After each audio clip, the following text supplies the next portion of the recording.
Oh, we are here. Week 7. You hear the battle cry. Are you ready for this?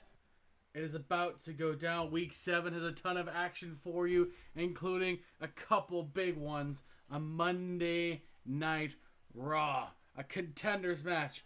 A light heavyweight championship match.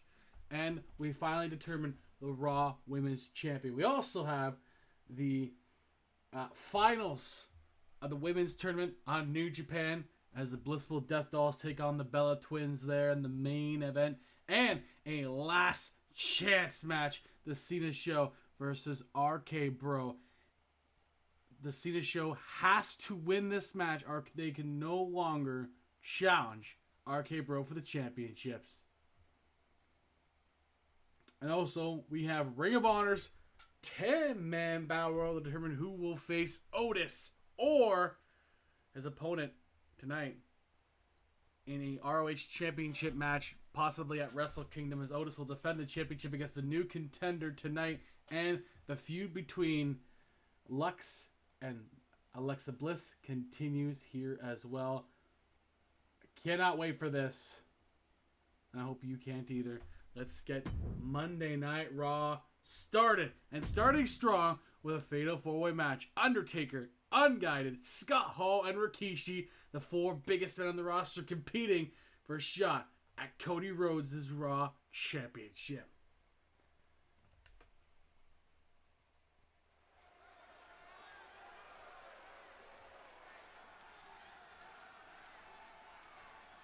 If it lets me. There we go. All right. Gentlemen, I think a fight's about to break out.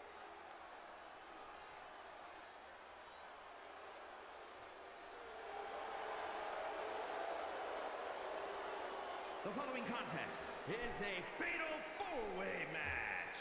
Making his way to the ring from every man's nightmare, weighing in at 420 pounds, the unrelenting giant Lawrence. The big man, Unguided himself, once again coming here to compete for the crown.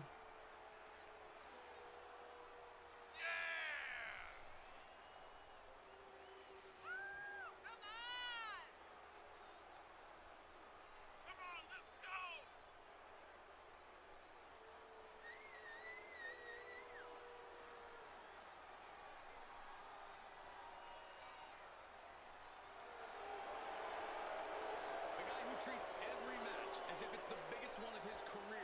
He definitely plans to steal the show tonight.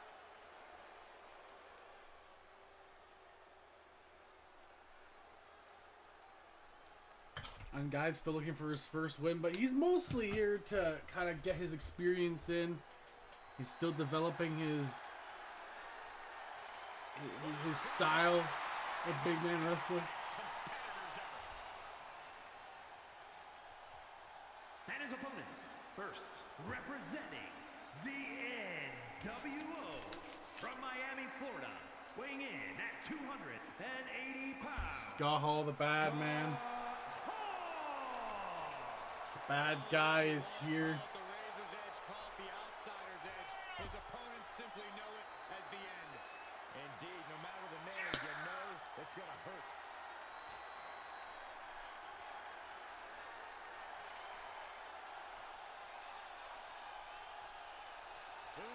Like I said, we have the women's final for the tournament. Blissful Death Dolls of Ring of Honor versus the Bella Twins of New Japan. What bad guys do. Well, I'm pretty sure Scott Hall is about to cause some bad times for his opponent.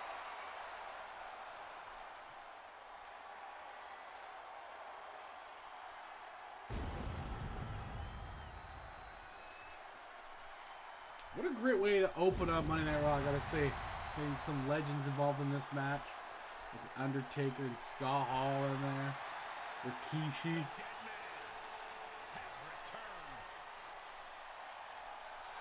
Undertaker won half the tag team champions here on Raw with the other champion, Cody Rhodes, who's also the Raw champion. Cody will also be one of the competitors for a future world title shot. So we'll be seeing a 3-title Cody very soon. One half of the At that point, it'll probably make him in the front running of the Wrestler of the Year in CWF, which was won by Yeti Games last season. But he's had a sophomore slump to start this season.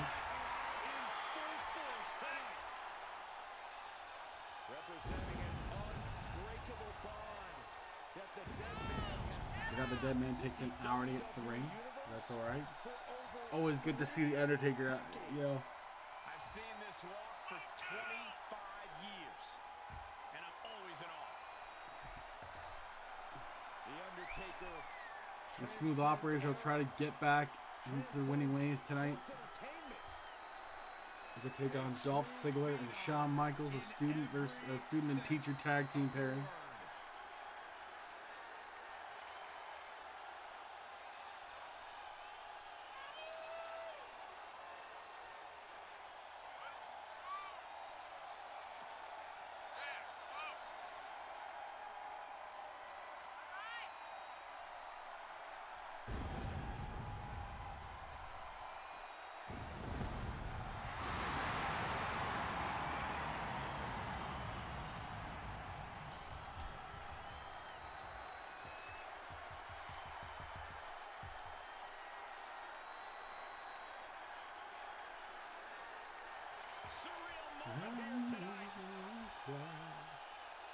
An awe-inspiring, truly frightening sight.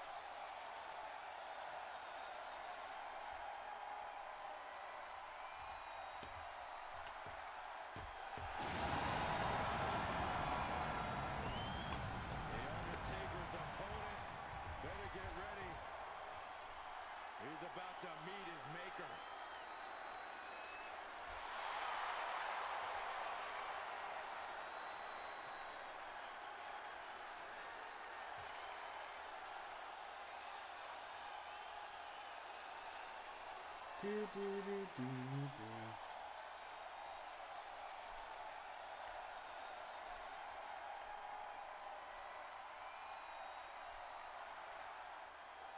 Perhaps the most entertaining Hall of Famer in history. And from the Isle of Samoa, weighing in at 425 pounds. Oh shit, sorry. Random video, sorry. I don't know what happened there. So good. Jeff Wrestling Federation heating up as we are getting closer and closer to Wrestle Kingdom. Nothing's officially solidified yet, but we will start solidifying matches for Wrestle Kingdom next week as we inch closer to the go-home shows next week. Dominant WWE superstars we have ever seen. Deceptively agile, hard-hitting, and no one... And just before Halloween time, we will have Wrestle Kingdom, where we'll have GM Warfare. The GMs are starting to negotiate how their matches are going to play out, how they're going to strategize against each other, and give us the best quality 3 matches they can give us with a prize pool.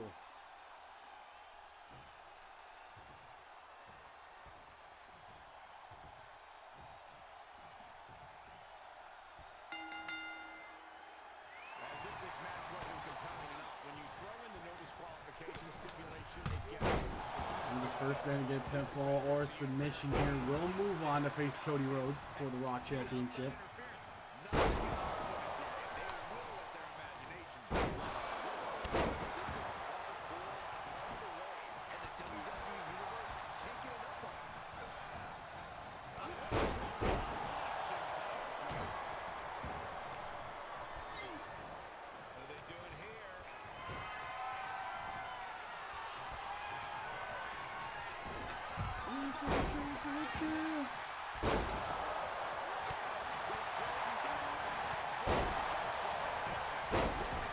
Trying to figure out who's going to get the first real advantage in this Fatal 4 match between these 4 big hoss of a men. Scott Hall's got Undertaker there. Got a big gut punch there, but Unguided going after Scott Hall. Rikishi's in there again. Unguided a big power slam on Scott Hall.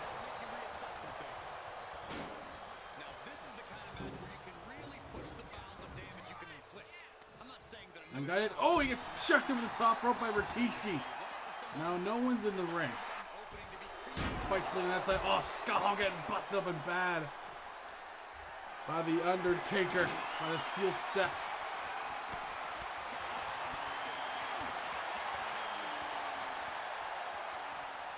Hall thrown back in by the Undertaker. Now it's Taker versus Hall in the ring, but Scott Hall, nice stiff shot and a nice side slam.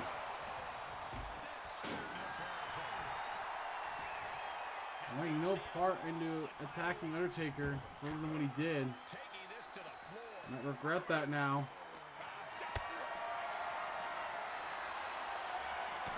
Oh, Taker taking it unguided. And Rikishi trying to get a big slam on Scott Hall, but doesn't. Oh, there we go. There we go. Oh no. Oh my God. The Rikishi driver on Scott Hall on the outside.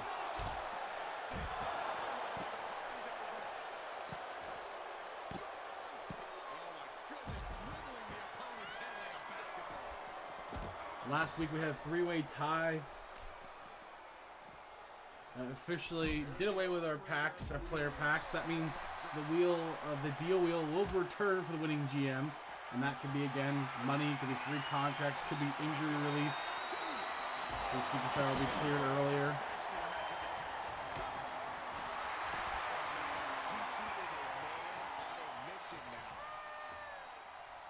Could be other things available now. Will change week to week.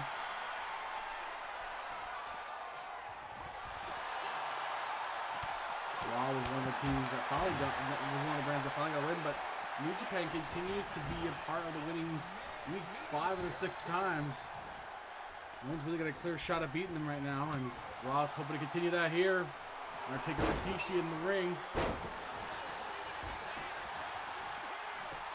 Number 1 for it's only 2 stars though. Kick out. At just 1 by Rikishi. Scott Hall back in. Rib breaker on the Undertaker.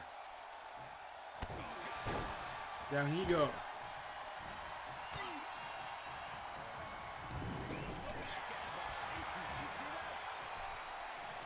And that's Rikishi and Hall in the ring.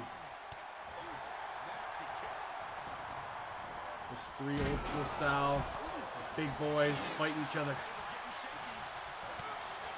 One guy trying to bury Undertaker on those steel steps. Scott Hall goes for the pin on Rikishi, but Unguided's there to break it up at just a 1.5. Unguided wants this first victory of his career. Oh my. Choke slam on Unguided by Scott Hall. A choke slam on Rikishi by the Undertaker. Taker. Oh my, oh my, and a 2-stone pile driver on Scott Hall by Undertaker. Are you kidding? Kick up by Hall. Rikishi's up again. Rikishi, DDT, center of the ring.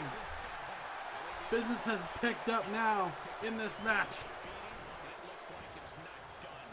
Nice takedown by Rikishi. Unguided's in there now. Undertaker rolls out. Now it's Unguided versus Rikishi again. Oh my. Oh, what's Unguided going to do? I don't know what he's going to do there. Unguided with a neck breaker there. Oh, God. Grabbing an elbow in the neck, throat area. Kick up by Rikishi, and Undertaker took out the ref there. Now they're going to just fight each other with no consequences.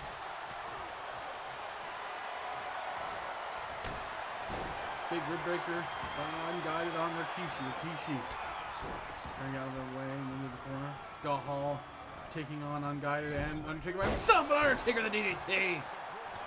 Taking out Scott Hall with that lariat. Unguided with a big closeout of his own on Undertaker. And there he is one-on-one with Rikishi once again. Unguided looking for his big win, his first one of his career. But Rikishi gets set with that nice powerbomb. Going for the pin. Kick out at just 1. Scott Hall's back in. Going for the Razor's Edge. How does he get that much weight up in the air? There goes Rikishi. The Undertaker saves it by immediately breaking that up. What an incredible way to start off Monday Night Raw. as they want to get some more W's. They want to do better and better every week for the fans. Pain at the moment. A lot of punishment has been dished out, but no one is thinking about quitting. That's unnecessary. And he sends him into the corner. Kishi's throwing in the corner, unguided. Or Skull Hall. No, Skull Hall stops it, but oh my god, that power bomb by Unguided. Now he's got Rikishi by himself. Oh my god. What's that guy gonna do here? He's got Rikishi at the top. Rikishi's blocking him. Go for the shoulder tackle, but the much bigger Unguided stomps him. He's choking him. He's choking him. He's gonna kill Rikishi. He taps and Unguided wins his first match. Rikishi was choked to death, basically, by Unguided. And Unguided wins his first career match, finally. Are you kidding me? He moves on to face Cody Rhodes. Each of these men tonight, I thought all four of them had a shot at winning this match. With the Dissolution choke.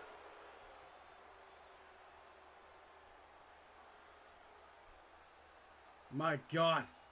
The power shown here by Unguided. What a way to kick us off with that vicious finish. Rikishi had no choice but to tap pretty much immediately once Unguided really got his fingers in the throat. Next up, though, we have a debut here on Monday Night Raw after a big trade happened between Nitro and Raw. Braun Breaker will make his first appearance on Raw this season.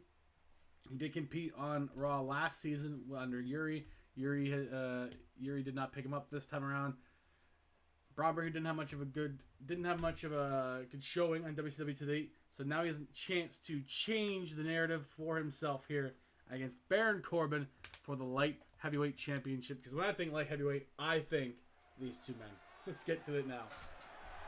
The following contest is scheduled for one fall and is for the WWE Light Heavyweight Championship.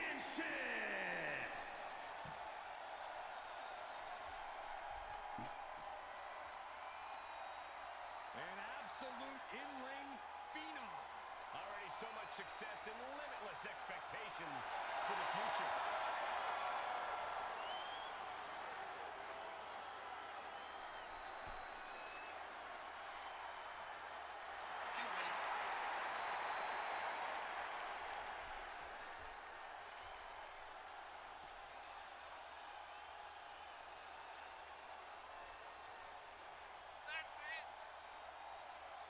Within 2 years of his debut, he won the NXT Championship twice and unified it with the NXT UK title. Many more titles in this young man's future.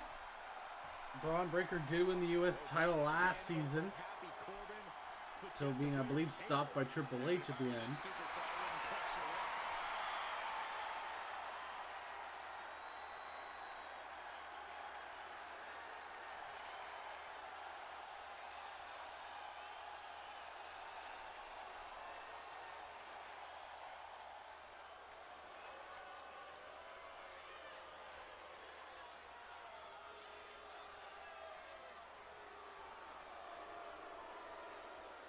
The luckiest man in WWE history.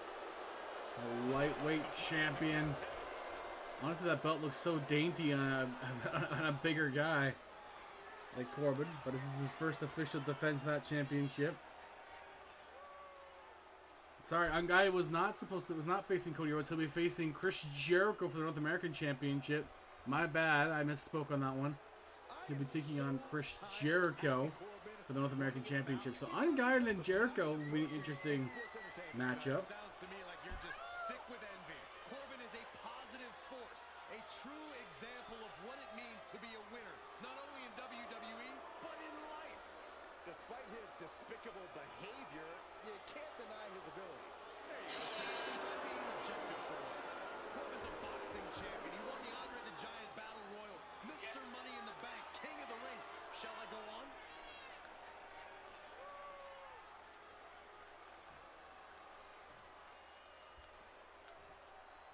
Light heavyweight championship on the line. Again, first title defense for Corbin here. Can he be successful? Guess the debuting Braun Breaker here. Introducing the challenger from Woodstock, Georgia, weighing in at 230 pounds, Braun Breaker. And his opponent from Kansas City, weighing in at 275 pounds, he is the WWE Light Heavyweight Champion, Happy Corbin, Baron Corbin, defending the championship here. Who will walk out light heavyweight champion? In this company.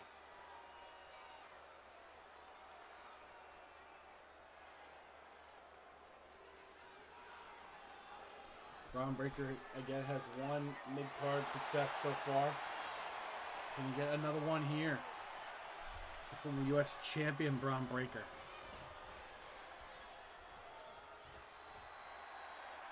And we kick things off with Braun Breaker, son and nephew of a pair of Hall of Look at that chokeslam immediately by Corbin. I'm not going to mess around against Braun Breaker. We know this. Get someone like Braun Breaker. He's got his dad's natural ability, his uncle's genetic freakishness.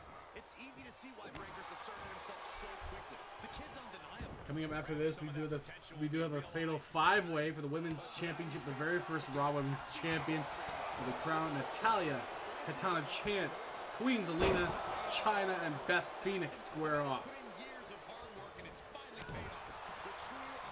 A lot of feuds intertwining in one in this match. Well booked, I would say, for this one.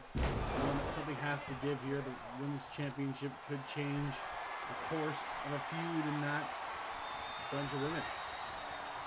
And again, the Smooth Operators back in action in the main event tonight.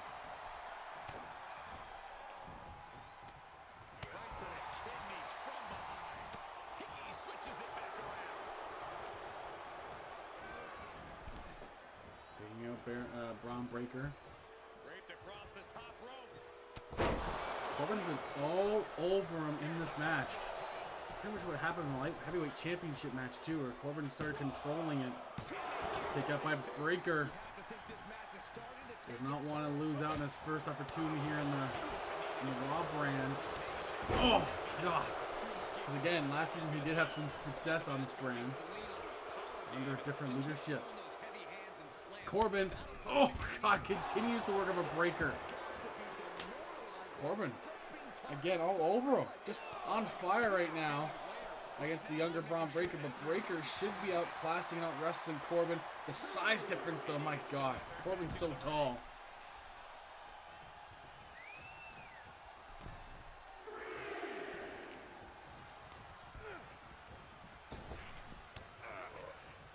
Breaker needs to figure out a way to get in this match. Well, Corbin's just going to finish him off. He might here. Oh, my God. Oh! God, that powerbomb, but Breaker counters.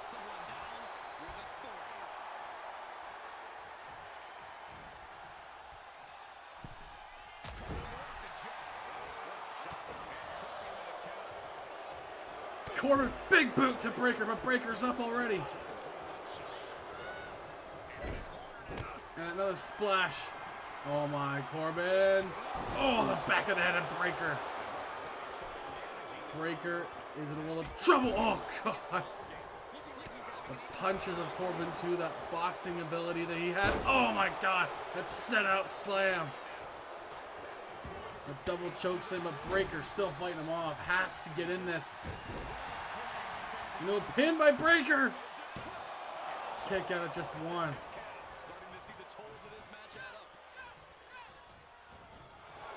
Oh, deep six on Breaker. Out of nowhere, kick out. And now can we go for end of days on Braun Breaker. Breaker stops him.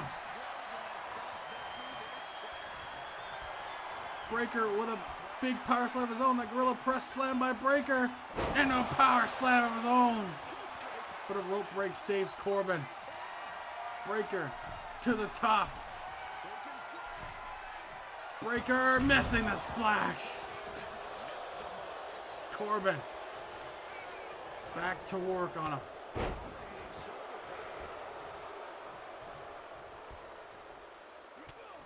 That ground and pound continues. Just unloading on Braun Breaker. Breaker countering. Again, has to use that wrestling background against the amateur boxer. Two legit athletes here. Nice. Reverse DDT by Breaker.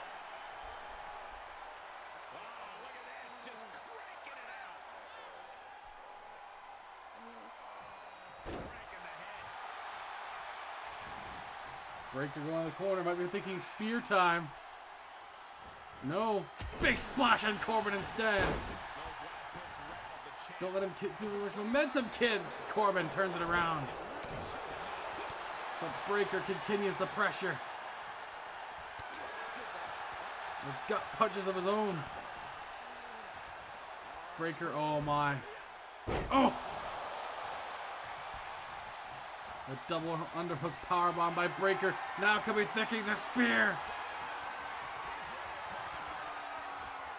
Spear by Breaker.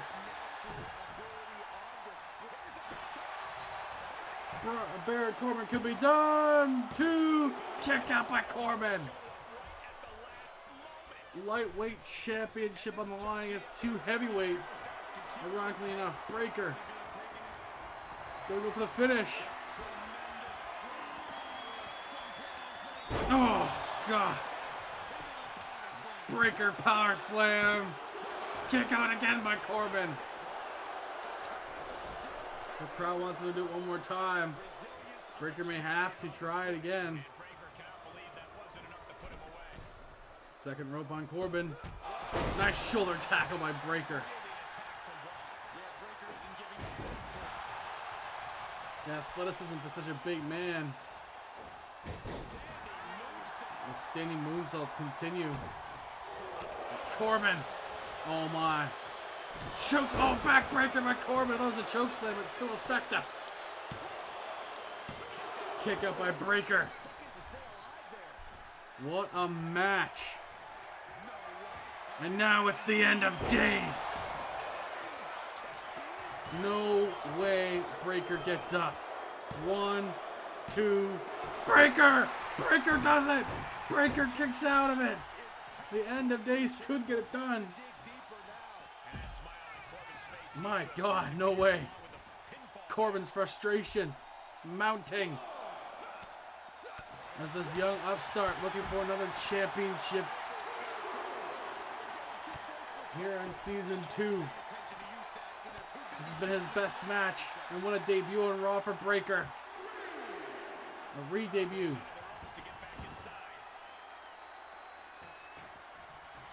Trying to show one guy why it was a good decision trading for him. Positioning. Might be going for another spear. No, big clothesline instead. That momentum swinging. Big back body drop by Breaker. And an exclamation point on that spine buster. Now it's going to be the Breaker power slam. For a third time. As Breaker gonna get him. No way Corbin survives. And Breaker's new champion. Breaker is the new lightweight champion. Here is your winner, and the new WWE Light Heavyweight Champion, Braun Breaker. The heaviest lightweight champion of all time, Braun Breaker. Corbin had all the momentum on his side, but failed to capitalize.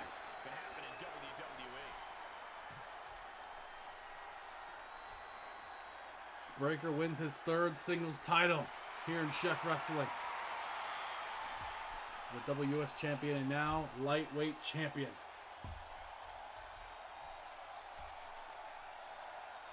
Raw is really starting to pick up the heat.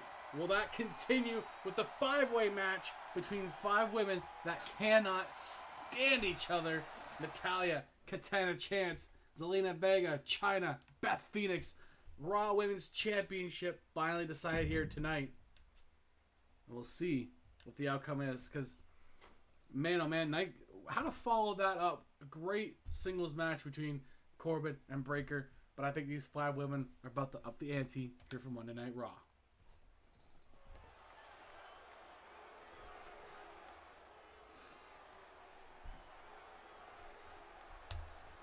Natalya could win her 3rd ever women's title here. The following contest is a fatal 5-way match. Katana and Zelina never won women's championship gold. Women's Championship. Not huge Chef Wrestling for sure. Making her way to the ring from Calgary, Alberta, Canada. But Natalya was at one point the NXT Women's Champion last season on SmackDown. Well, Natalya represents a dynasty of sports entertainment.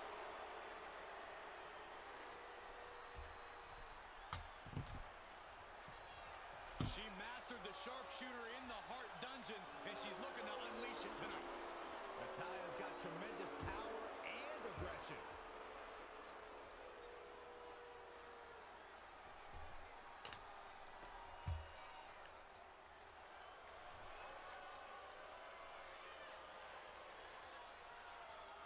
Bow your head, Saxton. Show some respect. Bow your head for the Queen. And from Queens, New York, Queen Zelina. Queen Zelina possesses over a decade of experience in the ring. Yeah, you may not like her attitude, but Queen Zelina is a true student of the game. She knows every trick in the book, and knowing those tricks has brought her great success. What is wrong with Queen Zelina's attitude, Saxton? You sound like a real peasant. Give me about 4 hours, and I'll tell you. It's been stuck in my head for weeks now. And that's why, one of the reasons I keep using it.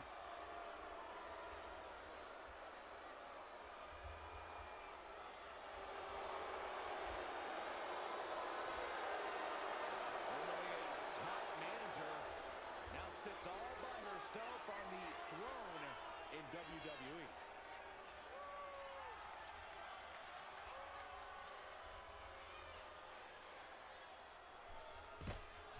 The Glamazon, one of the most dominant women in WWE history. Beth Phoenix looks poised. And from Buffalo, New York, the Glamazon, Beth Phoenix. One half of the grit couple. No fear in the eyes of Beth Phoenix. The Glamazon is a danger that most are not prepared to handle. Arguably the most physical female competitor in WWE history.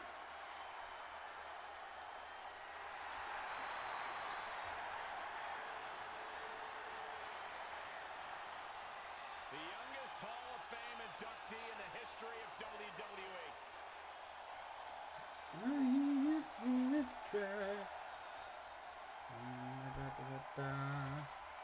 You know what? I'd be happy with any of these people winning.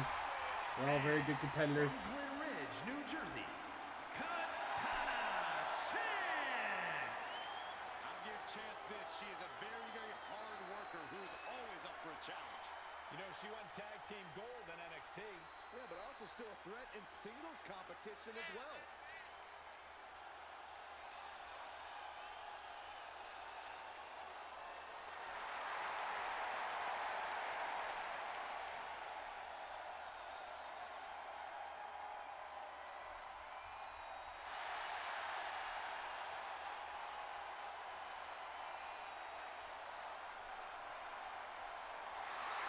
You know what, guys? I'd be hard-pressed to name a woman with a brighter future, in my opinion, here in WWE. She's proven herself not just as a capable singles competitor, but also a I'm just team competitor. curious who will be,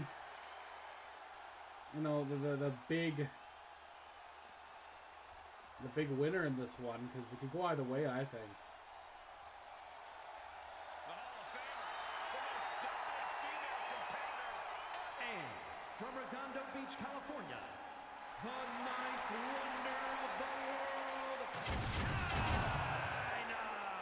Sure. Trailblazer for women's wrestling, who's made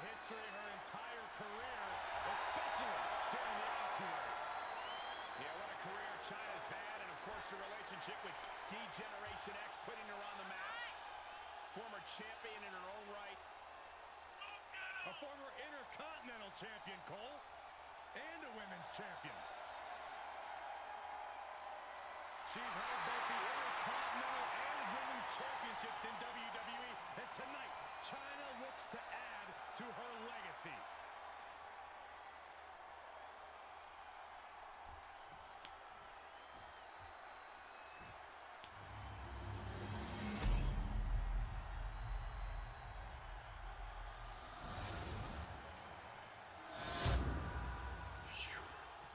You can feel the tension here tonight. Definitely a big fight. Raw Women's Championship on the line. That's right, it's the old classic championship with a brand new maroon strap to signify a new era on Raw. Anything goes. Not last one remaining. First one to get the pinfall or submission will win this match.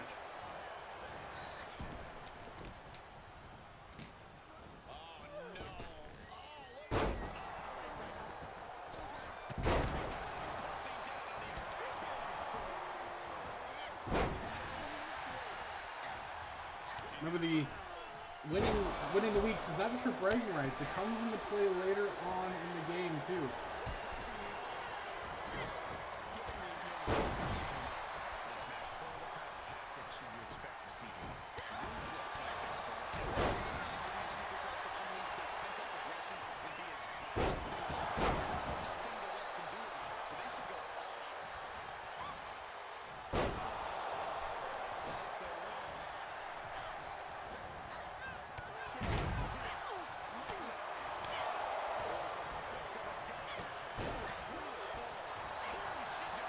Best machine.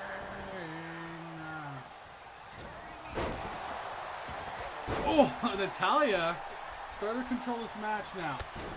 But Katana Chance making her little days, try to use her speed. Her and Zelina have a size difference against them here compared to the rest of them. But once again, Natalya controlling the match. A little pin. Kick up by Katana. 4 of the 5 women in the ring right now. Chyna back in there. Beth, Zelina, Natalya, they're working together on Zelina Vega. The Divas of Doom. Now they have to fight each other for the title though. And a Bama Slam on Natalya. Beth taking down Chyna.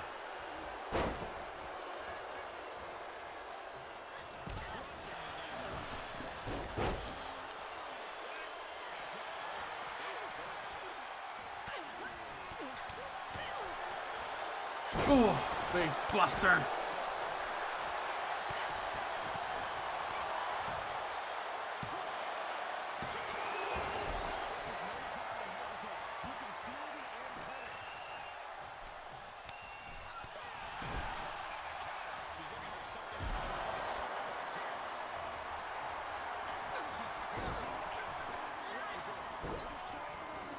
Look at Katana. And then with Beth Phoenix.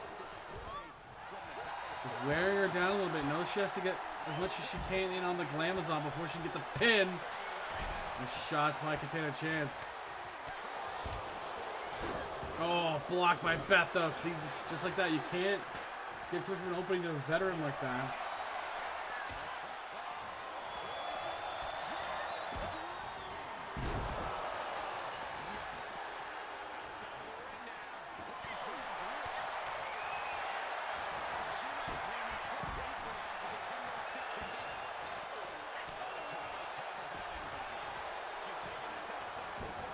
Look at this, in and out, in and out.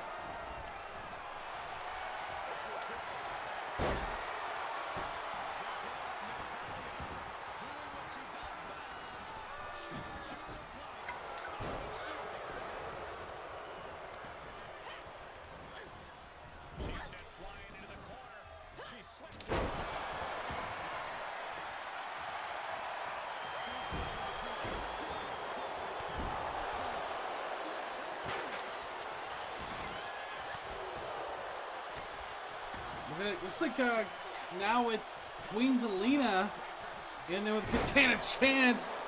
And she could take the win. Could steal it here, the underdog of the 5 by a long shot.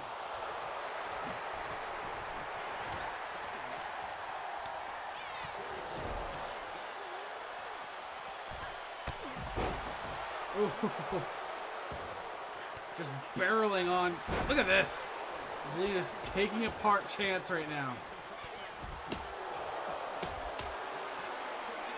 That's okay. I did too, even though I put the great ball on the line. Welcoming Gwen. Hair pull there. As it's been mostly Chance and Zelina in the ring right now. It has to end in there, so they have the best chance at this point to just get a pinfall and win. Raw Women's Championship, the very first one. Kick out.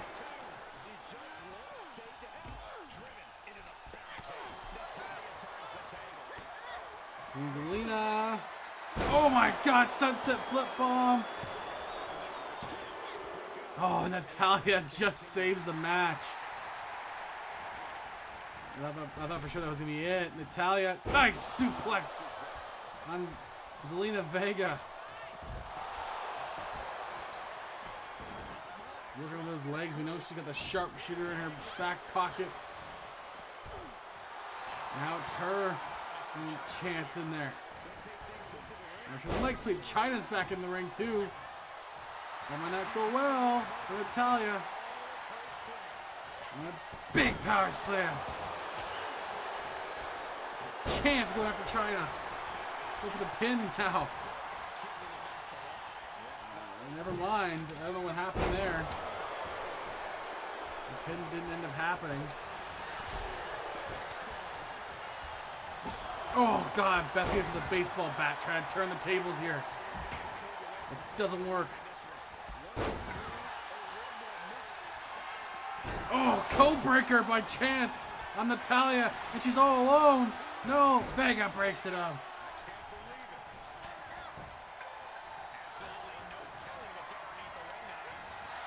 First one to get it wins. That's all it takes, but you have to get there with 4 women watching.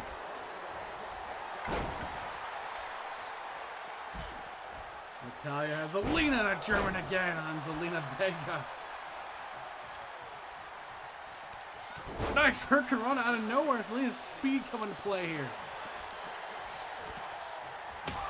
And now, beating Natalya. No, Natalya stops her. Natalya with a kendo stick on the back of Zelina. Zelina dodges the second shot. Another sunset flip into a pin. Kick out by Natalya.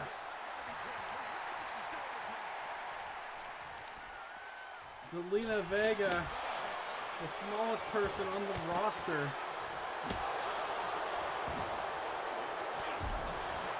This is as tough as they come for sure. Now the Divas of Doom are in there against her. She gets the tie but runs into Beth Phoenix. Oh my God. Oh, that torture rack. She breaks it up. Natalya into a sharpshooter on her own partner. Sharpshooter on her own partner. Center of the ring too. Beth in trouble. Chyna stops with a drop kick.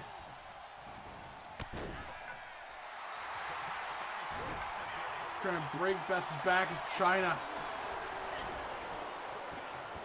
But Natalya breaks up that pin before it even starts.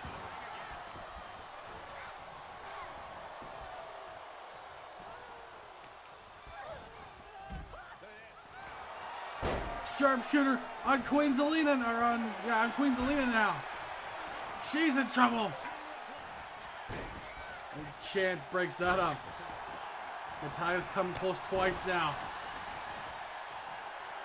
But Chyna's gonna try to take her out with that big gorilla press slam. Down she goes.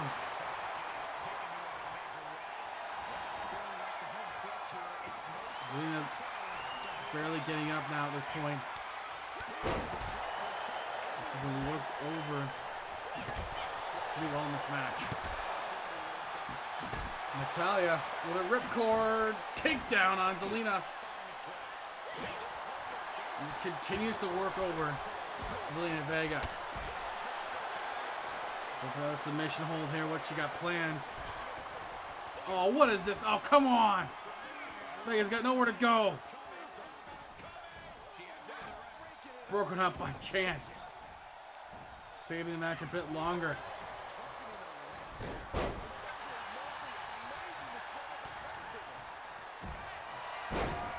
And going for a third sharpshooter, this time on chance. Locking it in.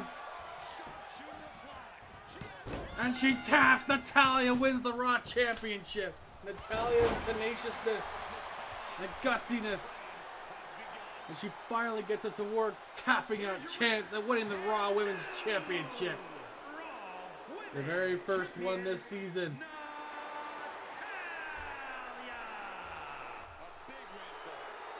Natalya wins her third championship here in Chef Wrestling.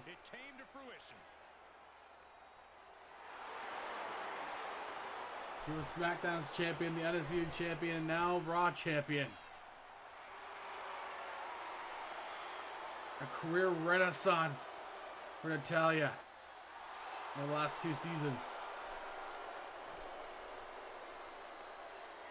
Well done for Natty. Natty gets the big win here. Again, her third women's championship since coming to Chef Wrestling. Already bigger now than she was at the beginning of her career, which is saying a lot. But now we're going to get to a match that I'm not sure why it's happening, but Mr. Perfect says he's got the perfect partner to take on Matt Hardy, since Matt Hardy thinks he can beat Mr. Perfect no matter what the odds are against him.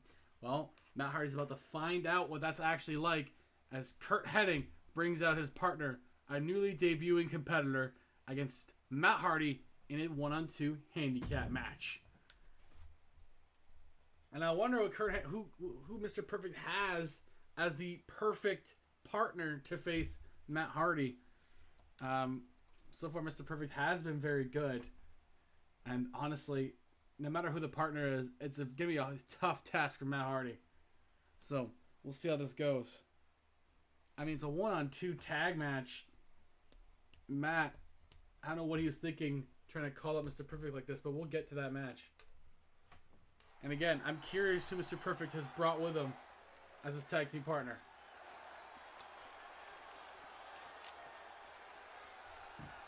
Maybe they'll slay a tornado and dry up a sea, but Mr. Perfect is stronger than all those.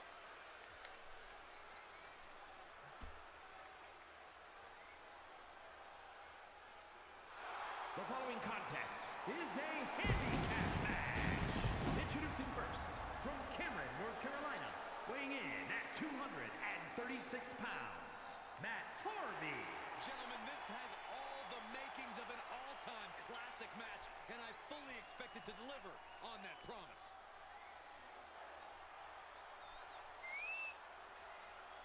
The best sprout machine.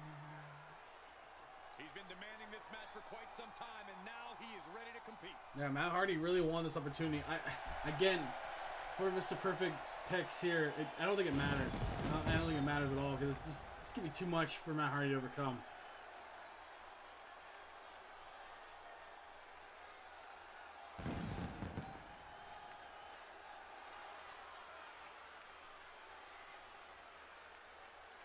Here comes Mr. Perfect. And their opponents, first, from Robbinsdale, Minnesota, weighing in at 214 pounds, Kurt Hennig. I don't know who needs to hear this, but if you're considering looking for a role model, don't consider this superstar. Wait. I do know who needs to hear this. Everyone's cheering right now. Oh, come on. Lighten up, Corey. Oh, now you're defending this cheater, this liar, you hypocrite.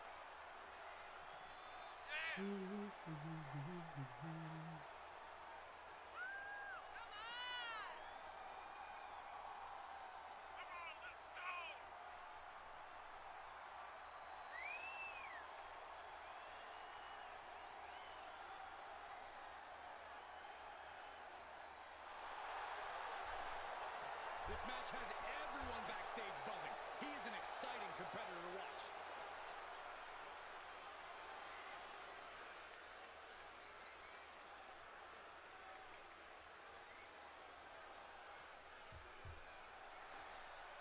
did Mr. Perfect get as his partner? The perfect partner for him.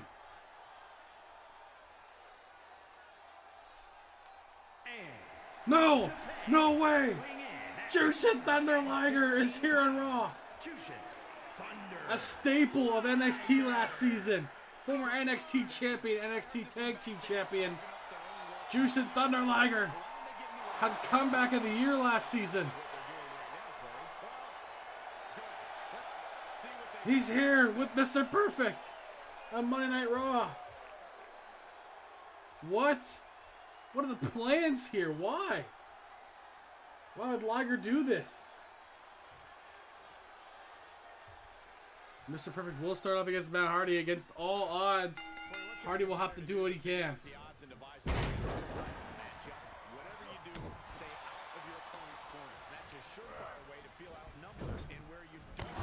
Handicap match. I don't know what he's going to do to win this. If he can.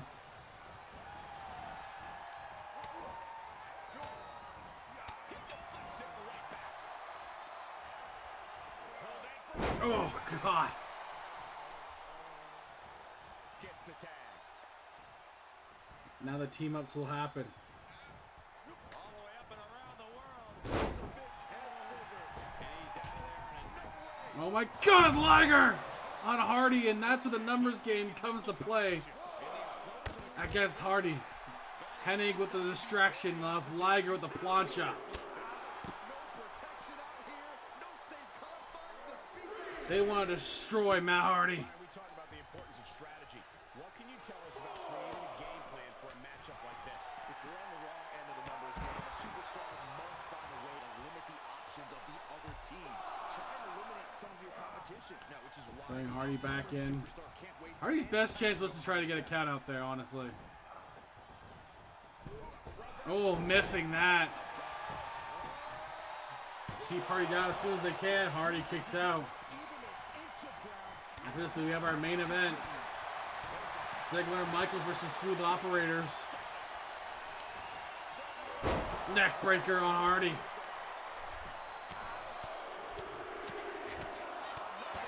Then we have a big New Japan match coming. The women's finals. Oh, God. Matt Hardy just getting completely pummeled. He is trying to hold his own, but I don't know how much longer he's got in to do this.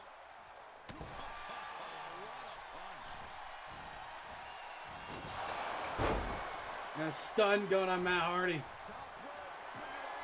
Perfect to the top. Oh, the elbow missing. Swinging neckbreaker by Hardy.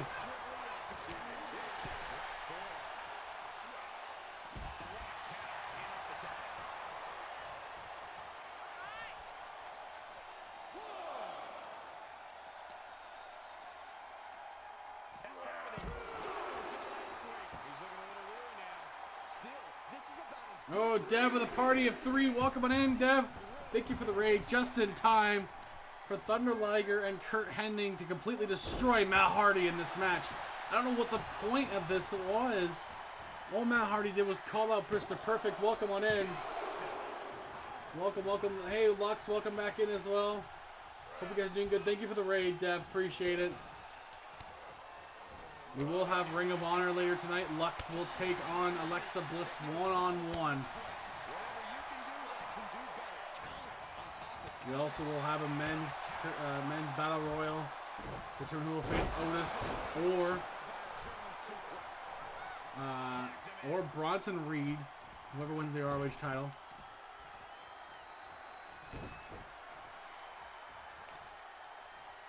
And of course, Lux will be cheering against the Blissful Death Dolls as they face the Bella Twins in the finals. The women's tag tournament for the women's tag title opportunity. Hardy is going to get killed here. Hardy is going to get injured.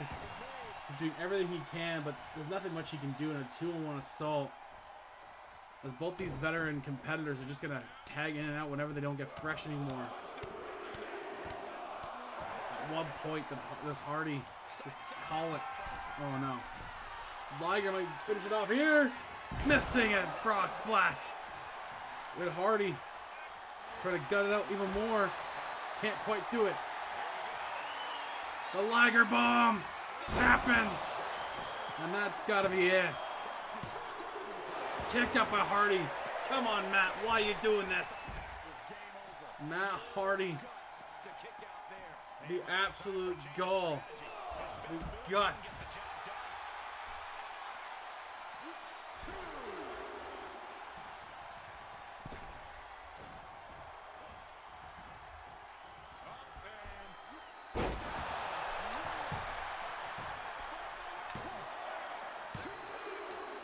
And that's it. Oh, God. 2 Liger bombs. Here are your winners. I mean, it's no surprise Mr. Perfect and Thunder Liger will win this match against Matt Hardy. Completely just destroying Matt Hardy. I'm surprised he came out without an injury there. He may have actually got an injury. I don't even know. Mr. Perfect making Matt Hardy pay for chirping him. We saw Angai win his first match for a chance to face Chris Jericho as well. So we'll see that. We have the main event coming up, though, which might end up being the marathon match here, because our tag team matches always end up being that way, apparently. Dolph Ziggler and Shawn Michaels taking on the Smooth Operators. I'd imagine this is #1 contention written all over it. Will the Smooth Operators get back to prominence? Who knows? The cat ears are no more. No more cat ears. I've already discussed I'm not doing the cat ears anymore. I don't even know where they are right now.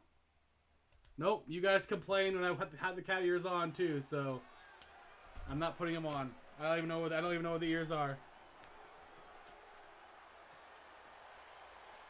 There's complaints when I had them off, complaints when I had them on, so I just said screw it, no cat ears at all. That's you guys' own fault, not mine. Is a tag team match set for one fall. Introducing first. I feel nothing, so it's fine with me. Dirty Dogs from Hollywood, Florida, weighing in at 208. And again, even if I could, don't know where they are. They have no idea. They're not even on my desk right now. Superstars, a multi-time world champion, multi-time intercontinental champion, multi-time tag team. And Keely has the other set, so she's got her cat ears. Dolph Ziggler has done it all. He has truly proven himself to be one of the best in all of WWE.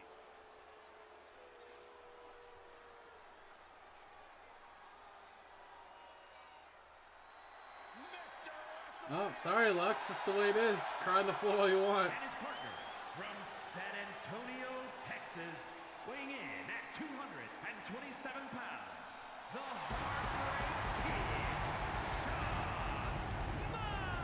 Shawn Michaels. You know, nobody makes an Shawn Michaels, the man that calls himself the sexy boy. He's not your boy toy, apparently, either. After missing nearly 4 years with a severe back injury, some doubted we would ever see Michaels in WWE again. And here's the thing, Corey, after returning, some say Shawn Michaels is better now than he's ever been. Certainly a hard point to argue. Hey. The greatest of all time. He's not lying when he says he's the sexy boy, okay? You can't insult him like that, Lux.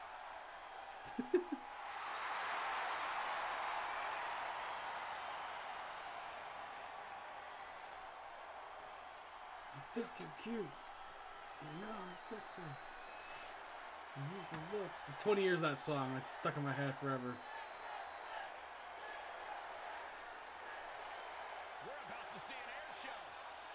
One of the best aerialists in WWE history. I look at him and feel nothing. Wow.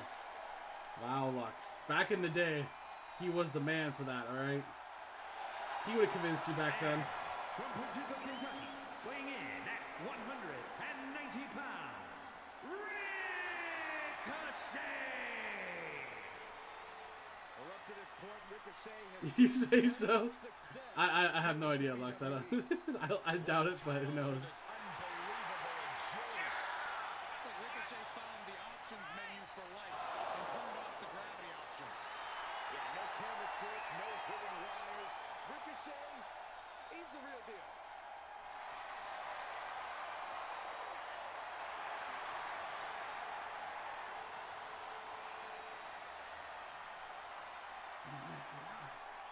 Make you shiver.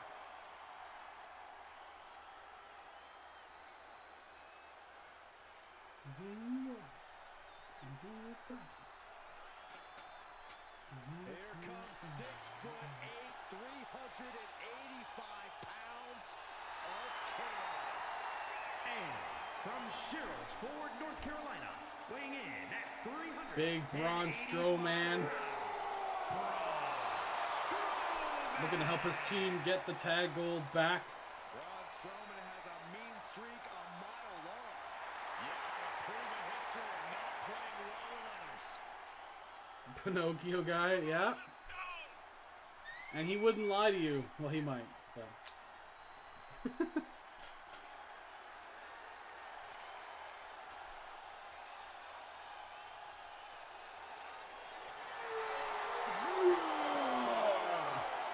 It's a lot of grunting. A lot of grunting from this guy. Be unleashed. WWE Universe, brace for impact.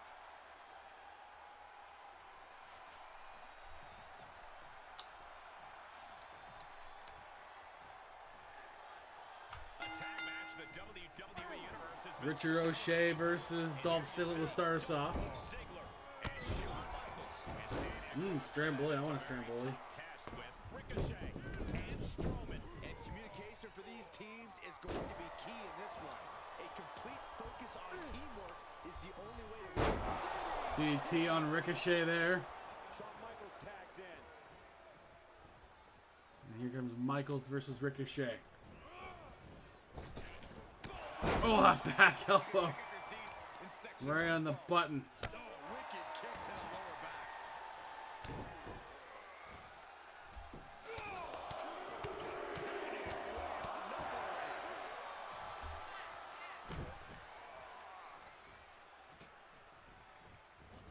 And it's realized pain for that mistake.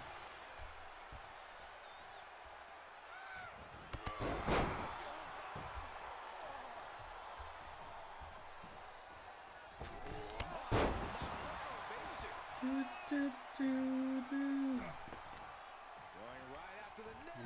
Michaels get it done. Looking for a Nice roll up by the getting timeouts. veteran of the four. Monster among men with a roar to the audience.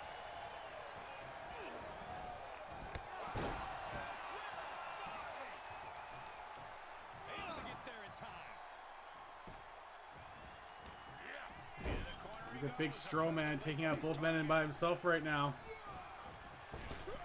Look at that. Strowman just throwing them both around. Ziggler and Michaels just coming off an injury too. Can't afford another one here. Quick one count there. Ziggler is up.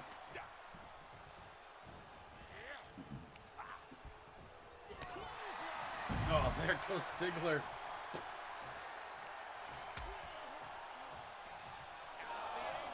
Michaels back. Hitting the apron.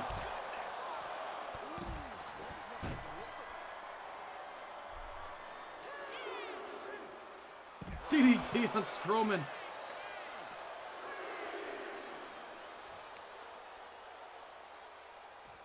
Double underhook there. There it goes. Dolph.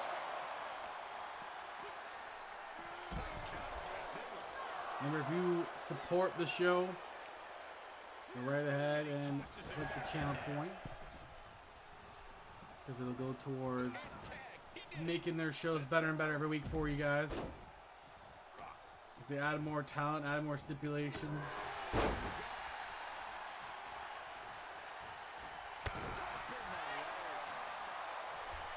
The cumulative money will also be added to their new totals next season if they retain their GM position.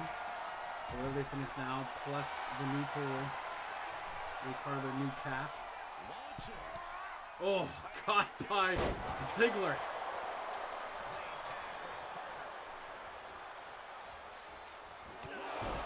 Nice pump kick by Ricochet there.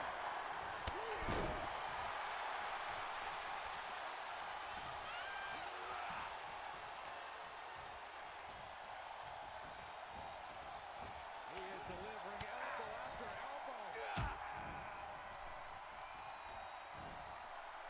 Michaels. Nice cross body by Michaels into a pin. Kicked up by Ricochet.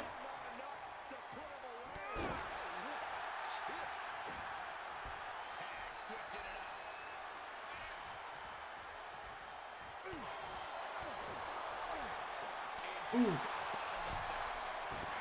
I don't know if he's trying to go over there. I don't know if he's doing it all there. Ricochet completely misses that one. Make it over.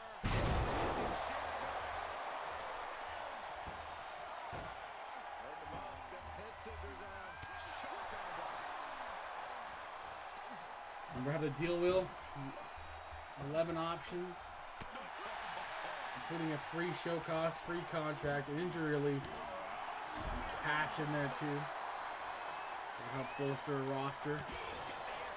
So winning, even though the superstar packs are done, the deal wheel can still help you get more and more stuff. And again, the money is going to be part of the carryover next season as well. It'll be added to the new total you'll have on your show. So the more you hoard, the better later.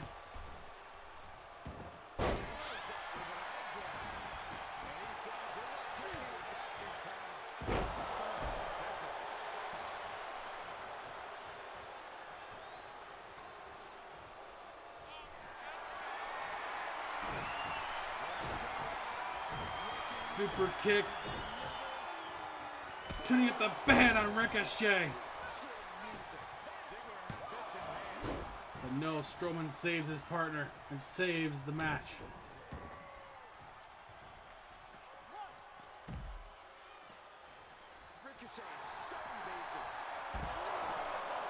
Jade's down here working, isn't you, Jade?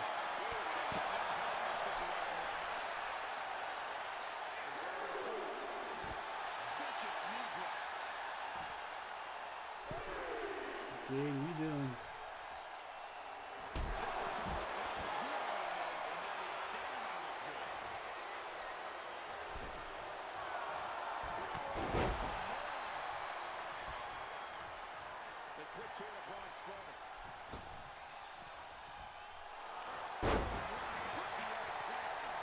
Jade!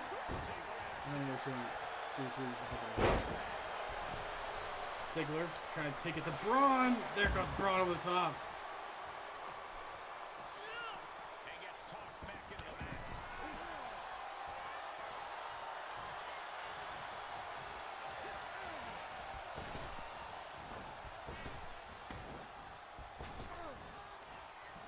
Braun and Dolph just kind of avoiding each other there. Snapmare by Dolph. And a rolling neck snap there.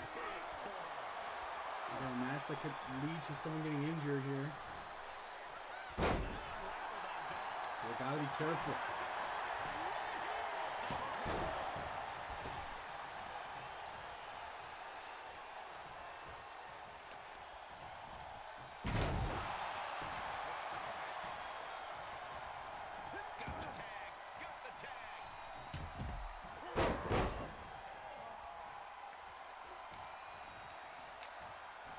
Ricochet, nice plancha.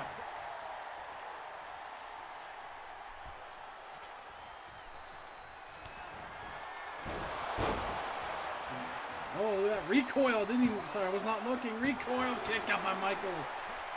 That was almost it there. Ricochet, gonna try to finish it here. Hits it. The 630. Kicked out by Michaels again. One more time by Ricochet. Oh, missing it. And Michaels tuning up the band.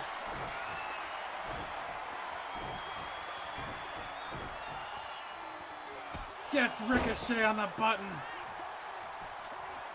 But Braun saves the match.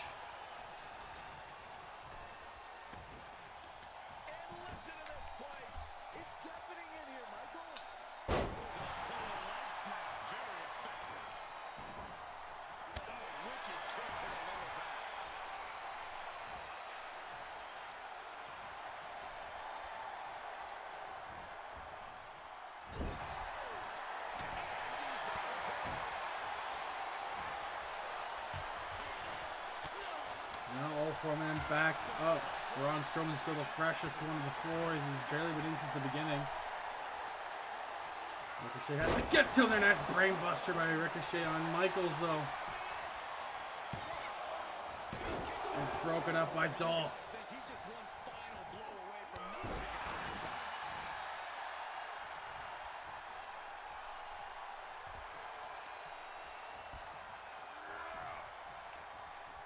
Monday Night Raw putting on one of their better nights in a while. Trying to top last week's if they can.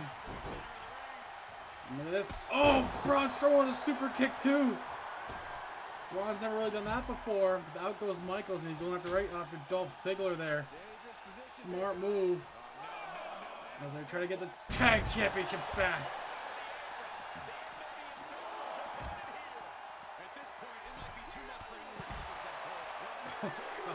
The double teaming. Oh, Strowman running over Michaels on the outside.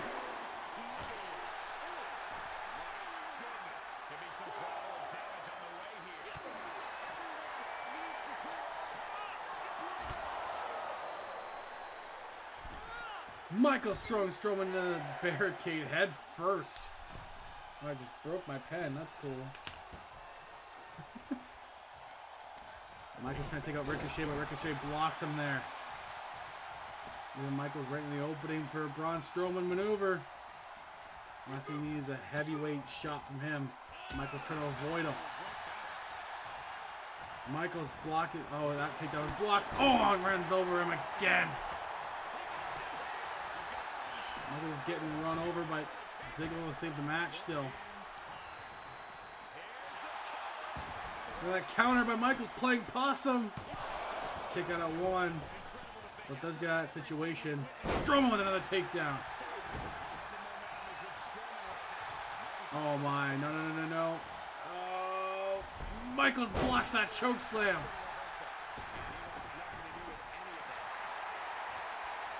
But Strowman's going to try to take out Ziggler right now.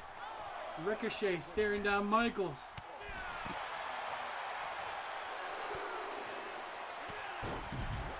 And now it's one-on-one as Michaels takes out Ricochet. And Braun took out Ziggler.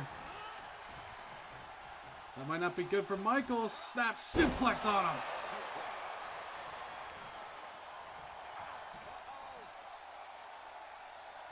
Continues to wear down the Hall of Famer.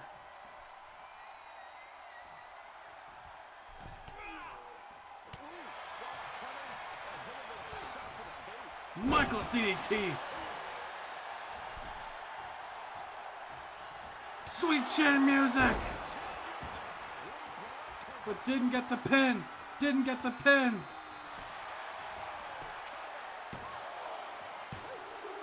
Kick out by Braun Strowman, and Ricochet's back on the apron. Also just in time there.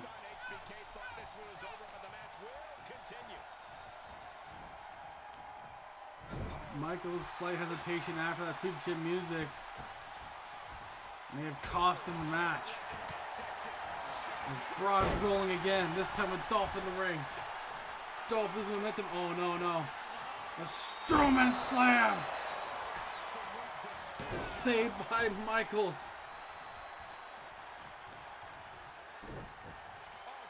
For what cost of their health? There goes Ziggler across the ring.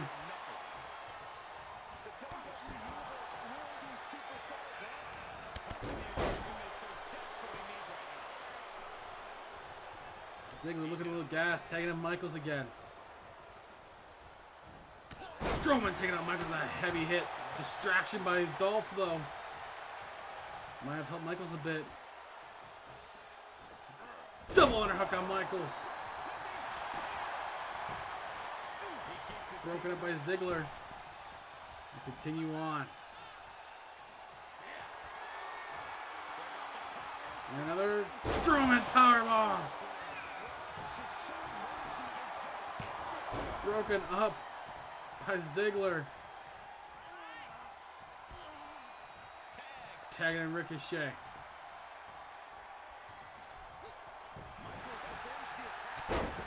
Blocking that. I'm not sure how we did. Ricochet off the second rope. Nice plancha by Ricochet.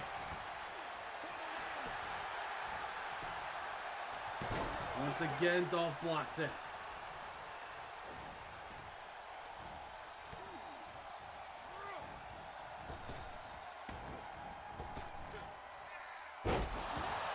Nice slam by Michaels, trying to get back in the match. Michaels, nice alley-oop, reversing Ricochet. In the corner was Ricochet. Now Michaels and Ziggler teaming up. Oh my, throwing Ziggler right into Ricochet. And that cross body. Ricochet is out. Right now it's 2-on-1 against Braun Strowman. Takedown by Braun. He's trying to last a bit longer. A lot of us have that problem, Braun. Not me, but a lot of us do.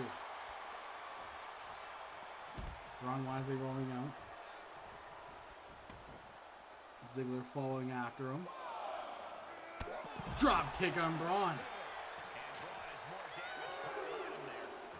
A count at victory would count. Yeah, tag team matches tend to go long, Lux. They tend to go long. Because tag teams don't really know how to tag team. They just break up every pin. Nowhere near our longest match yet, though. It'll get there. It'll get there.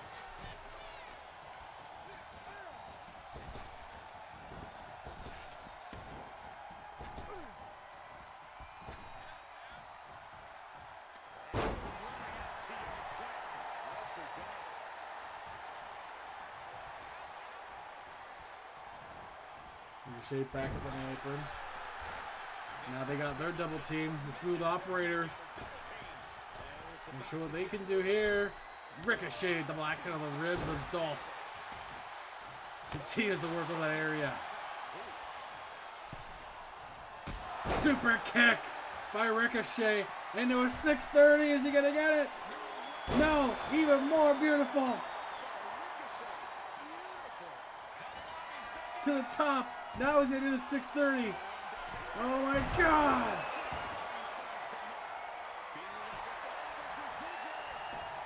But Michaels will break it up before one even happens. Because the refs take a donkey's age to count anything in this game.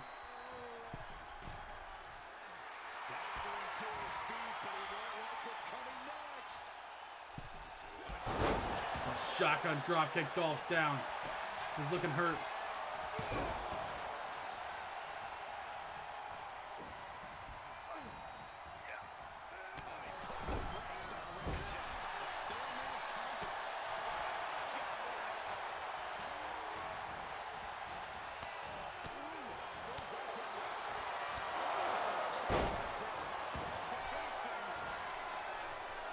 Man, oh man. Dolph. Ricochet down.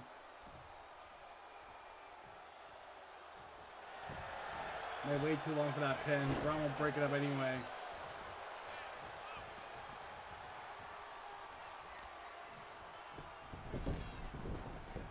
Body lock applied. Great body control. And off the tag is Shawn Michaels.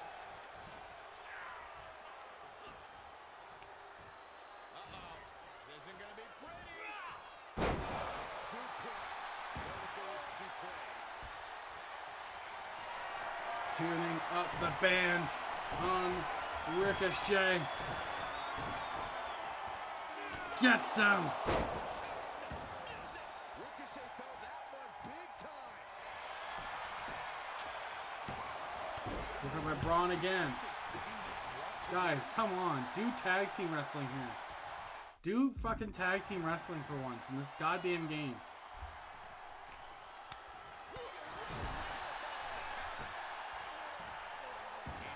Tagging in Braun Strowman.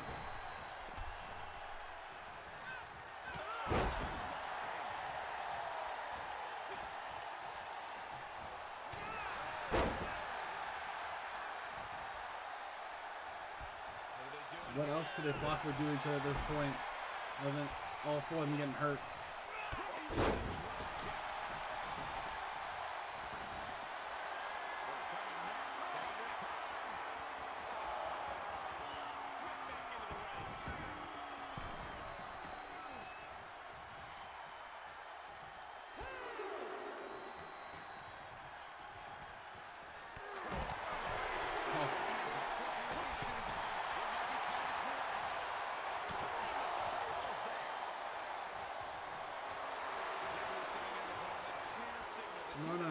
Get back in the ring, guys. Get back in the freaking ring.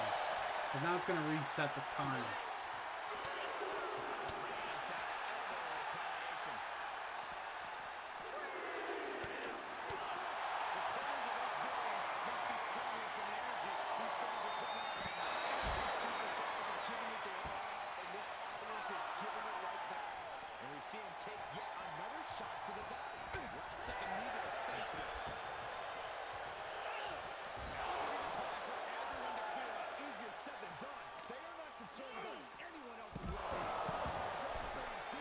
What is going on?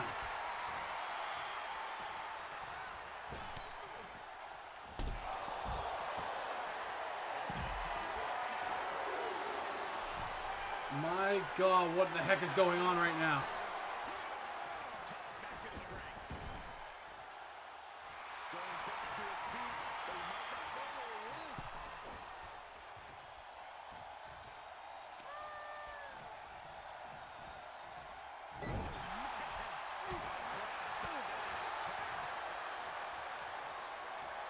An injury bug once again hitting Raw. These multi-man matches kill every single people in the match. Every week. And you guys still book excessive amounts of tag team matches. Just saying.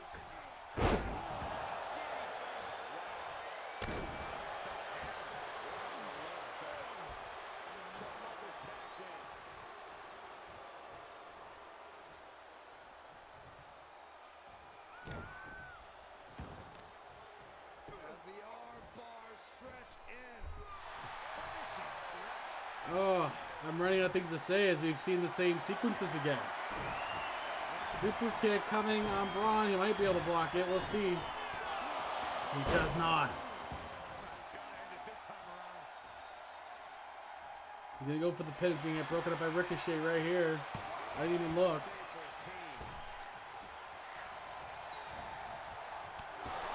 There he goes. Finally something.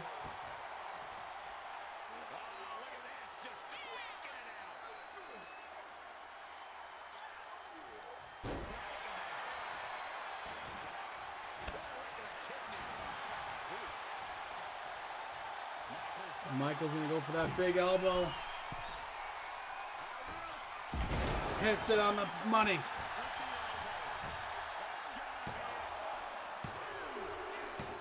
And Shawn Michaels and Dolph Ziggler get the win. But I think they both took another injury. Dolph Ziggler and Shawn Michaels. They just came back from an injury. Now they're down again, I believe.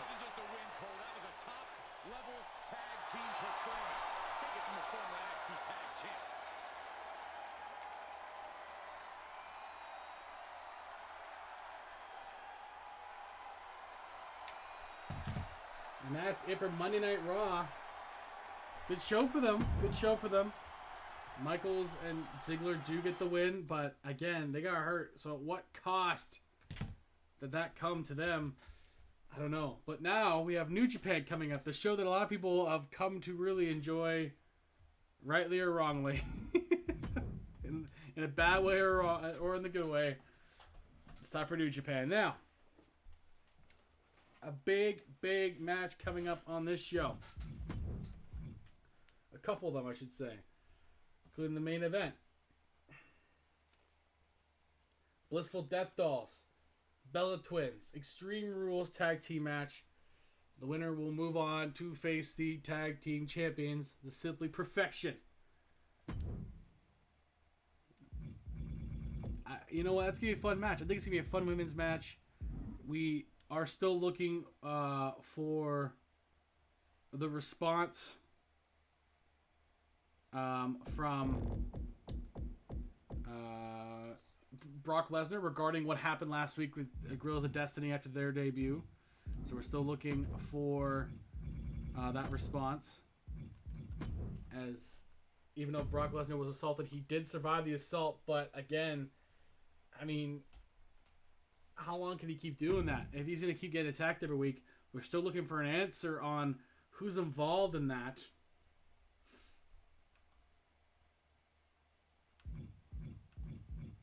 And yeah, I mean, I have no idea who's involved in it. I just know the Girls of Destiny are a part of whatever that is. We do have also the last chance match, RK Bro versus the Cena Show.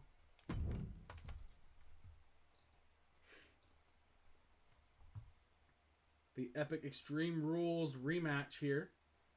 And again, they have to beat RK Bro here. They have to beat him. If they don't get another shot as long as RK Bro are the champions.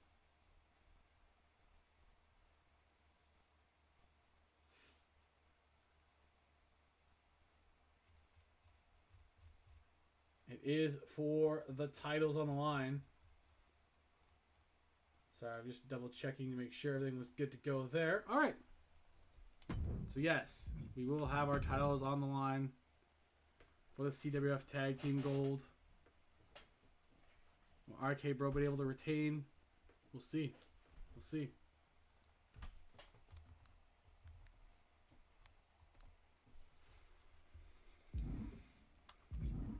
Just Rhea Ripley, who didn't have the best debut that she wanted. She's going to be facing Jade Cargill here, as Jade says she wants to be able to beat Rhea faster and better than Charlotte. So there's already a one-upsmanship between the two happening.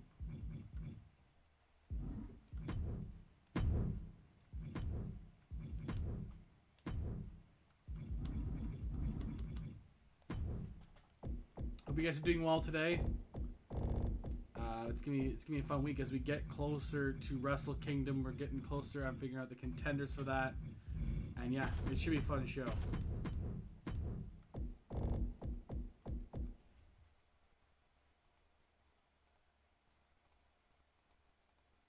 Oh, that's cranked the way up too. That's loud. There we go.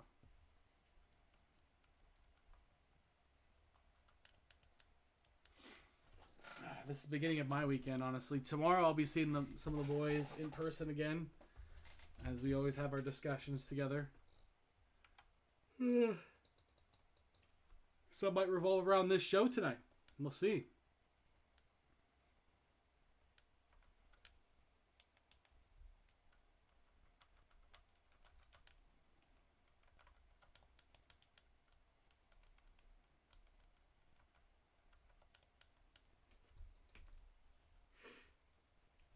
Best bout machine.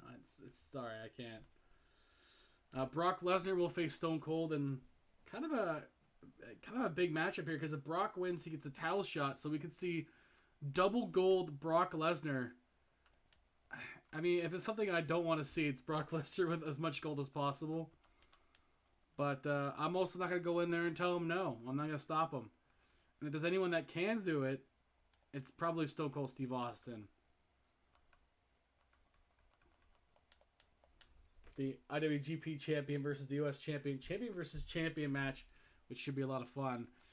We also have Kazuchika Okada versus Bret Hart, and the battle between the two gutsiest performers on the roster,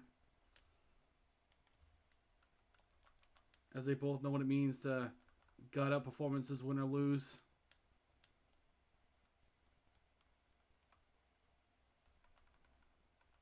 Both need these singles wins, by the way, too. So it could be really, really big for Okada and Hart. And again, we have the main event. I can't wait for this women's match to come to fruition, because it's going to be a big one. It's going to be a big one.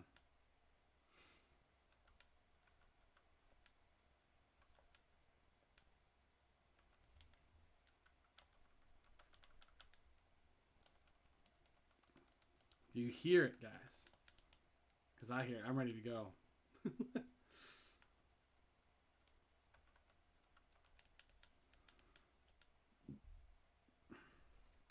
All right, let's get ready to go for some New Japan Week 7 action.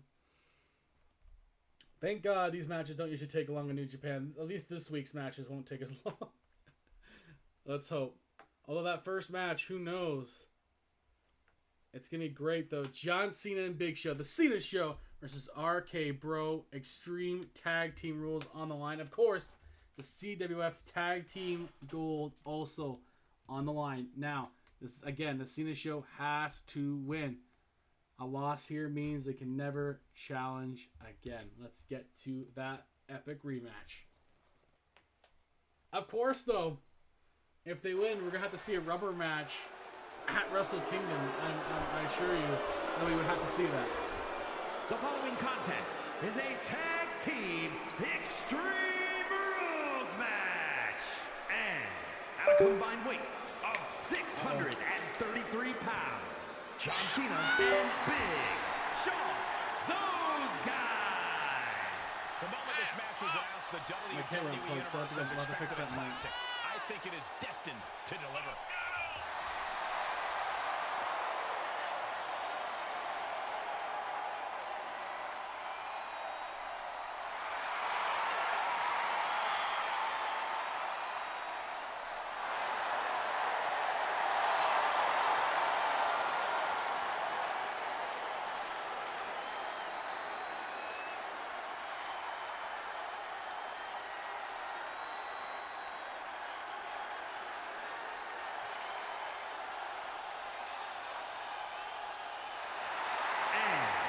Why is Orton still coming out to this entrance? Why is RK Bro? Tag Team Why does RK Bro come out Randy Orton like this? It's so weird.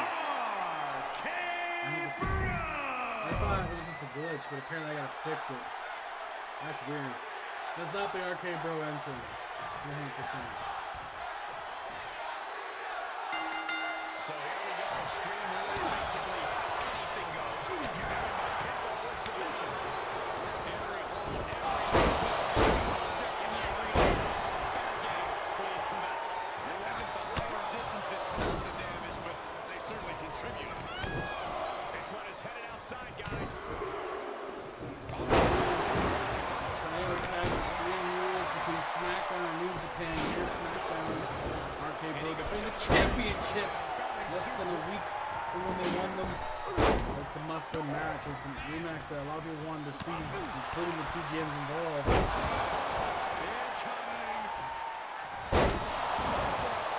And we know this is going to be an epic feud, an epic fight.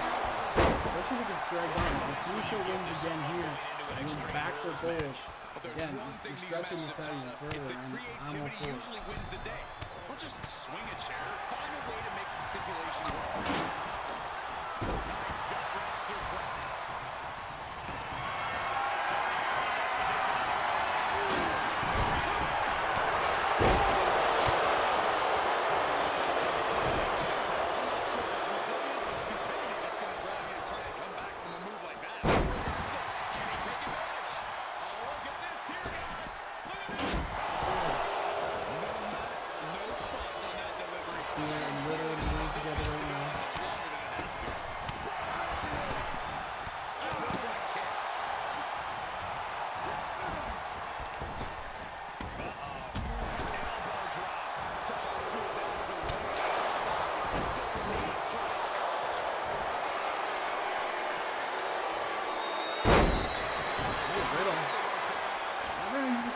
See the way some technical like Riddle cuts. Literally like the most technically sound wrestler, but it's also hard to move him like that. Big Show defending his partner there, helping him out.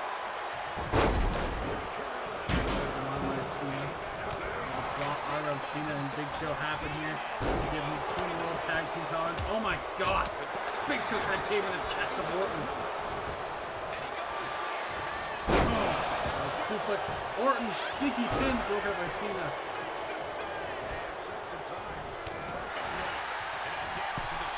Oh, God.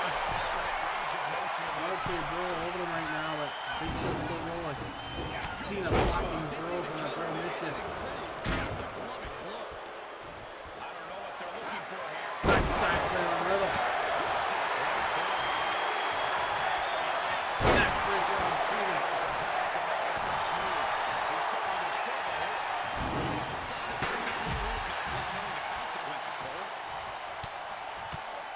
Who will come on top? Who will continue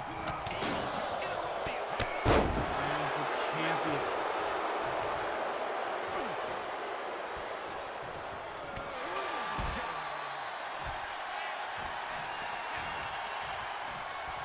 It's going to take some real power.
Big Show together now.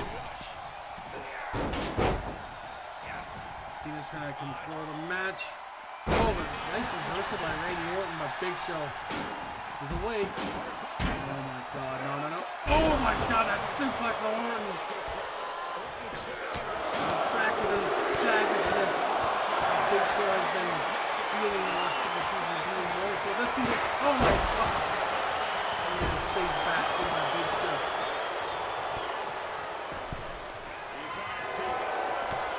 Big Show that bear hug on Orton. That could be it. Orton has to break free. Orton has to break free of it. He does. Back of the head. Big Show was elbows by Orton. Bell clap there.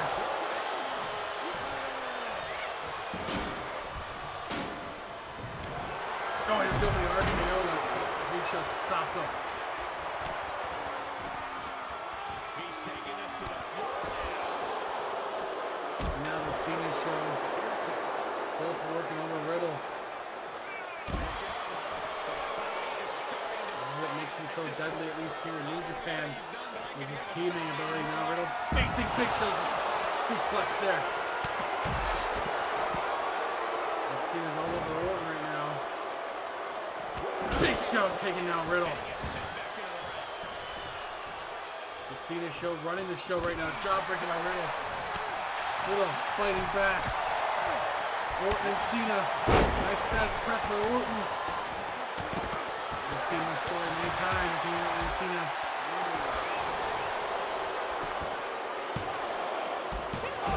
Picked out by Cena. Not quite. He steps foot in the ring again.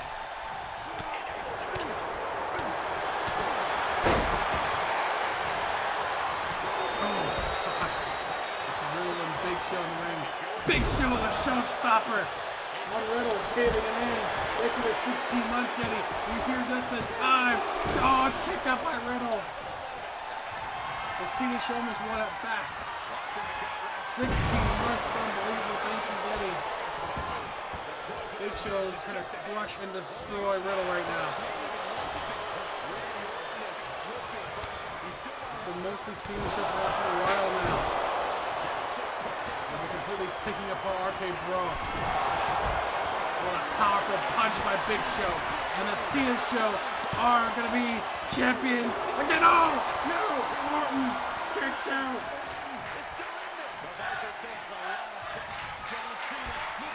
Attitude adjustment.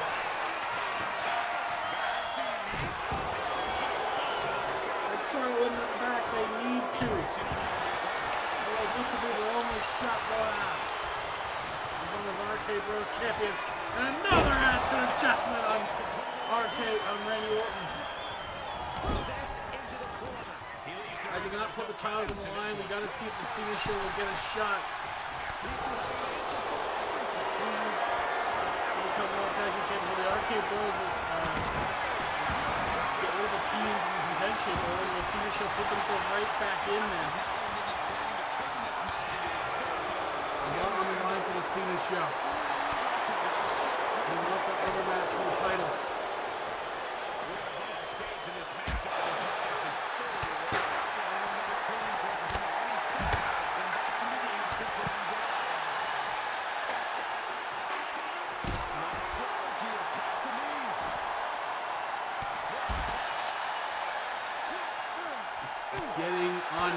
Edge on the outside right now. The RK Bros come back. Oh, no. We've seen people go through that many times already this season. Big Show might be next. Oh, and the ring post goes Big Show. And into the ladder. Orton. Oh, no, Orton. Orton, what are you doing? Orton. Oh, didn't do it. I don't know why Orton didn't do it. Orton wait way too long now. Oh, caught the European uppercut. And Riddle on Cena. Breaks it up. Doesn't hit his own RKO on Big Show. And an RKO on Cena. And that Bro mission coming now. RK Bro. Let's start to dominate this match. Big Show avoids it somehow. RK Bro starting to really roll. Big Show still a Big Show. And Cena ankle kicks Orton. Oh my God, Big Show blocks him off. And boots Orton over the top. What a match. Match of the night already. And of course, only in New Japan.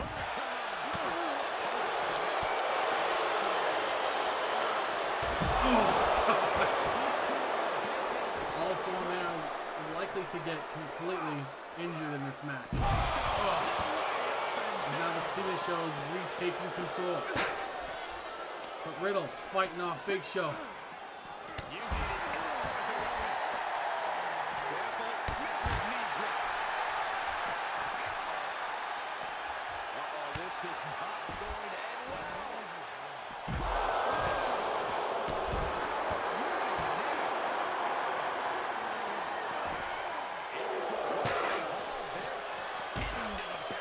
Still unclear who's gonna win, but the Cena Show looking good.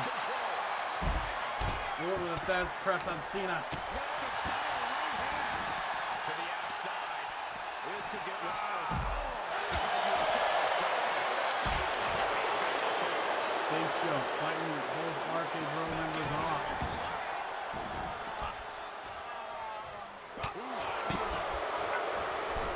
You see that alone with Riddle. Riddle takes him down. What the heck? Oh, Big Show gonna break his leg. This is just vicious.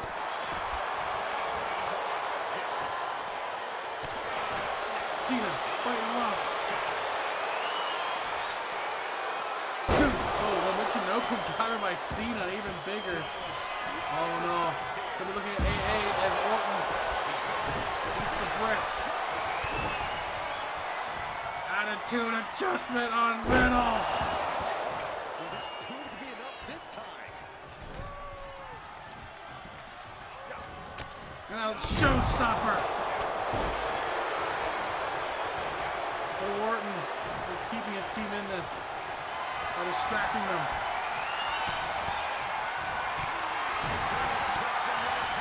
How has any man survived in this match? Even the song Raw, Brooks, Michaels, and Ziggler going down again. It's some kind of decision for them.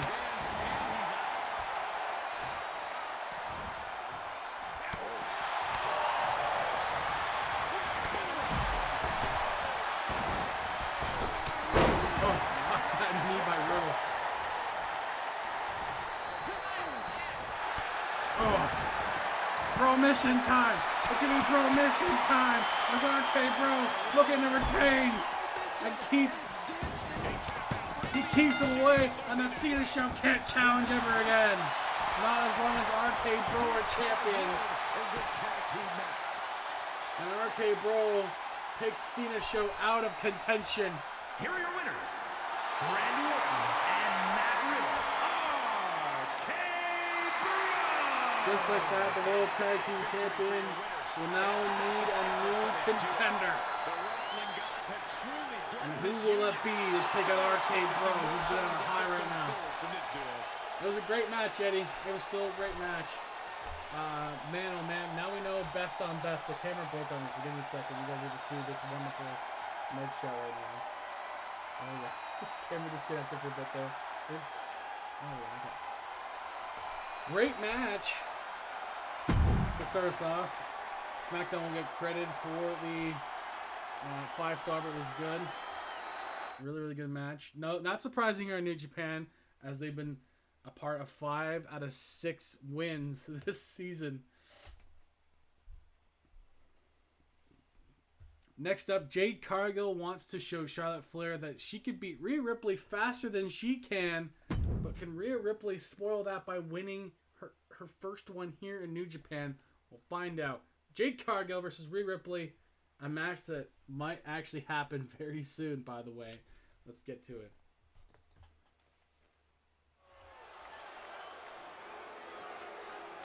She's in a fighting mood tonight. The following What happened is to an Women's Tag Team Champions? Rules match. Making her way to the ring from Orlando, Florida, one half of the Women's I want Tag to. Team Yeah. Champions, No, Jade it's more likely going to happen. IL. Such a reckless, violent superstar. Let's see how it And you does can at tell this the point. It's going to happen at some WWE point. isn't Very exactly soon. a fan of their tactics in the ring. Well, guess what? They don't care what the WWE Universe thinks of them. All they care about is getting a win at all costs.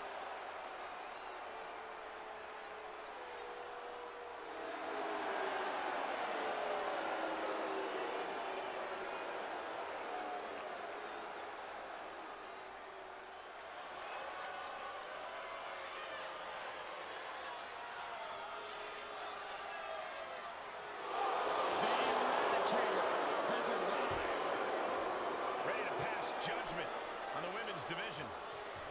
Who's stronger, Jay or Rhea? I mean, you know, Yeti, we're about to find out.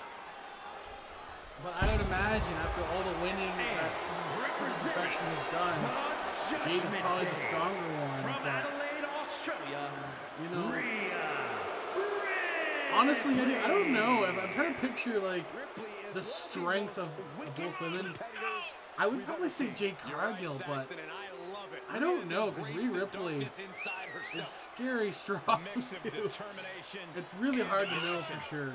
Because when you go by strength of talent on the roster, too, the AEW people are about the same size as the WWE ones. So Jade Cargill really hasn't faced anyone super big other than like Chris Statlander, who just has height mostly. She's pretty strong, but like it's mostly height. So, you know, her facing Rhea Ripley might be the closest to matching strength to her. So I think we'll know when we see the match probably. Well, Rhea Ripley looks ready to torment yet another victim. What's the matter over there, Saxton? You feeling a little squeamish? A little uncomfortable.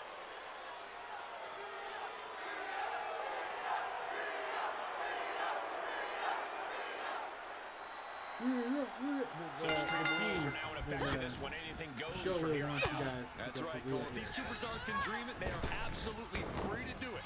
There's nothing standing in the way of their most ambitious and sadistic imaginings. Splash!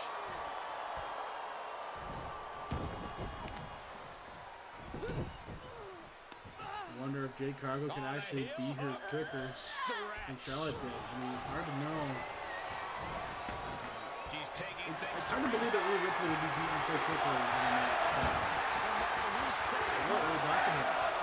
What really got to her?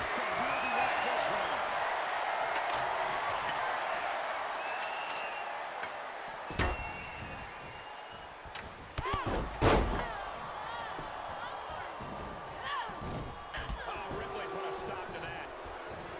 I'm bored. Wow.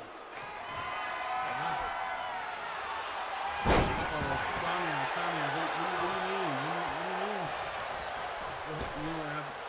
What happened, Sam? What happened?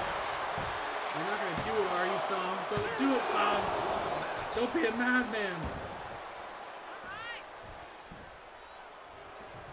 Don't be a madman! We've witnessed incredible brutality in this type of match. What could be a key factor in this one? This is a form of if you have a shot, you better take it, because you might not win this match. It's okay, man. It's just Jade Cargill. Charlotte's not here to hurt you today. Can become a reality.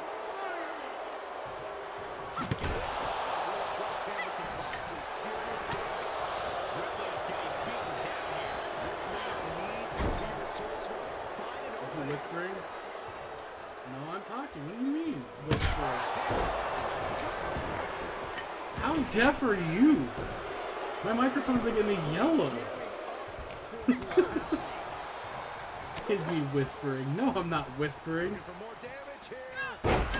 I don't know what to tell you, Sam. I'm like hitting yellow, almost red bars on my end.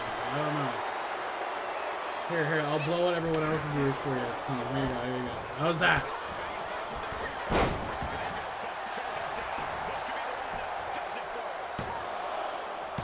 Well, that's weird because I'm literally full blast. Nothing has changed. Nothing has literally changed between weeks, guys. I don't know what to tell you. Okay, I'll turn it up again. I'm at max. I don't know what you guys want from me. If this was a problem before, it's the first you're going to tell me about it. Because it's literally the same settings as last week. And the week before. And the week before.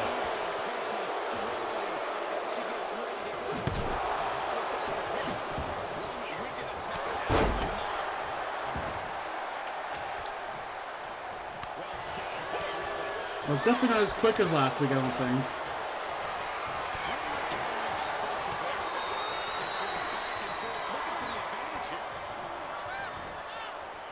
Oh my, Jade with the...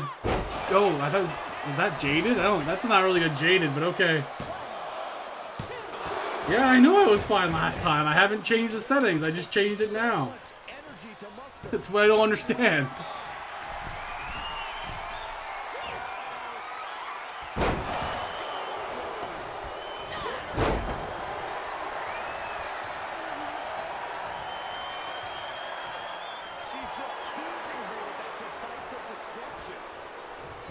Jade. Oh, drop kick by Rhea. At this point, Jade just has to beat her.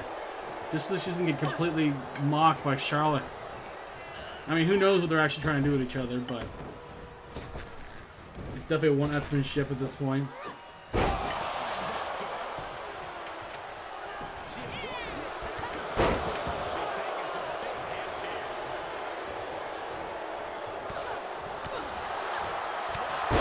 Anarchy happens when you're bored. Well, no.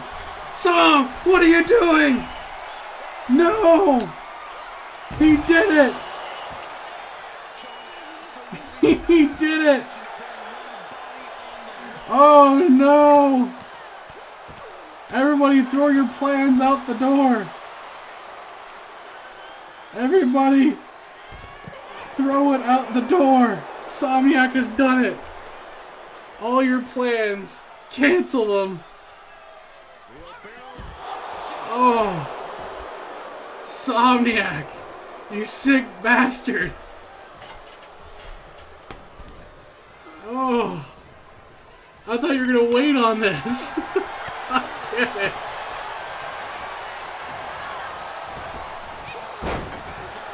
Well, Yeti, did you see this?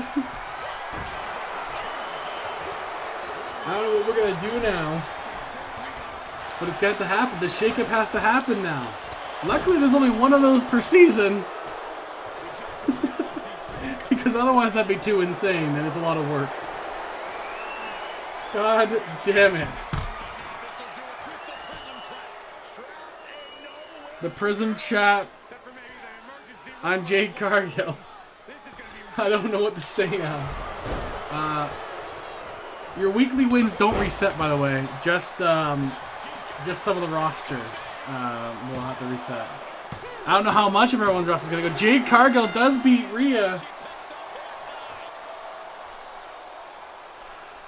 Oh. Here is your winner, Jade. I'm halfway to second. Oh. God. You know who's not halfway to second? The Jays. Alright? God damn it. Jade Cargill also gets the win over Rhea Ripley. Rhea not having a good start here. Oh my god.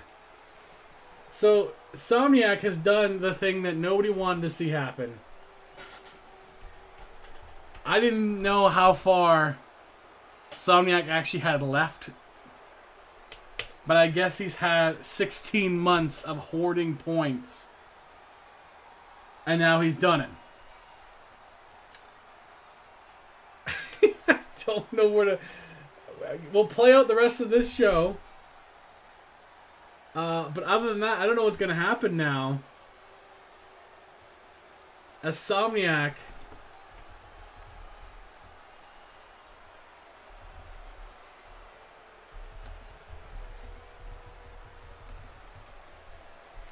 Somniac, you have changed everything.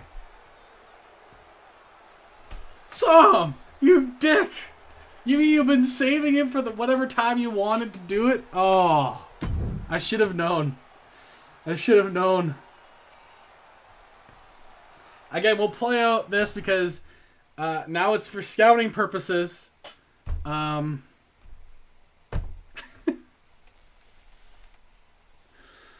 Wow. We have Brock Lesnar versus Stone Cold Steve Austin. The IWGP US Champion versus the IWGP Champion. Chaos is about to reign supreme in Chef Wrestling. And again, thank God I only have one of those available because there's no way we're doing this again if that happens. Oh.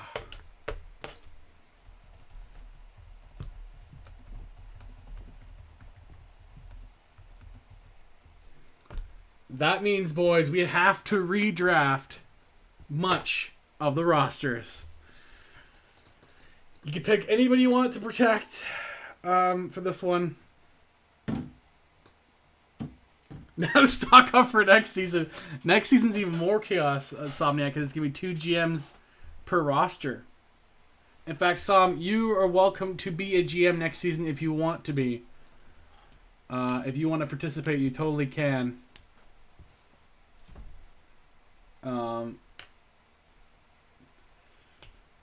I don't know what to do now. We're gonna let the matches play out.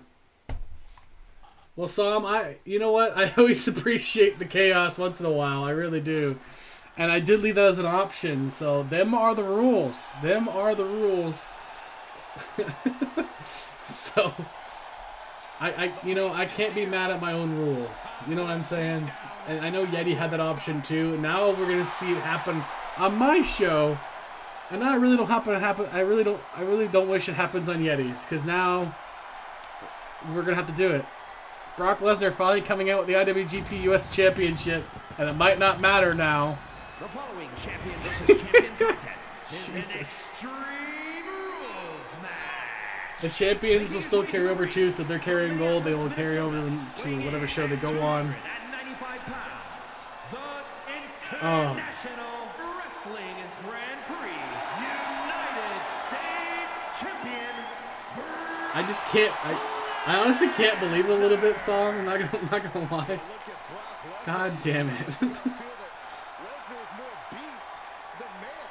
Now Lesnar is undoubtedly the next step in human evolution. He is unbelievable, physical. Not like full, Yeti. We have to do redraft. It is a shakeup. So I'm not sure how many we're gonna do yet. I'll figure that out with you guys. But my God. Well, we're gonna do like a limited thing. There's gonna be a shakeup of some sort where you guys will like set the guys available and set the guys unavailable. And we'll do that. But I'll have to figure out after this what we're gonna do with that. So well, that's what I'm saying, Eddie. It's the reality I thought would happen on your show over and over again. But Somniac, the points will be higher next year because I want to take a while longer next time. At least he didn't wait until like the last 10 weeks of the season, because my God, would that have been even more fucked? At least we still have like 15 weeks to kind of like tell a story here. But my God, I did not think it would happen to BH. So.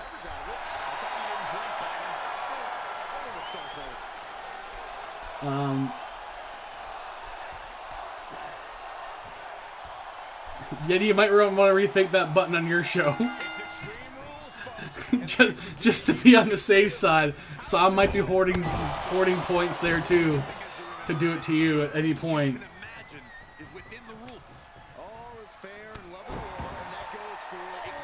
This is looking a good match though between these guys. No doubt in my mind. The two champions of New Japan here tonight.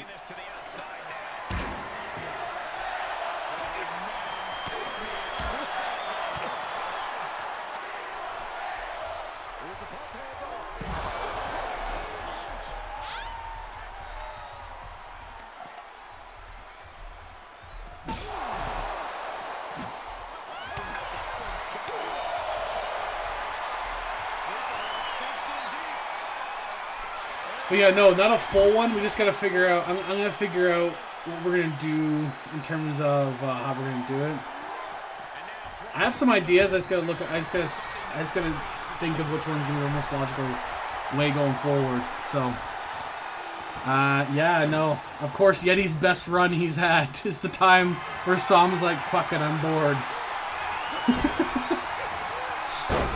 Damn it. Well. I just literally chucked the freaking notepad across the room because I don't know what to do now. Actually, I have some ideas what we could do. I just gotta break it down and do what's most logical here. Where's my actual notebook? There it is. I didn't throw the actual one I had, so.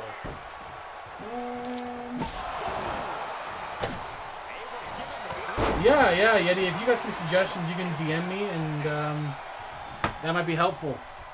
I got a couple too, so maybe I can just kind of combine things. I don't want to like completely screw us over at the same time, but it is going to be a bit of a mix-up. There is going to be some roster changes for sure here.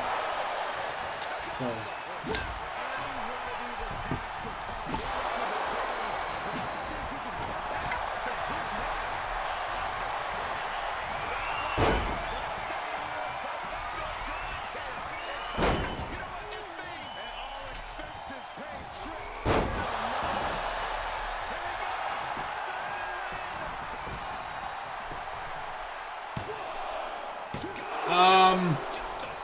Well, Yuri, you know the little point redeem button on the bottom that says 50K shake-up time?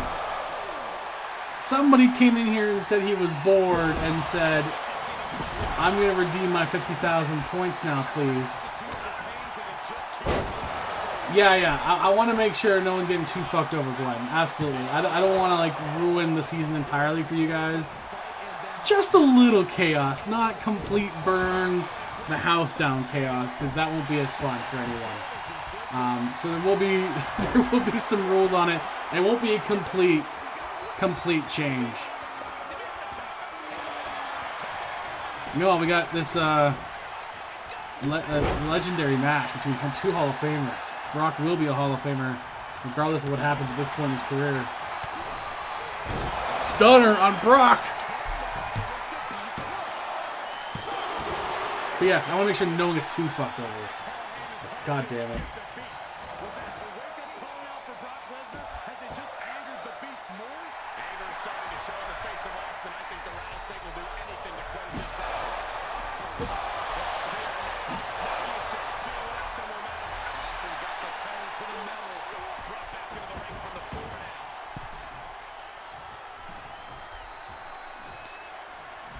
Actually, my plan was pretty similar to that, Reddy, so I actually don't mind that at all. It's still fair.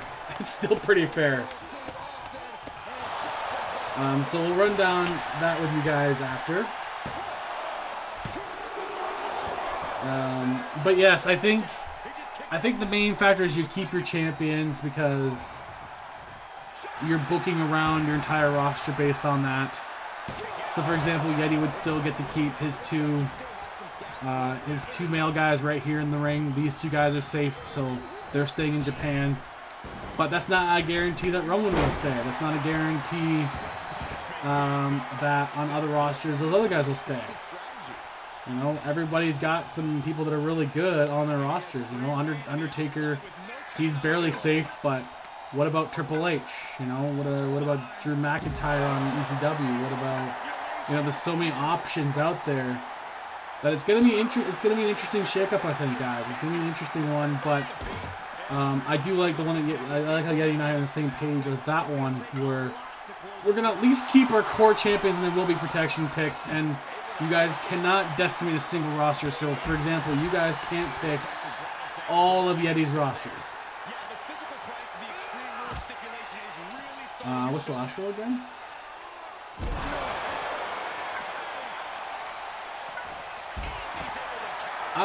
Yeah, I mean, you can pick your people back, yes. Because technically, in a draft in fantasy football or fantasy hockey, you can re-pick the guys you had last season if you don't have a keepers league. So I don't see why that would be a problem, because I know some people would want to take guys back that they would want that don't quite fit their core, because maybe you got a title feud going on with a couple of the guys and you don't want them to leave. So I could see that being an option there. Yeah. We'll do a bit of a breakdown after this. Some of the rosters will have a bit of a changes, guys. A bit of a changes on all the rosters. So, thank you, Somniac, for spicing up our life. At least the good news is he can't do it again. We get one. We only get one.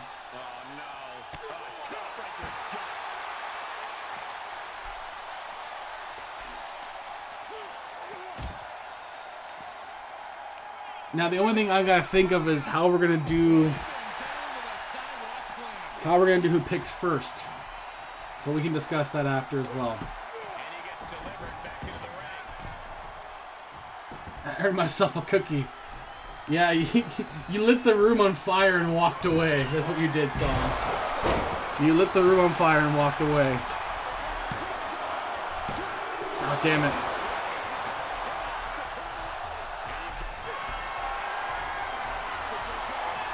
F5 on. Oh no. Blocked by Stone Cold. What a match this has been, though. This has been a fantastic dream matchup between these 2 legends, between these 2 champions of New Japan. Blocking that stunner.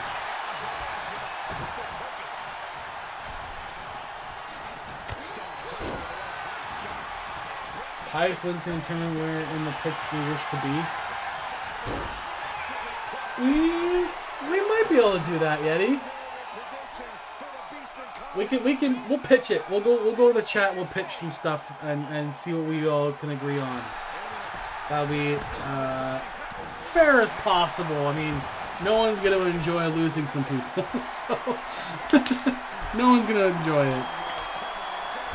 Maybe Dev will be okay with it, but I never know with him. Stunner on Brock Lesnar. He walked right into it. And the champion beats the U.S. champion. I don't want to go first. Random wheel and snake draft. That's not a bad one either, so I'm a snake draft. That means you pick last first if you are someone who picks obviously last. Oh. Yeah, you know what? A snake draft could be good too. Austin is the only person that has stopped Brock Lesnar to date, but you know what, Yeti? At least it makes sense. At least Stone Cold, your champion, is the one that stops him. You know, he can't lose to 2-on-1s, but he can lose to Stone Cold Steve Austin. It is Stone Cold, to be fair.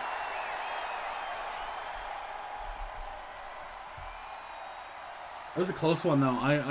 It definitely could have gone either way on that one, guys. Yeah, the shakeup is happening. Thank you, Somniac, again for that. You're going to be one of the most beloved people in the history of this channel, I'm sure. Mac Daddy will be very sad to see certain people go if it happens. Because of certain two guys, you know, I bet Yeti will protect him anyway. Most welcome. Som just wants to see how this results, how this turns into results. He wants to see it. So basically, based on what Yeti has here, which I agree with, you get 5. You can't take more than 2 per roster, so you can't just, for example, you can't just dogpile on all the top talent that New Japan has, or you can't just take all the women from Zod's roster at once. That wouldn't be fair. I mean, everyone can still use their 2 picks on that if they really want to waste their time on that, but you don't dogpile on a friggin' brand, basically, is the idea there. Your champions, your main brands will stay, which I like too, because that makes sense to do that, because you spent your time for now 7 weeks to build to that point. So basically, you're rebuilding the fringes of your roster. You're rebuilding the core of the roster a little bit. You can pick guys back, and you get to protect 5 of the ones that you want. So basically, you get your core 7. If, for example, if you're in New Japan, you got your 2 main champions and you got your 5 protections. So he can have a core of 7 guys that he can keep. For example, is that what you're saying, Eddie, or do you get like the champions plus on top? Like, do you get, like, say you have 5 different champions, do you get 10 people total? Because, like, for example, on Raw, they have a women's champion, light heavyweight champion, North American Raw, and Raw tag team. So they have 5 belts. Do they just keep their entire roster? 10 protected total.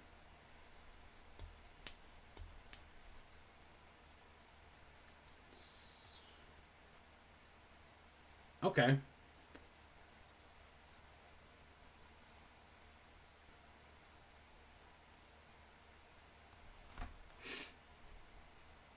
If they have the belts. Okay. So Unguided would get to pick basically half his roster will be safe. The one thing Unguided did correctly here was having too many belts. The one thing Unguided did correctly was having too many championships on his show, because it might save him from losing any of his roster. He's going to leave himself exposed, watch. Yeah, go ahead and take me. Whatever.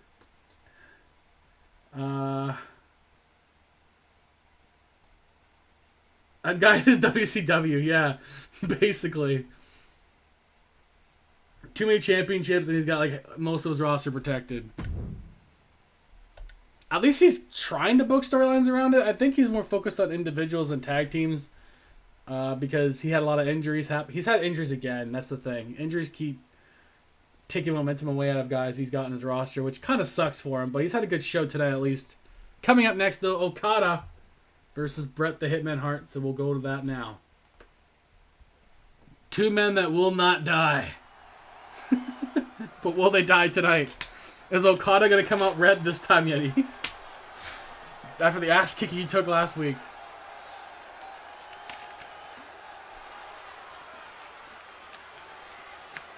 The following contest is an extreme... The ass kicking that he almost survived.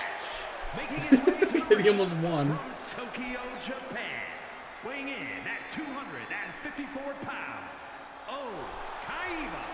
Just look at the swagger on this. Yeti trying to fucking sneak in. You know, a number of people Yeti. despise this superstar. Well, the WWE Universe clearly didn't do you, Corey. Oh, and what else is new?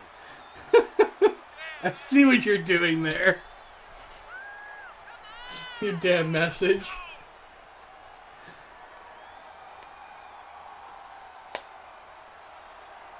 I know some of your plans, guys. I know Yeti's plans roughly. Superstar has got to tread carefully. From what I can remember, I know the core of his plan. Can eliminate you like a sniper. It's why I think technically you already bought the championships, and I don't recall you've already bought them.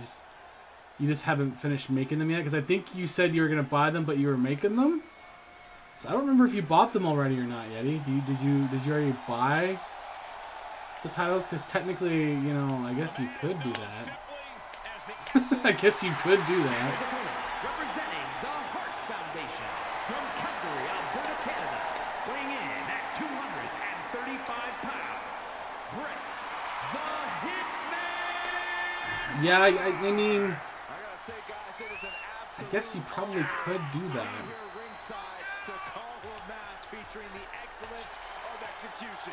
I don't know if you put them in. Yeah, I didn't put them in yet, but I know you bought it. We'll figure it out after.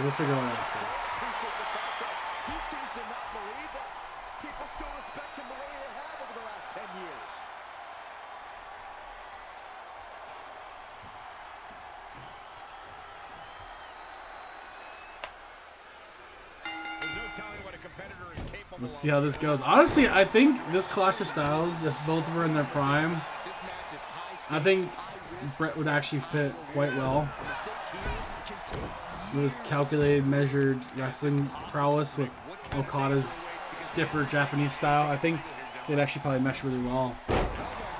We'll see how that plays out in this match.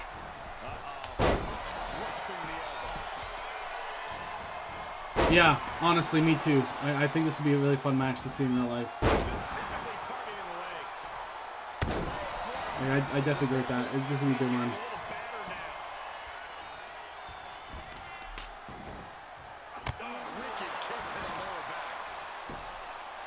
Looks like right now it's mostly Bret Hart kind of just wearing the limbs away of Okada. The torso still a little sore for the last while for him.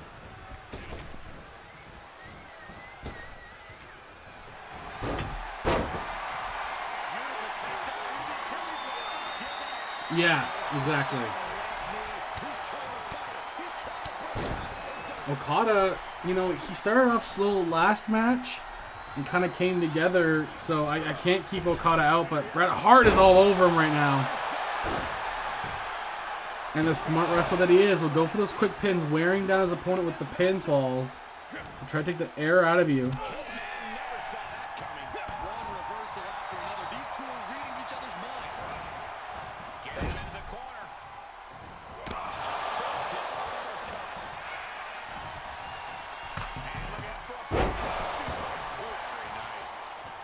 There's Okada now starting to roll.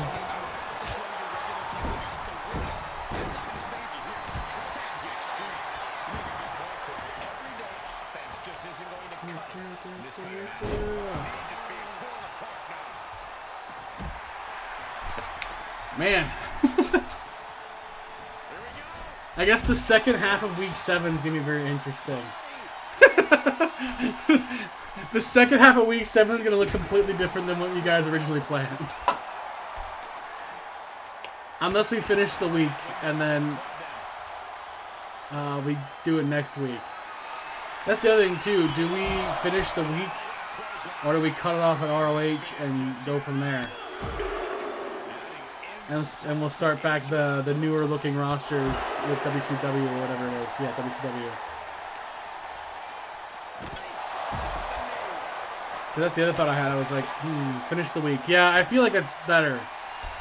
That way I'm not hassling people to change up everything. Oh, no. No. Not now. Not right now. Don't do this now, game. Oh. No. Yeah, that's also true, too. Damn it, game. Give me a second. At least it wasn't far in. It was still pretty early on. Why? Why you do this? It'll do so well for a while and then not again for a while. Ugh. The game decided, fuck your redrafting. Forget it.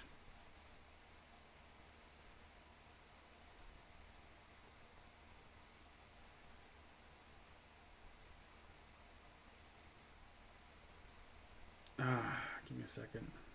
Freaking game.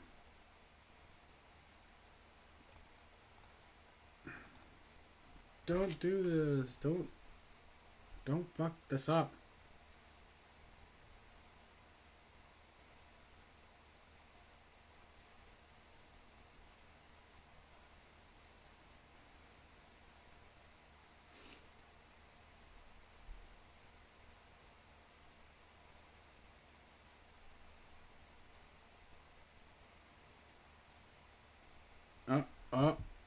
Are you gonna work? Okay, we might be okay. We might be okay.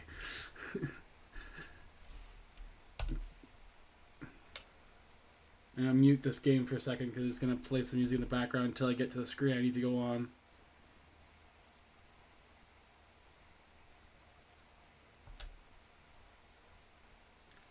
Again, I don't know why they let you do streamer mode, but when you first open the game, it's not an option. It puts you into music. It's kind of weird. And then now you can. Now we're good. Okay. All right. It was looking like a good match so far. We'll get back to it though. We still have an important match to play out for this week because we're gonna play it out anyway. I really don't think it changes the tournament too much either unless these teams get separated. But even then, I think we can probably let it go. The tournament wise, because I think it would still work. I think when it comes to like tag team tournaments for a floating title, I think that probably wouldn't change too much, but we'll see. We will see. I'm gonna bring these guys back out, and then we'll get the match going again.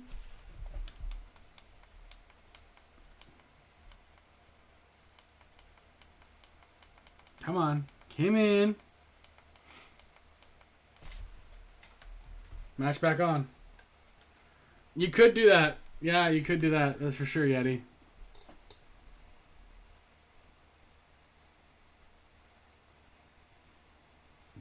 Whoa.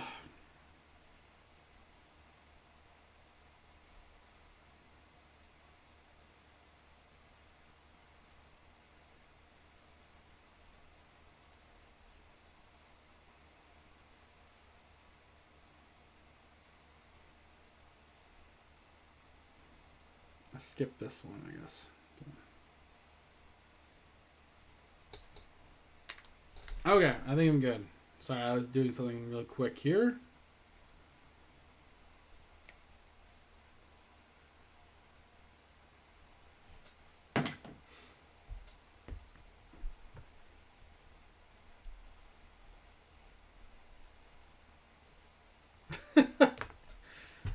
Somniac, you know, I appreciate appreciate you when you appear, and you know what?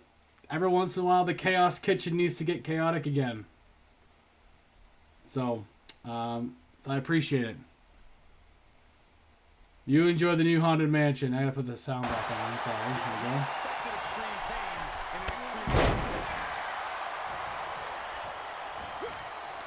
Speaking of haunted mansion, it ended up being not haunted, but I saw the movie A Haunting in Venice, and that was very good. Tina Fey is in that one. It's based on an Agatha Christie novel, which I like Agatha Christie stuff. It's a thriller. It's not really actually a horror movie. It's more of a psychological thriller. It was really good though.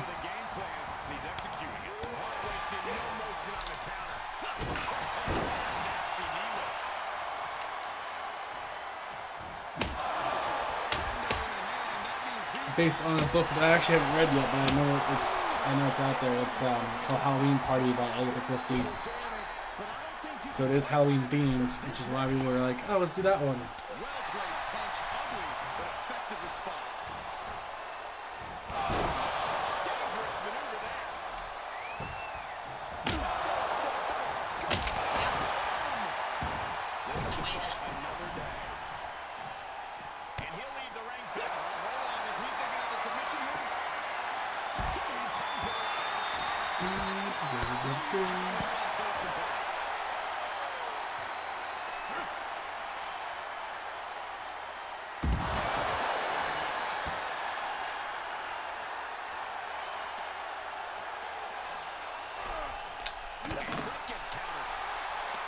Okada is just, man. Like every time he steps in the ring, he just gets like a limb that's red. He gets close to getting hurt. And like he's just trying to gut it out against Brett right now. As he's making Brett a little sore. That cane was ripped over. Shreds of it everywhere. As the chaos continues here.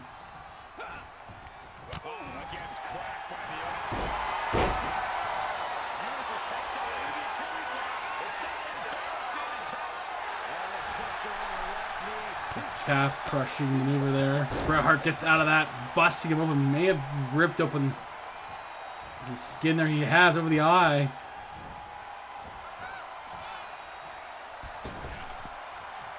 Bret's gonna, no, did he? Oh! There's the knee of Okada, but Okada looking alright for now. Baseball bat ready for Bret Hart here. But Bret stops him. Bret continues his technical mastery he's putting on right now. Okada, as we show in that Brock Lesnar match, is a gutsy performer. Oh! Off the apron goes Bret.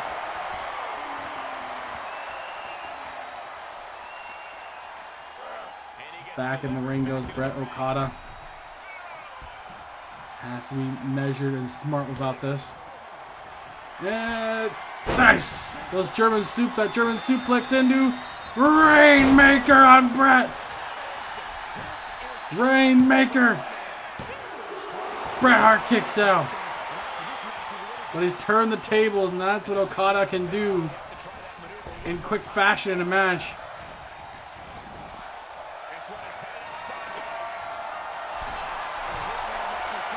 He's getting that sledgehammer now. Bret should watch out. Somehow drops the sledgehammer. But, oh, that backbreaker on Bret. Bret dodging the sledgehammer into a pass on his own. No, float over DDT. Reversal by Okada.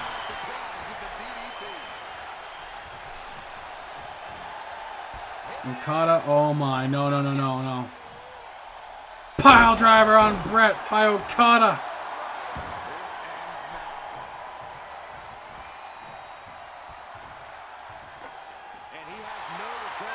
The Rainmaker wants the Canadian to get up.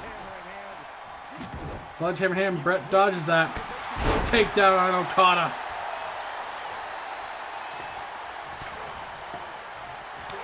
Oh. And another Rainmaker.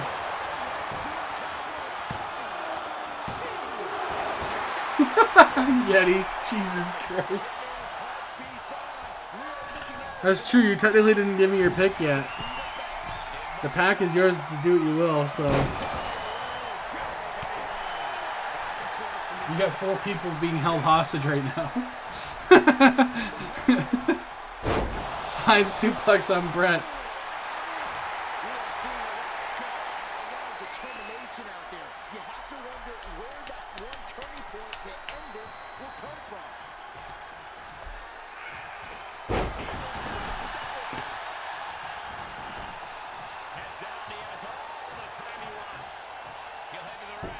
Ugh.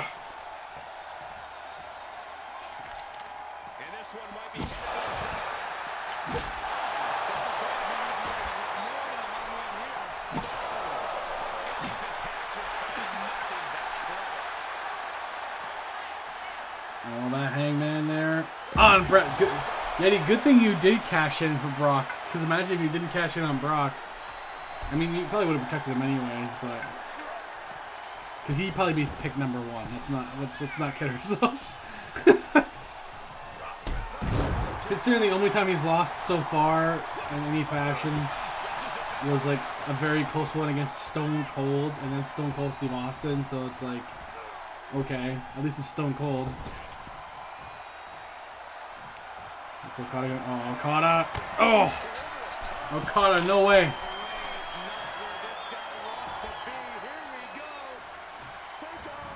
Okada, take off through the ropes, that tope suicida.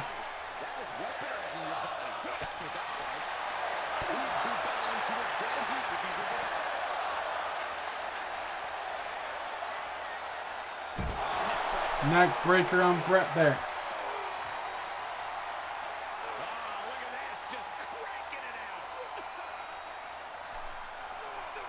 I mean, you could be like Dev and have the undefeated Otis.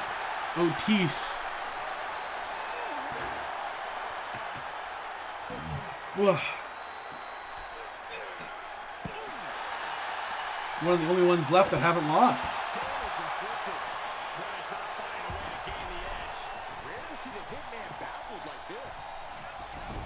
Cody Rhodes and Otis, I think, are the two now.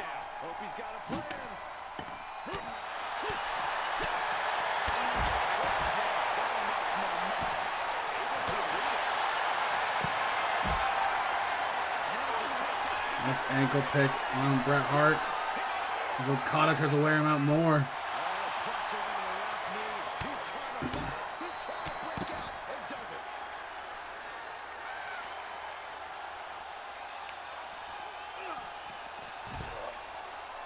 He's looking for an implement of destruction under the ring.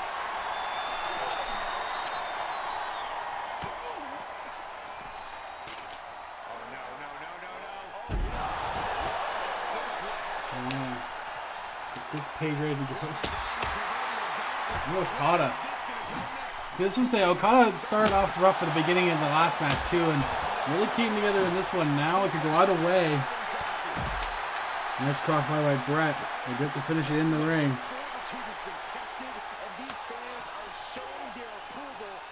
The cameras and lights people don't know where to go with this.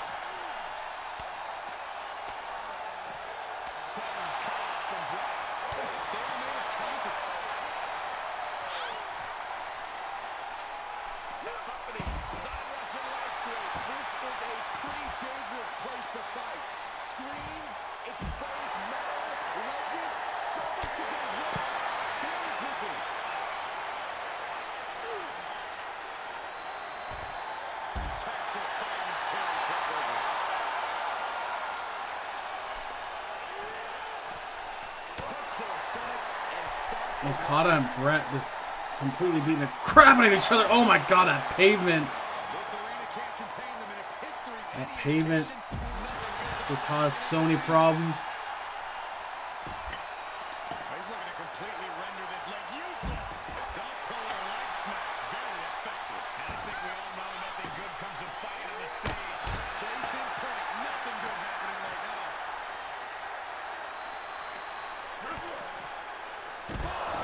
I'm gonna need a coffee after this show. Oh.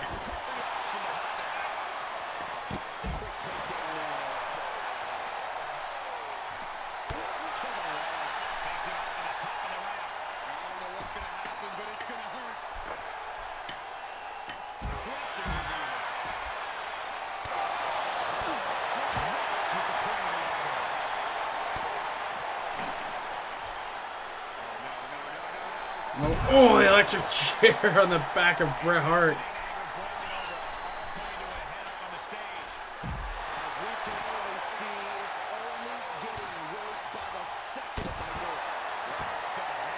One of them will probably get injured in this match. As now they're competing for the possibility of being moved on to another roster.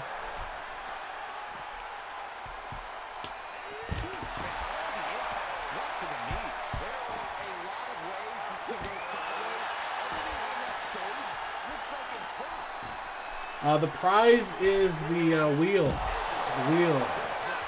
which has a free show cost, which means you make more profit, an injury relief, free contract, some money involved in that, a CWF title match if you're choosing, so World Women's or World Tag. So you can insert yourself in one of those things going on.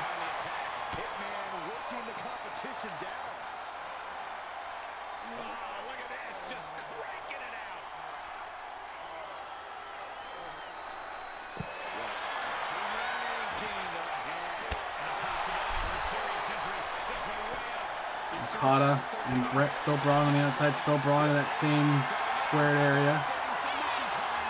Can't end it in submission outside the ring.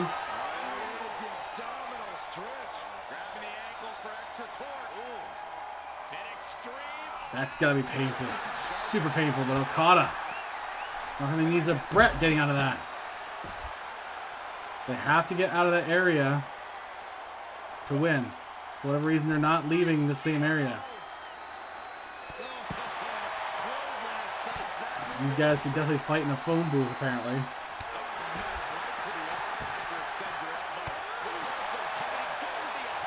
Inching closer and closer to where they're supposed to go. Okada throwing Brett right back in. Okada wants to finish this. Okada wants to go for it.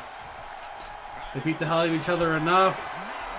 Can he hit the Rainmaker a third time? And he does! What a match. What a brawl this has been.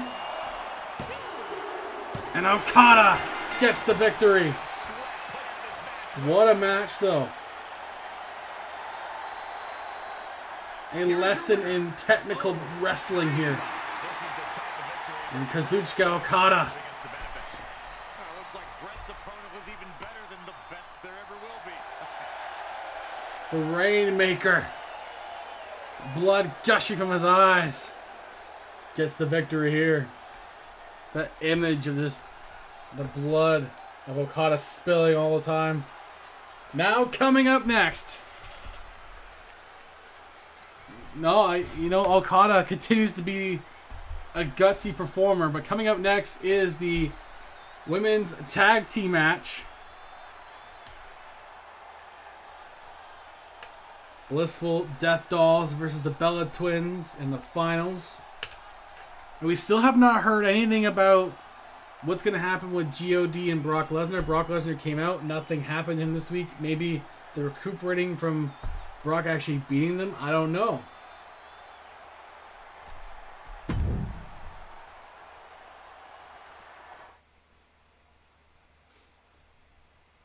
But we will get to that women's match now.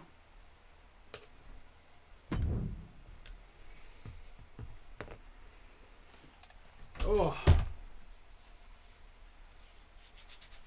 Yeah. We'll let them get to the ring. I think it's going to be another fun match, though, guys. Let's go.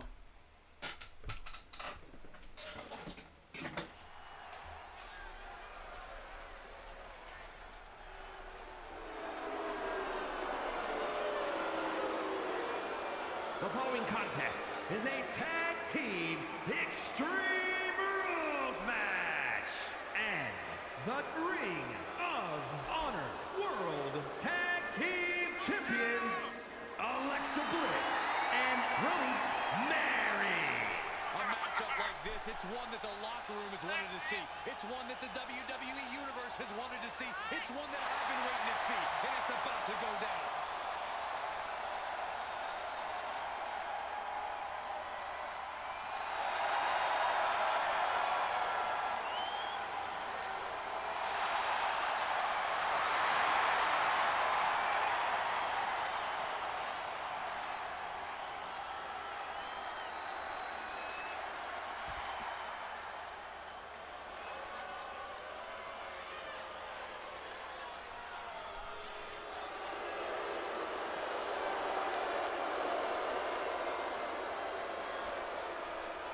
Right.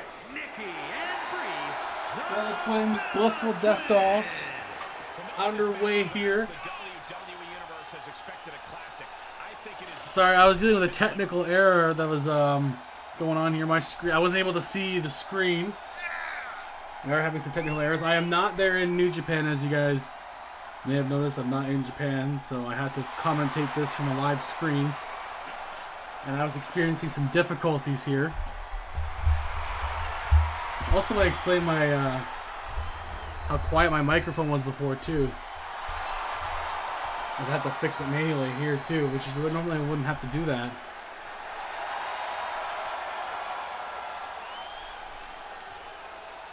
But we'll carry on, which should be a fun match.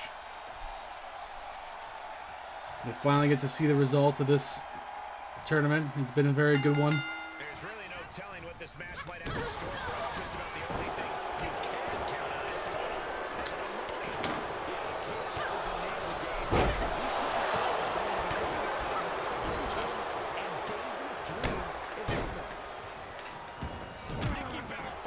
It is New Japan rules. Bellator's looking for another shot against Simply Perfection.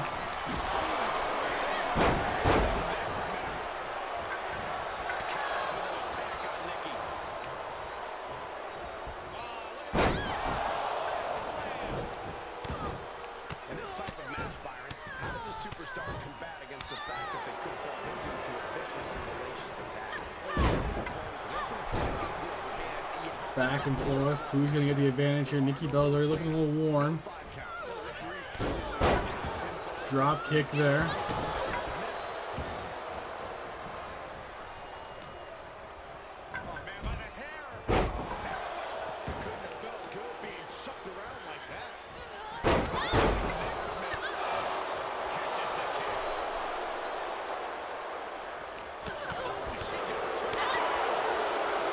It looks like Alexa's in there with Brie Bella. Got Nikki and Rosemary on the outside. Oh, God. Alexa. Nicely done by Alexa into a pin here. No, I'm not going to quite hold it there.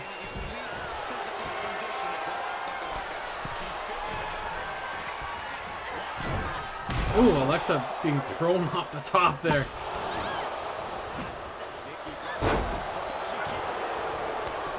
Wait. Whoa. Hold on.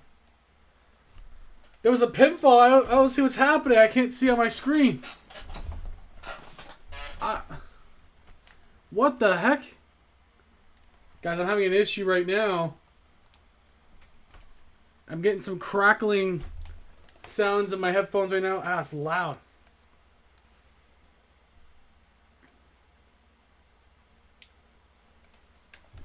Something's going on. It looks like New Japan has lost connections to the show.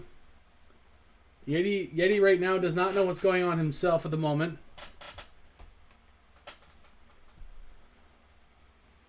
It's a message from Roman Reigns. We haven't seen him in weeks. The GOD, the Gorillas of Destiny, and myself will not be ignored. We are here. We are absolute. It's Roman Reigns. Roman Reigns has been doing this. Roman Reigns is the one that's behind the attack of Brock Lesnar. We should have known, considering the history that they have together. But it looks like we won't be able to finish this match, guys, as we're having technical difficulties for New Japan. I'm able to get my camera back, but that's pretty much it. We can't get to the match here for the finals. We don't know the result of this finals now. Yeah, I don't know, Mac Daddy. We're not going to get the result of the finals, though we had a good New Japan show otherwise, but it's been stricken from the record.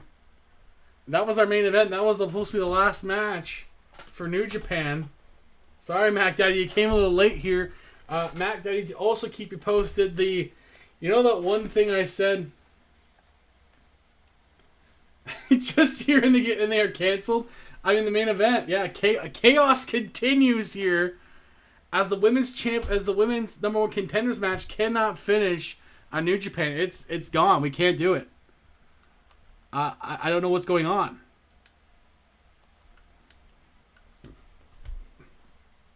Roman Reigns has ruined the rest of New Japan. The GOD pulling the strings in the background right now. I can't do anything about that, unfortunately.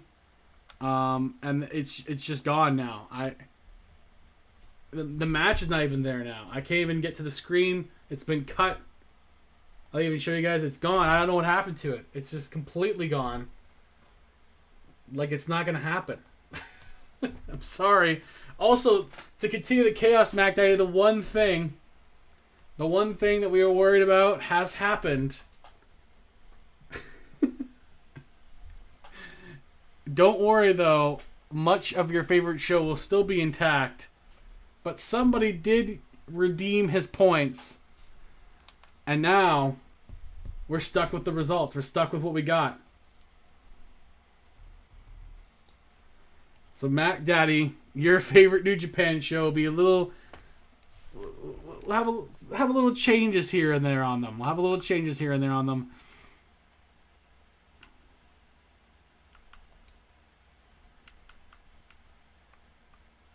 I guess we'll go right to Ring of Honor. Ring of Honor says they're ready to go when we are, so we'll go to them. We'll go to them. As Yeti figures out what happened to New Japan's connection. We still got the other matches out of the way, though. RK Bro did beat the Cena Show. So that means the Cena Show cannot challenge RK Bro for the championships anymore. Jade Cargill beat Rhea Ripley. Stone Cold had an epic legendary clash with Brock Lesnar and beat him.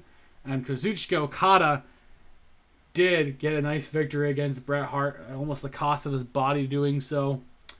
But now we'll get to Ring of Honor show. Man, oh man. As we're figuring out the connections for all this right now. Absolute chaos here on Chef Wrestling for this week. It's maddening. Somniac comes in and all hell breaks loose. Shows just end because of interfering superstars that want to do what they want. Rosters will get shaken up a little bit now. The endless chaos that this Chaos Kitchen is going to go through at this point. I don't even know where my character's going. I might not even get protected. I'm not holding a championship. I might probably. I'm more than likely gonna get exposed. I haven't. I feel like I probably haven't done quite enough to earn otherwise. I don't know though. No idea.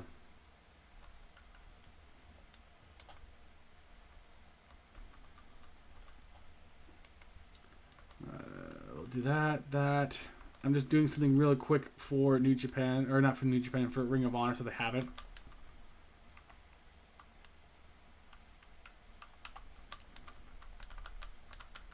There we go. They are looking at another matchup here that's going to be really good. So I'm just trying to get that ready to go for them. So we have the Circus of Terror is facing Team Feed Me.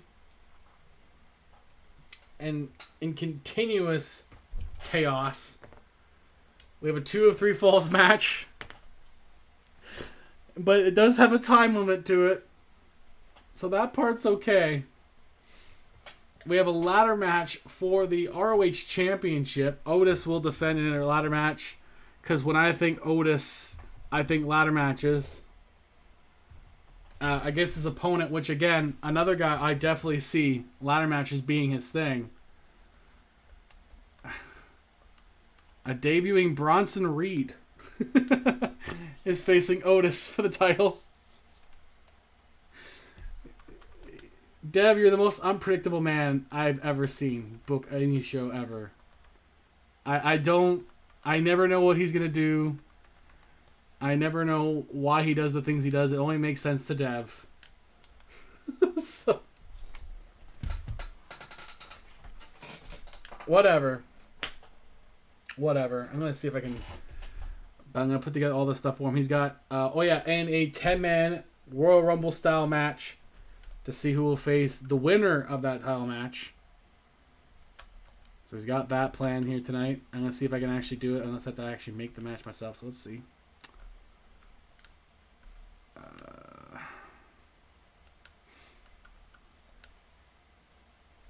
Oh, good. I can do that. Perfect. So I put all these guys in here. Dev's entire roster going in this match. Can I not? There we go. Change participants. There we go. Okay.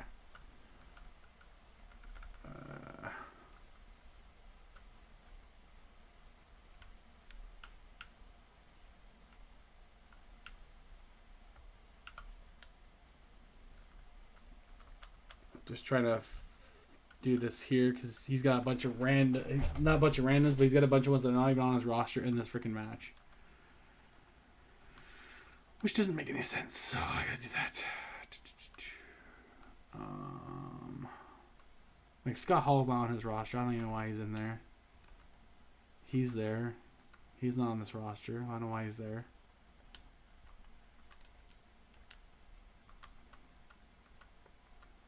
It should only be defaulted to his roster. You guys do it every other freaking time in this game.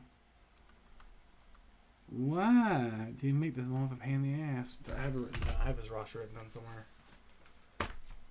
I have that match, sorry, I should say. Written down somewhere. I did.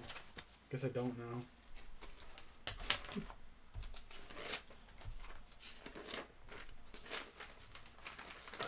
I'll pull up his. Oh, I have. Okay, I have it written down here. Never mind. We're good. I have it right here. I can't put him in. Why? Okay, can I put this guy in?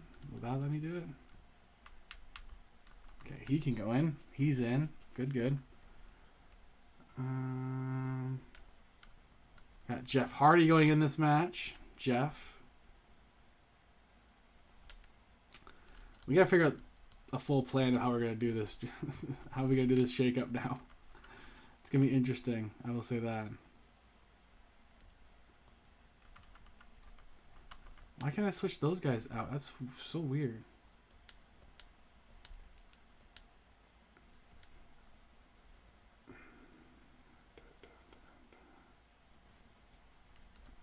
Can I put him in, or is that not allowed too? Okay, I can. There's two guys in this match that are not supposed to be in it that I cannot change and won't let me do it, and I don't know why. It's very weird.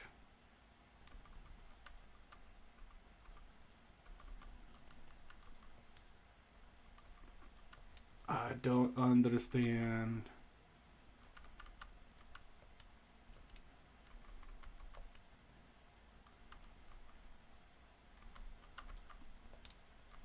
Oh, okay, we'll do that. Ah, there we go. I think I fixed. No, I didn't fix it. There's two guys in this match and that's supposed to be in the match for Dev, and I don't know why I can't fix it. I can't fix it. Kenny Omega and Zalberg are not involved in this match, and I can't switch it. Okay, I meant to actually make a whole new one for him. Hold on. I literally cannot... Oh, well, you know what? I can actually delete this probably. That'll help. Can I delete this? Sorry, guys. I have a match that I'm trying to figure out. It's being more complicated than I thought it was going to be. It's not me either. It's the fucking game deciding to do what it wants to do again. Alright. Can I change it now? Now I can change all the participants. Thank God. Okay. Just random guys that are not on his roster are competing in this match. It just doesn't make any sense.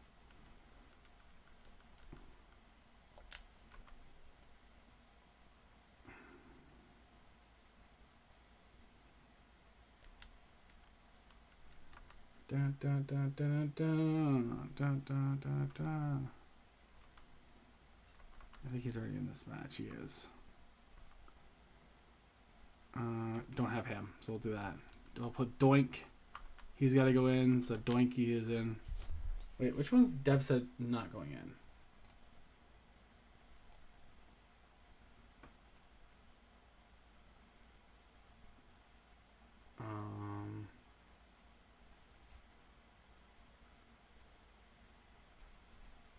I don't see it. FTR, Briscoes, and Otis. Okay. FTR, Briscoes, and Otis. Okay. So we're good. Doesn't matter who I put in after that then.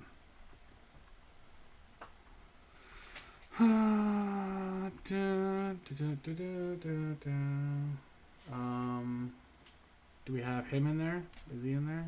Luchasaurus. Yes, he is. Luchasaurus is in there. Good. Axiom, Santos, Boogeyman, Uncle Howdy. I'm missing somebody here. 1, 2, 3, 4, 5, 6, 7, 8, 9, 10. 1, 2, 3, 4, 5, 6, 7, 8, 9, 10. Who am I missing? I'm missing 2 people. Santos is there. Oh, Jeff Hardy. I was like, who am I missing in this goddamn match? He's there.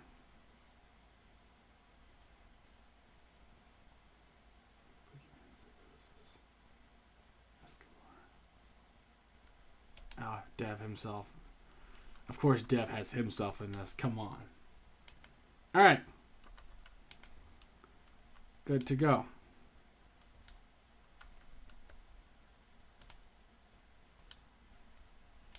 Can I not? I don't want to be involved in this match. What the fuck, game? I have to pick someone in this match? Oh my god. Okay. Sorry guys, this is giving me a hard time. Apparently I had to have someone in the match myself even though I'm not participating.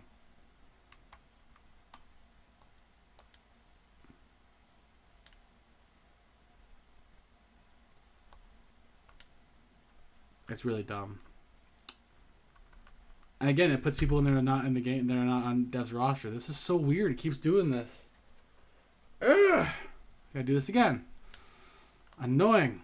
Yeti is not on his roster, and the last thing Dev wants is Yeti on his roster. This last thing he wants right now, I'm sure.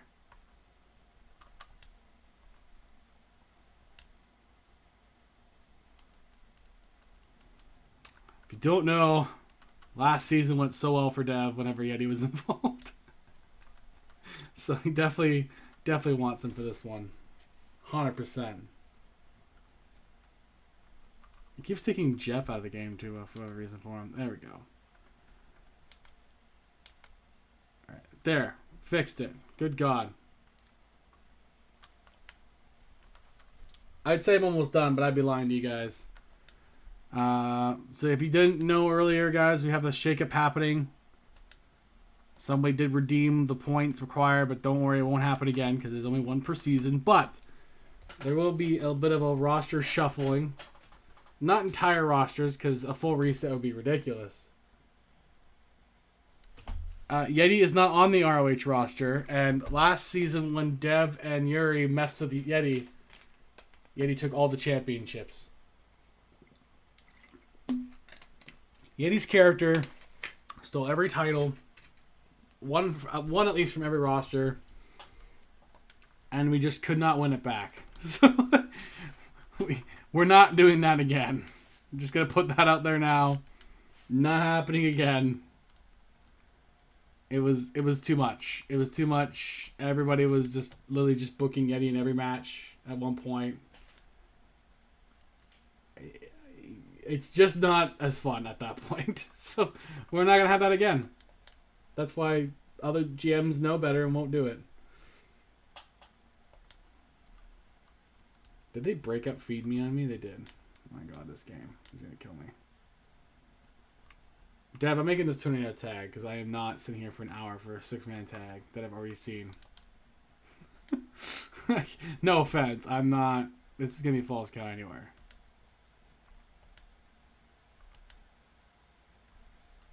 Actually, it'll be tornado tag. I'll be more fair. Actually, no, fuck it.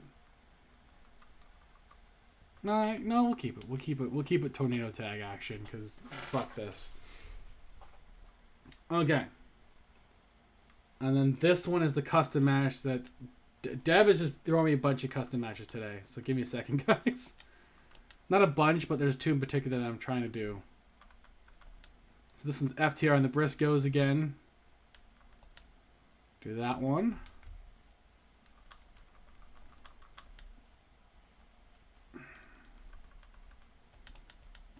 And they, of course, broke up the Briscoes again on me. That's cool. This game breaks up tag teams like no tomorrow on me.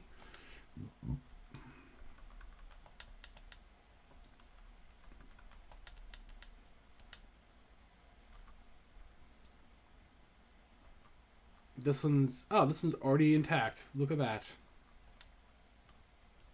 I just gotta move this one to Alexa.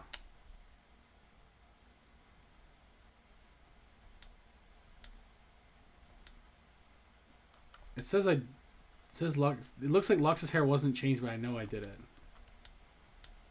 And I'm just tired of this game messing with me at this point. So, Lux, I'm sorry if your hair is not changed. I literally did do it, and I don't know why it's still purple. So, don't know. We're gonna have to deal with it for the rest of the season.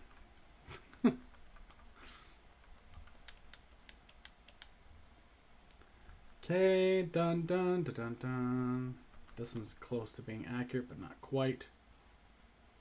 Because this is going to be a different one entirely. This will be a ladder match. And it'll be Dev's new friend and new project that he wants so bad. So bad that he gives him a championship match in his first opportunity. Just to keep Otis on his toes, I'm guessing. Come on. Come on. Okay. Ring of Honor is ready to go. Sorry it took me a bit. I had a problem with one of the matches just not working the way I want it to, but we should be good. We're starting off with a tornado tag action. Feed Me rematch against the Circus of Terror. Again, tornado tag action. We have seen this play out before in the favor of Team Feed Me, but now with a little extra chaos with it being tornado tag. So we'll get to that. Chef Mike, Dev, and Luchasaurus versus the Circus of Terror. Doink the Clown, Boogeyman, and Uncle Howdy.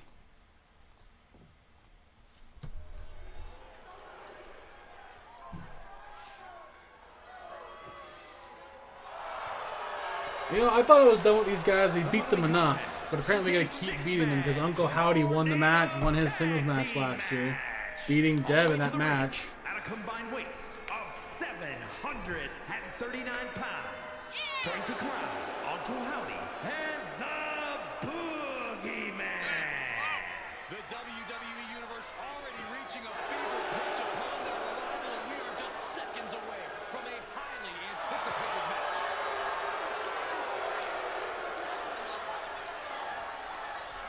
The Boogeyman. Doink the Clown and Uncle Howdy. The Circus of Terror. Taking on Team Feed Me. Here's the GM of ROH himself. And their opponents. First, from Boston, Massachusetts. Terror is right, I hate them. Damn, Lux. Damn. Italian Stallion, Jack O. Oh yeah, I forgot I called him the Italian Stallion. I always forget that. The Italian Stallion. You know, a number of people in the back just despise this superstar. Well, the WWE Universe clearly disagrees with you, Corey. Well, Lux, I don't know if you saw, but we're gonna have to do a bit of a roster shakeup. It's not a preferable time for us, but it's one that we've been dealt, thanks to Somniac.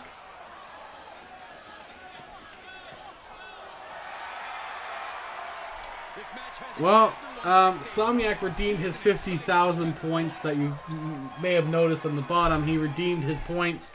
Now there's going to be a bit of a roster shakeup. Every roster will have a bit of a different take to it. There will be some protections to it. Champions like Lux herself, she gets to stay in Ring of Honor, but no guarantee, for example, myself would be. I could go somewhere else. Honestly, I'd rather get away from the circus. From New York. Technically, it is my fault. Yes. The Cook. Mac Daddy, I gotta say, technically it's correct. But I also did not think anybody had the points. Did not think anyone had the points. No, I don't want to get away from you, Lux. That's not what it is at all. You know that. Why would I ever want to get away from Lux? My main cheerleader 90% of the time. Sometimes we're not, you're not my cheerleader, but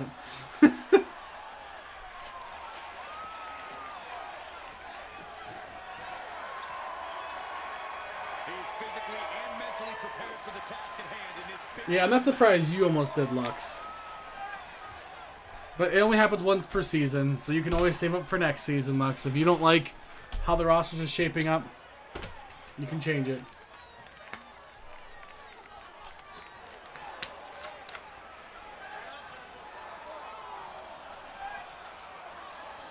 And from California, weighing in at 200. Luchasaurus! Cheesy Celis. Oh, it's even better, Luchasaurus.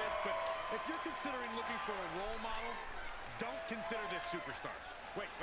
I do know who needs to hear this. Everyone cheering right now. Oh, come on. Lighten up, Corey. Oh, now you're defending this cheater, this liar, you hypocrite. Damn, Corey Graves, you gotta relax, buddy. It's just Luchasaurus.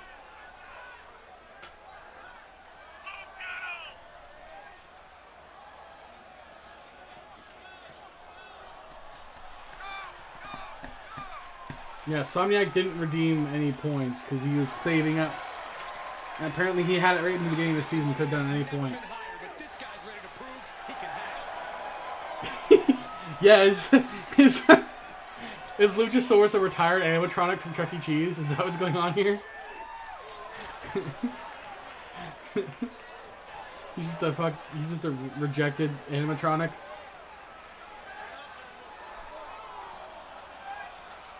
I'm sorry, I know you're my teammate. I'm sorry, Luchasaurus. I couldn't help it, man. I couldn't help it.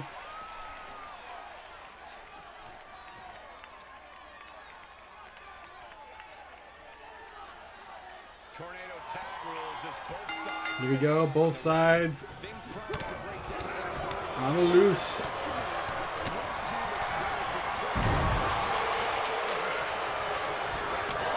He's from FNAF. He does look like a character from Five Nights at Freddy's. In fact, all of Circus of Terror also do. Honestly, all of us but me don't look all that normal. I'm the only one here that looks relatively normal. Aren't all FNAF animatronics retired? That's true. That's true. Luchasaurus is a FNAF animatronic. I never played the games. I probably won't for the movie, but I do have 2 free movie passes because somebody won them. So she said we can go to a movie, but I'm not sure which one we're doing yet. I think we're doing The Creator, which is like iRobot, basically an iRobot kind of film. But I never played the game, so I couldn't tell you.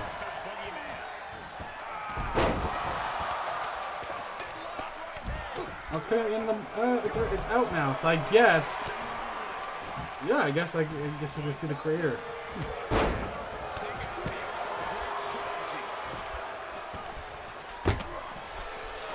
Now it's Dev and Doink the Clown. Doink could end this quickly to an abdominal stretch. But there's Chef Mike in there too.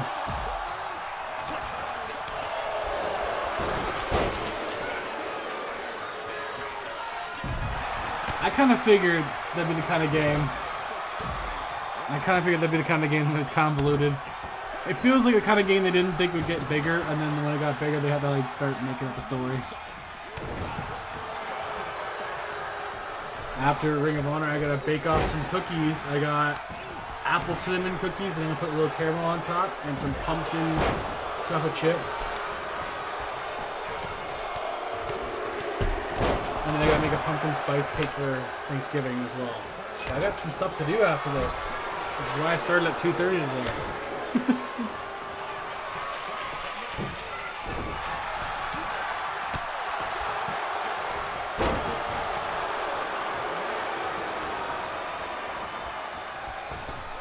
Right, okay, that makes sense. I did see Jacksepticeye play, I think, the latest game. And it kind of looked freaky, and the glitches were pretty funny. The technical glitches looked really funny. So I've seen it being played, because I watch Jacksepticeye stuff once in a while. And he does those kind of games. He does a lot of indie horror games, too. There's one that was inspired by him, and I think he's like in one of them, so...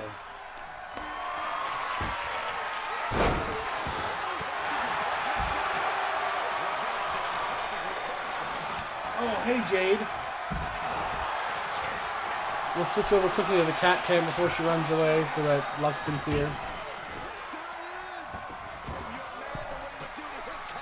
There's little Jade. She's getting bigger.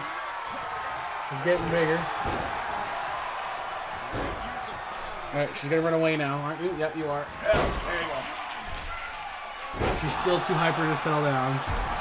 There's a time period in like early in the morning. That's the time period she sleeps. It's like late at night into the early morning, and then she's awake the entire time otherwise. Pretty much. How in the world did he do that? She has the same schedule as Plague now, apparently, so. Because Plague usually roaming around too at this point.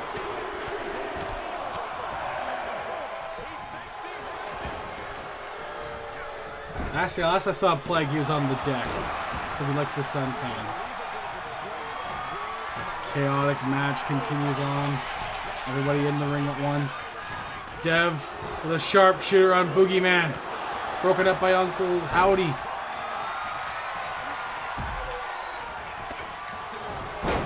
Don't say hi to Sam. He's the reason why you're going to have to... You indefinitely decide who you're going to want.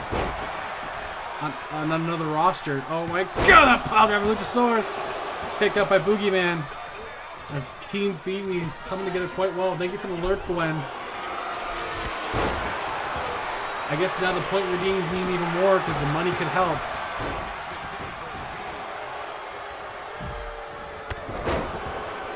Okay. Lux, from other shows that you've seen, is there anybody that you would personally be interested in taking away from the roster? You don't have to say it, but if there's someone you've seen in other shows that you'd be interested in.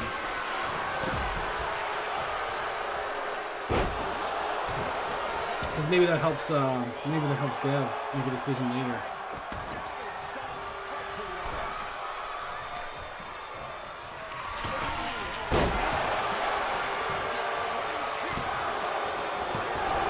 Kick out by Chef Mike, and Uncle Howdy almost gets him there. But the clown going on Luchasaurus. Pick up by Luchasaurus. A must-win situation for the Circus of Terror.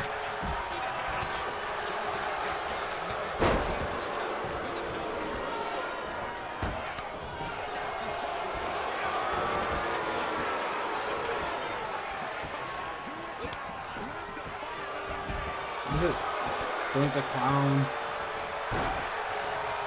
Uncle Howdy trying to destroy Luchasaurus right now. Yeah, he's basically that kind of Uncle Lux.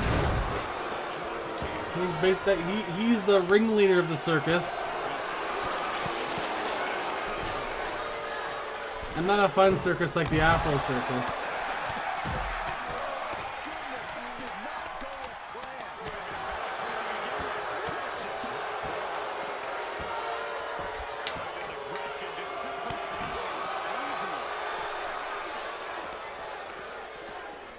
Continues to be chaotic outside the ring. Oh, choke slam on Chef Mike. That's a lot of weight that the Boogeyman just tossed up.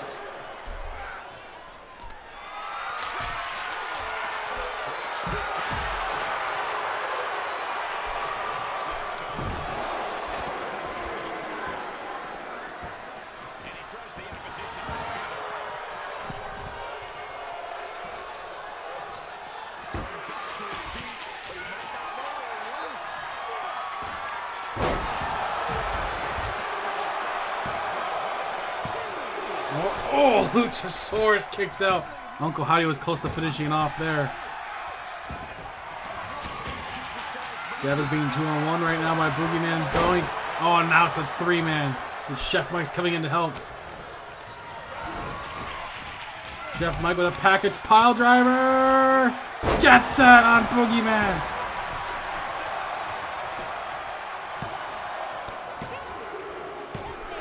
And that's it.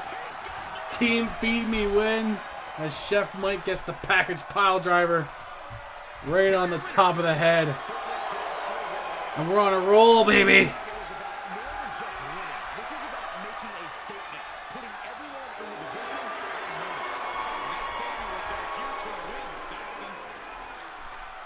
Team Feed Me continues to win.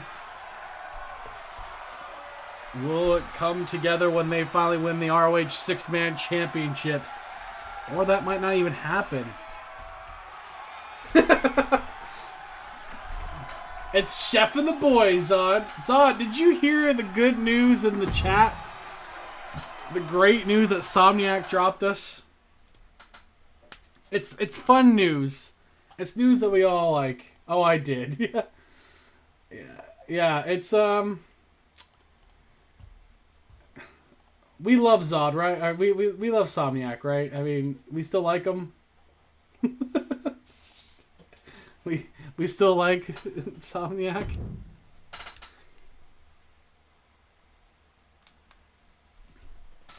Coming up next is supposed to be a 2-3 falls match. Fucking Dev with the 2-3 falls match. But this one is supposed to have a 20-minute time limit. So we'll see what happens. Well, thank you, Lux. You know, beating the hell of Boogeyman's what I do. That's the second time I got you, Boogeyman. You gotta start backing off real soon, bud. Come on there, bud. He's gonna book more Charlotte Flair just for Saw. I mean, she's technically one half of the World Tag Team Champions. So yes, this is a time limit 2-3 falls match. Dev put a time limit on this one because he didn't want me to sit here for an hour. He felt bad because he had this booked ahead of time. That's when I mute tab. Not if you don't know the match is happening yet. I guess at first you wouldn't know, but then you eventually figure it out. So.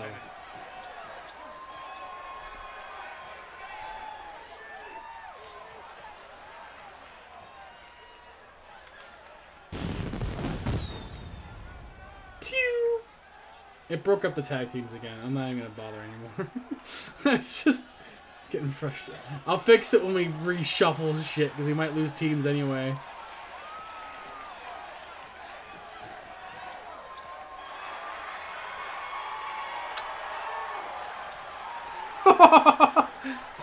Sam, you have that option. Sam, if you want to join next season, you're more than welcome to join next season as a GM. And you can even give us suggestions of people to have, so. Learn to hack to change his background to Charlotte. Not just Charlotte, Yeti, but like ones where Charlotte's trying to be like sexier on like her Instagram. Like like all the ones that she would show like Andrade on her Instagram. You gotta find those ones and send those to Sam. Charlotte Flair. Charlotte Flair, you just look her up.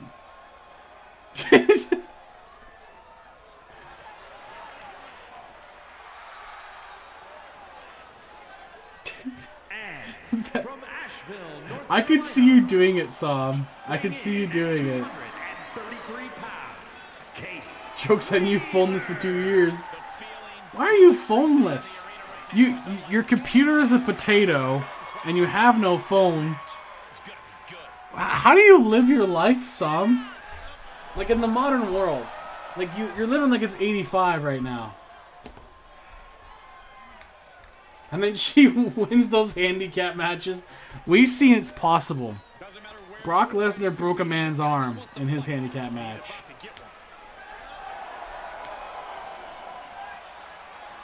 What's a phone less? Exactly. Exactly, Lux.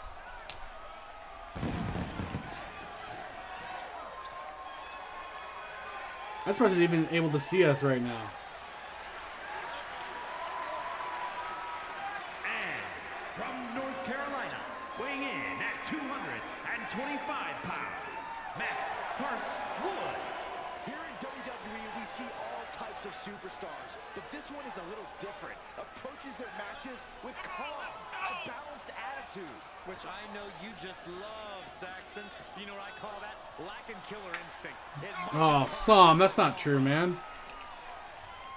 We need you. If you were up here, Sam, I feel like we'd be chilling all the time, man.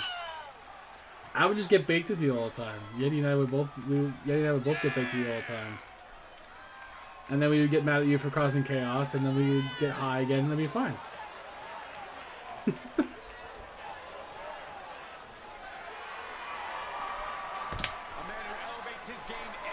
But I also get the fact that people like their privacy, because as somebody who studied environmental sciences, I knew a lot of like hipster types or people that just were hidden away from the world. Like my friend Chris, I can really only get him by calling him, and he lives in the middle of nowhere outside of Kitchener, Ontario, so it's kind of like he's kind of in the boonies, but he's close to the city-ish too.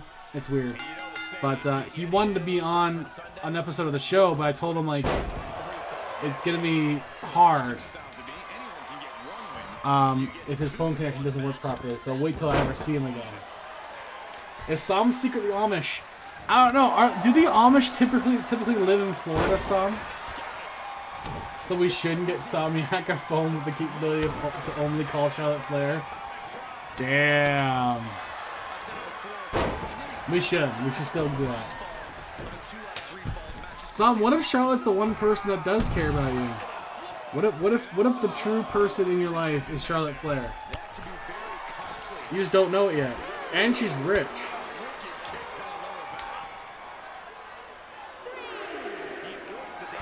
What if she's that one constant in your life? That's why he said secretly Amish. Sam, you're secretly Amish. I'm so glad he did a 20-minute time limit because it might not even have a finish. It might not even have a finish.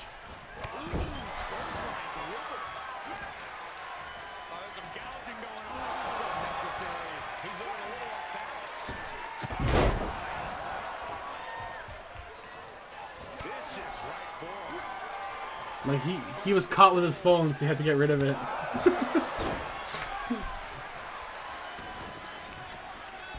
He got in his buggy and went to the local McDonald's to use his laptop. But he hides like under the deck or something at the McDonald's. I'm just making up a whole story about Sami Action. The Floridian Amish man.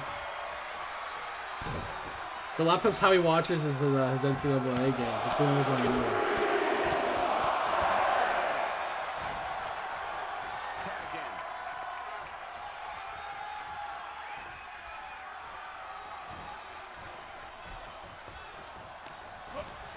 And there now is Dax Harwood with Jay Briscoe.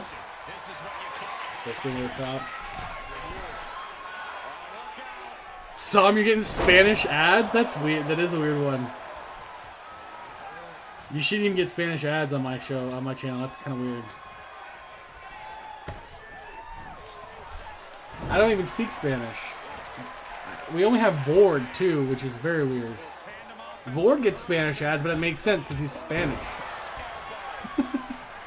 Well, he's not Spanish. I shouldn't say that because if he listens to this, he'd be like, Mikey, no. He's Costa Rican. It's very different. Sorry, Vord. You should be getting Amish ads. No. Yeah. You're looking for nice, sturdy wood. Come to St. Jacob's Market, in Kitchener, Ontario. I'm telling Vord on you. Yeah, I'm sure you will. Hello, ladies. Do you need to know how to milk a cow? Come to Amish country. There's no actual store or anything. We just show you how to make babies and milk cows, and that's pretty much all you do there. Or it's like Somnia getting like farmersonly.com ads that are in Spanish, like Spanish ones. Like latinosonly.com. Is he getting? I think we talked about Charlotte Flair, who we know likes Spanish men, so that's probably why he's getting Spanish ads. He's looking at Charlotte Flair. I have Amish down here making some banging cinnamon rolls. Oh man, fucking love cinnamon rolls, son. I kind of want to go down there now. I'll pull out some farmer's daughter. Oh my god.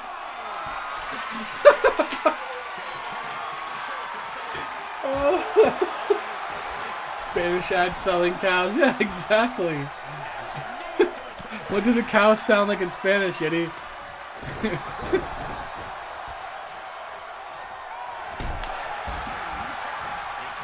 I know what French ones sound like. They're l'amour.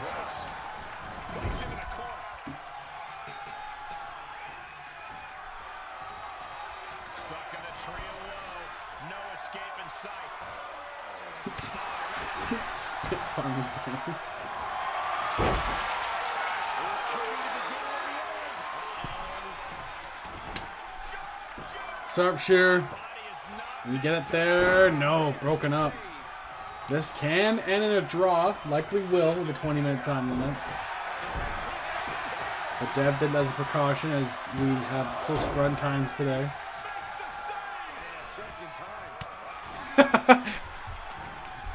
Woo! He's just there milking a cow.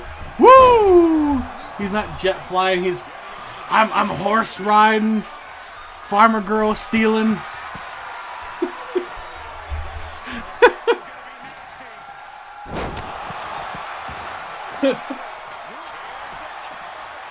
Bliss Farms? I don't think so, bud. It's gonna be Flair Farms.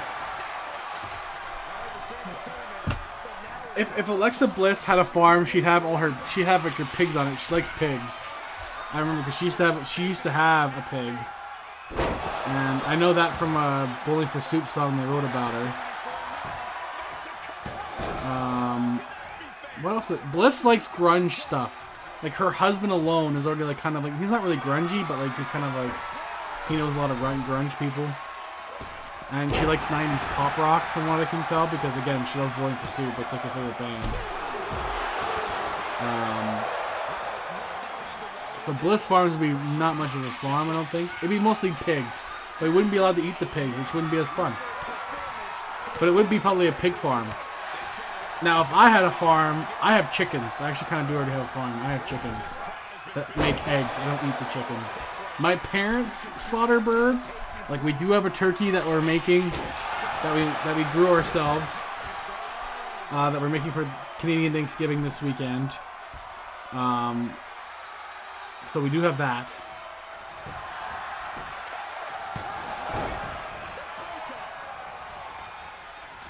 And we have our own chickens too, but I personally was not participating in it. I just broke down the animal. I just broke down like wing, breast, that kind of thing. I just broke it down because I didn't want to kill anything. I wasn't down for it. I don't mind that they're dead. I just don't want to do. I just don't really want to do it. Damn. Yeah. Not untrue, Mac Daddy. Not untrue.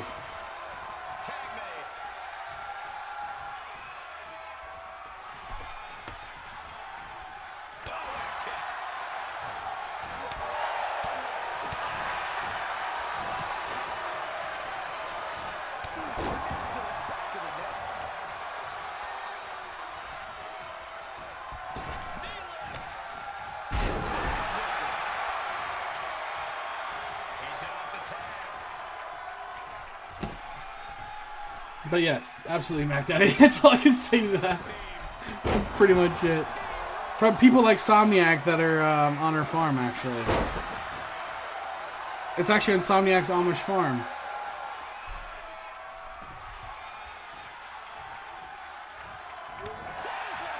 Clothesline there. The capture there. Now he tags in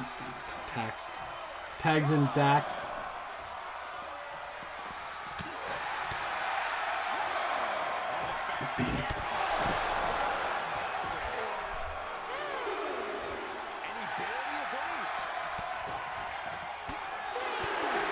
I'm a great milker, Sam. I don't want to know what that means, but I think I already know what it means. And I'm both ashamed and happy to hear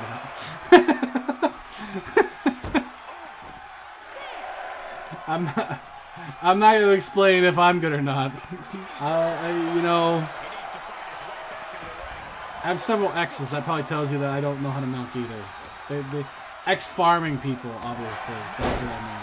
Yeah. A bunch of ex-farmers don't like my milking ability.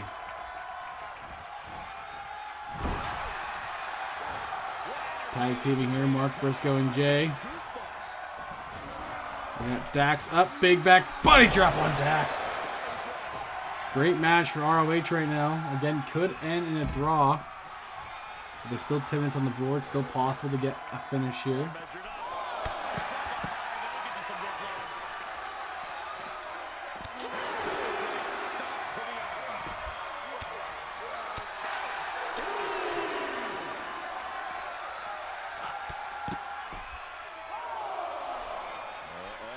Ooh, driving those knees in the chest. A count out would give them points on each side.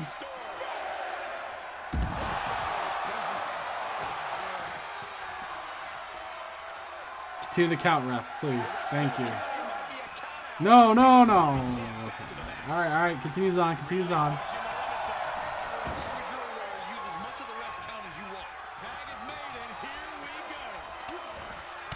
Cash Wheeler in there now. Dax got the desperate tag.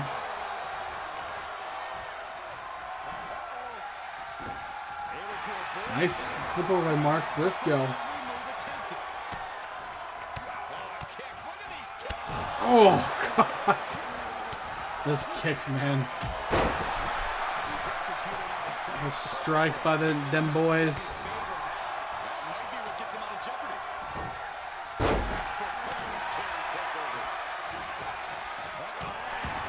It'd be funny if this ended in no contest. It might. Is there any gyms with no wins? Right now, WCW for Daniel. He's always come close, though. And ROH here for Dev.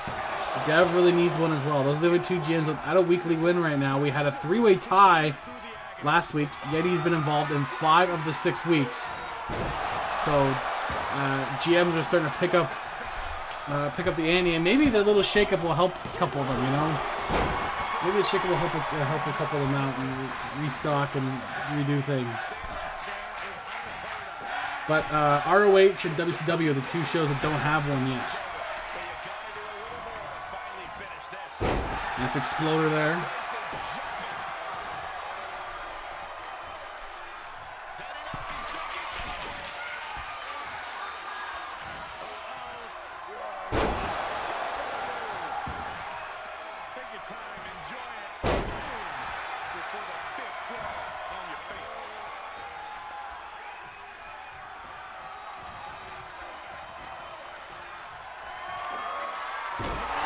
Code breaker.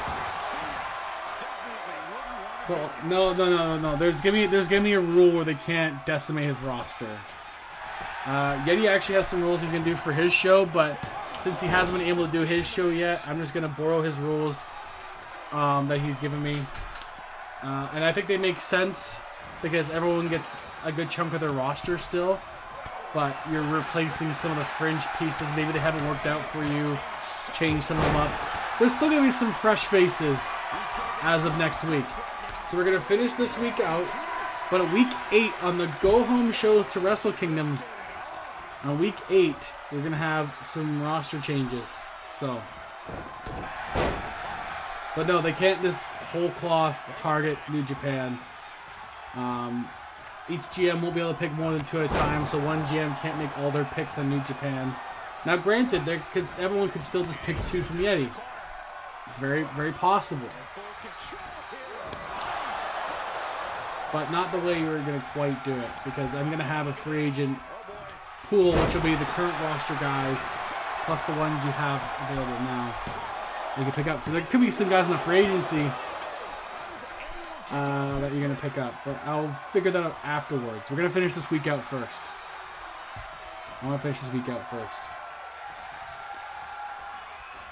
Also, a good way to leave guys on injuries on the free agency for a couple weeks even, too. Like, if you want a fresh roster with no injuries going into Wrestle Kingdom, that could be helpful, and risk losing certain guys later. Or you draft injured guys and I'm gonna hold on to them until I need them. There's gonna be different strategies happening here. There always is. Great matchup for Ring of Honor. They're trying to go balls to the walls this week by the looks of it. Dev wants his first weekly win.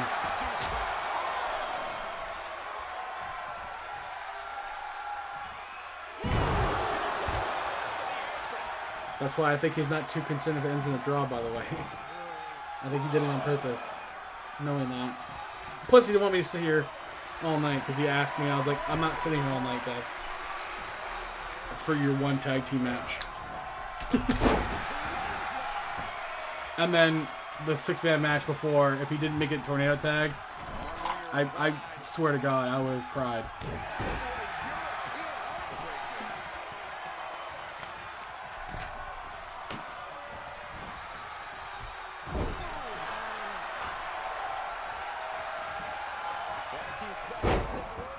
Nice tag teaming here from FTR for both teams, really. Both these teams have great chemistry against each other.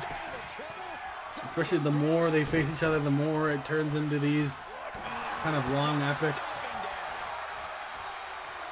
Which is why you gotta kind of limit their time here.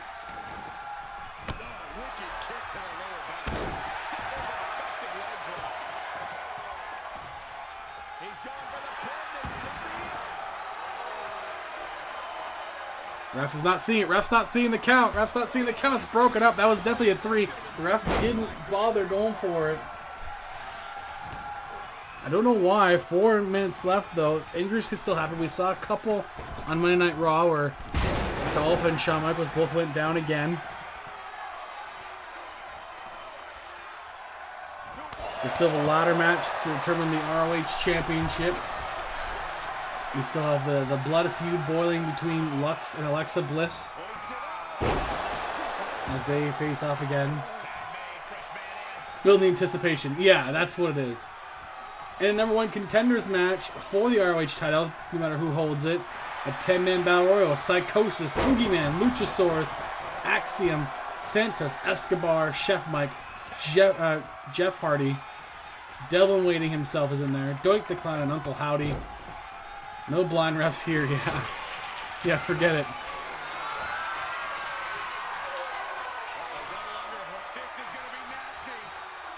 Oh my god! Them boys, driver! Broken up by FTR. No one wants to go down and fall with 3 minutes left. There's no way he can cross the ring like that. No way. No way! Oh, I'm missing the elbow! Oh god. What a great match here. Will this continue on for the rest of the night for them? And a pile driver of his own! It's Cash Wheeler on Jay Briscoe. Broken up by Mark.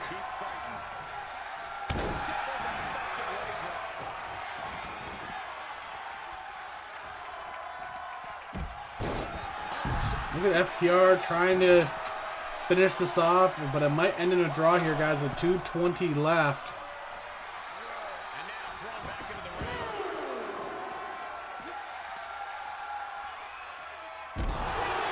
Neck breaker there. Continuing to wear out each other. A war of attrition.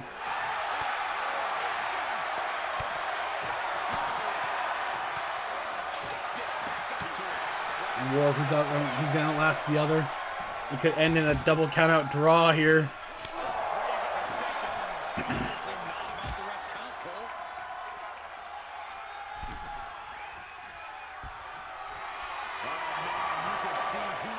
Wants him back in. 8 count on the board. 9. Gets in just in time. That was very close.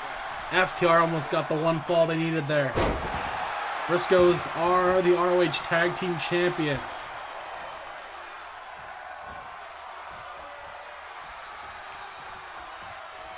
So the Briscoes will be safe, Briscoes will be safe from any drafting. But FTR might not be. I know one gym in particular is also a fan of FTR, because if it was me, I would definitely take him.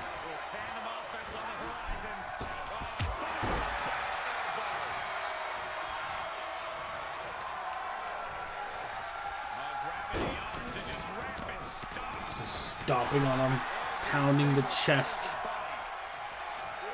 Oh, a spinning back fist, my god. But smart move by Cash Wheeler to kind of stumble on the outside so they can't get pinned there. 32 seconds left on the board. This match likely going to end in a draw. This is a pinfall coming here.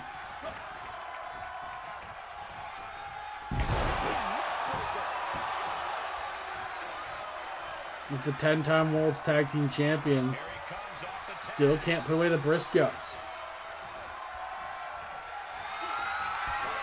Pele kick. Never seen him do that before. My god. And this match will end in a 0-0 draw. Wow. a great match ends in a draw. How anticlimactic is that? But I'm sure the crowd will want one more time between these two teams. If it's going to happen, we're going to find out if these teams will be on the same brand. But now we got, coming up, Lux against Alexa Bliss. If Alexa Bliss can win this match, she'll have another opportunity for the championship that Lux holds currently. The blood feud boiling between these two. Lux, for whatever reason, it didn't change the hair, even though I know I saved it and did it. So if it doesn't come out teal, I'm sorry. I don't know why it didn't do that. You might be still purple. But we'll get to the match. Lux is going to want to end this between them. If she can get the win here, it's going to help towards the end of it. I'm sorry. I'm sorry, Lux.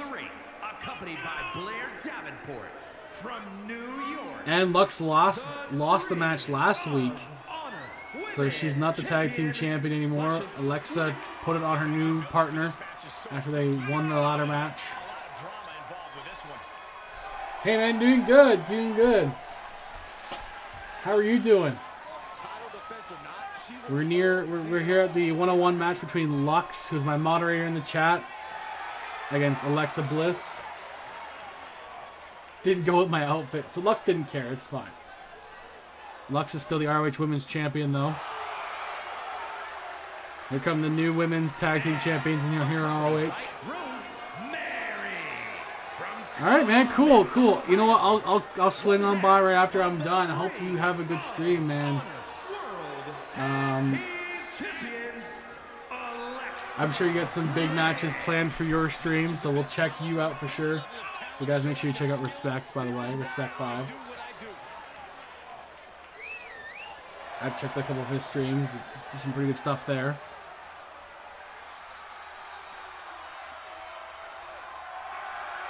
Yeah, thank you, man. No problem. I'll see you again soon, man. Appreciate the lurk. Again, I'll check him out after. We'll go to him probably after he's on when we're done here. Probably will be. And I'll have him on in the background while I bake off the cookies I need to bake off. Because Chef Mike's got to be actual Chef Mike after this. You do, Lux. You deserve better than that. Blair Davenport is a good support system. And you know what? The shakeup could potentially bring Lux with Blair Davenport and Isla Dawn. The Coven could all come together. And maybe Dev just, you know, moves on from Alexa, but who knows? Somniac. Bad Somniac. I need a water bottle to spray you with. Bad song. No.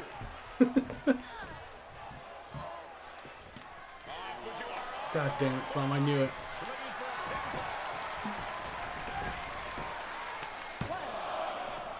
See, Som doesn't care what happens as long as Alexa still appears on his screen. Honestly, Zod, I think Som will be okay with it. I think Som would just let himself get stabbed by Alexa. I think he'd be like, oh, this is how I die. The most beautiful of deaths. Like, I think Somniac would be okay with it. I forgive her, see? God, my chair arm is so fucking broken. I need a new chair. This is ridiculous. I want a more comfortable chair. I want like an office lounging chair instead. And my next desk is gonna be like a standing desk because I feel like when I was standing last season, it was a lot better for my butt.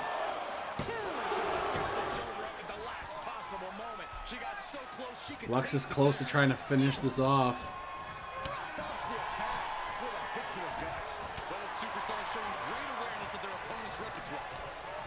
She could make this a quick one, which probably wouldn't help Dev, but it's a feud. It's a blood feud, you know. It's not about what is best for the ratings. It's just about beating up the person you hate.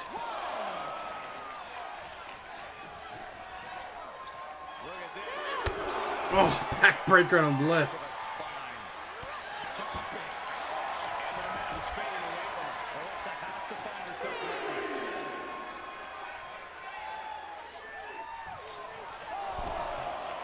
Back in the ring, though. Alexa knows she has to win, try to win legitimately. It's not for the title, but it would help your cause to win legitimately. She's starting to tire a little. Not a bad place to be in, but the longer this goes, the more trouble a superstar exposes themselves to. Snap married over. Precise drop kick to the base of the skull. Oh, man. Yeah. Pounding it down to opponent. Look at them go.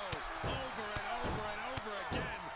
And Just the continuing beat down over and over. check this out. But Alexa keeps getting herself back in this.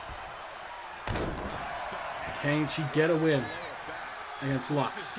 The one she needs for the championship opportunity, probably at Wrestle Kingdom. Again, both these women would be protected in the shake-up draft anyway, because they both have championship gold. So I imagine the feud would continue.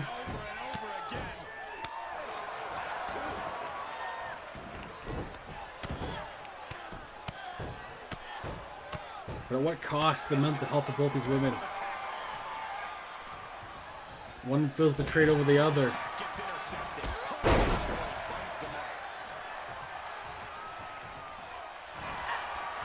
Lux, oh my god, oh, blocked. She's gonna go for that tongue and death grip, but Lux couldn't keep it locked in. Alexa Bliss with her patented DDT instead. 1, 2, kick out by Lux. Not quite yet.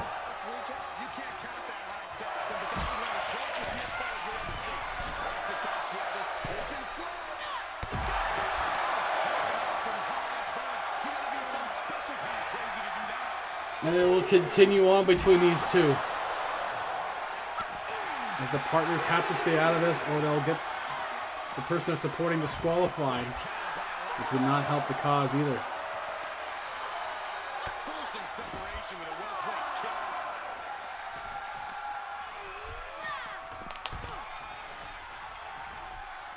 Maybe she will just take the count out here. It's hard to know exactly what Alexa Bliss is thinking when she looks at her opponents like that. Lux just waiting in the ring. Yeah, count's running out. Lux making the count in time.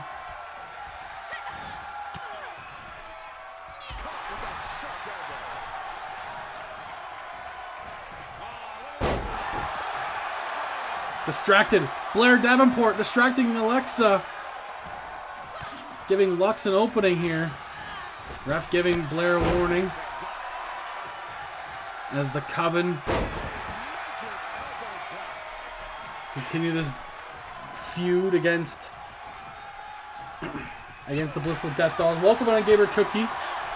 Just in time to see Lux try to beat Alexa Bliss once and for all here. As Blair Davenport tries to distract the referee and distract her opponents for Lux. Welcome on in, Gamer Cookie. I'm doing good. How are you, Cookie? I hope you're doing well. Things are getting risky. This will not We already got some ideas for Season 3 of the show because you guys have been liking the show so much. We're going to definitely do the next game. We're looking for probably 2 more GMs if anyone interested. They'd be working together as GMs, so possibly together. If not, that's fine. We can figure it out, but we're looking for 2 GMs that work together on the show. Tongue and death grip. And Lux chokes out Alexa once again. Alexa will not be able to challenge for the championship, at least at this time. Here is your winner, Luscious. Oh! The CWF Women's Championship that we have not crowned yet? Because I haven't made it? Or do you want Lux's championship? I can still make it happen. I haven't officially made the Women's Championship yet. It won't be for a little bit. I haven't even made it. It's good to try to relax and have a good vibe, you know. Especially if you're bothering the uncrowned one. You want the uncrowned one. Well, Gwen, once I make it,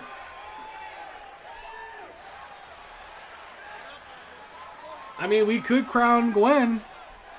Once I make it, I will put it on Gwen. Gwen, here you go. I'll make the championship up tonight. And for the shakeup, you will have the championship. And that means WCW gets to keep you.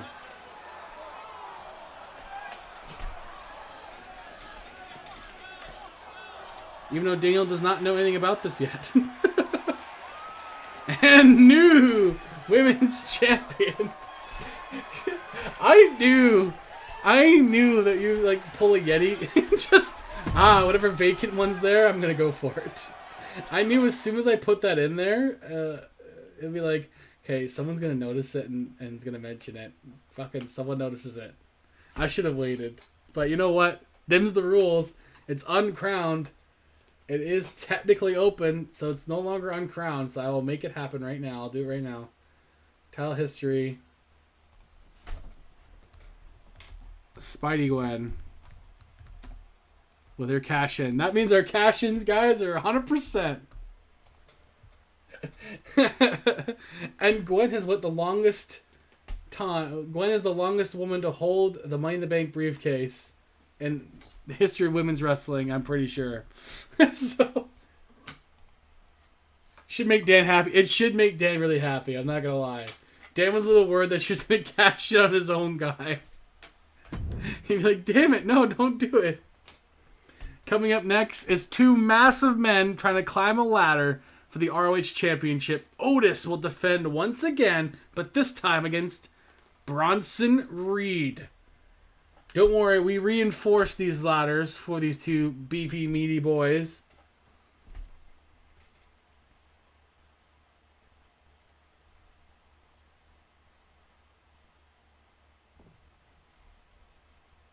You'll just watch. That's totally fine because we have the ROH Championship coming up. So here, let's get to it now. Two beefy boys slapping meat for the ROH Championship. Somewhere out there, Biggie and Dev are smiling from ear to ear.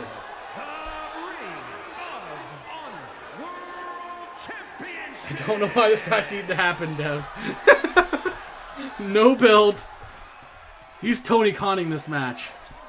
100%. Introducing the challenger from Adelaide, Australia, weighing in at 330 pounds, Bronson Reed. Or sorry, Bronzel Reed.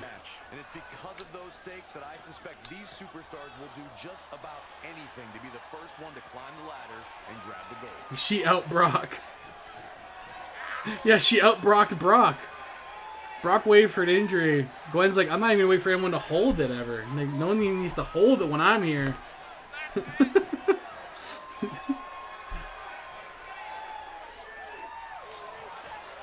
So our two successful cash-ins. But this will be interesting. It will be because I know Dev loves his big beefy boys, which is why he wanted me on his show too, because he wanted his team feed me his big beefy boy show. I didn't know how to take it, but, you know, it is what it is. It is what it is. Gwen said, me first, me first. Pretty much. Gwen just decided, you know what? Screw it. I'm doing this. It's happening today. And introducing the champion, representing the Alpha Academy from Superior, Wisconsin, weighing in at 300. The ROH Championship hanging above the ring. He is the I hope it actually holds him, because I don't know. Gwen is a deserving champion. She's been putting on gutsy performances on WCW. So I guess I'll make that championship tonight. I was going to do a major WrestleMania thing for it. Actually, no, I was going to do it at the Rumble, but I suppose we can just build it around Gwen now. This man looks to massacre who's ever in front of him.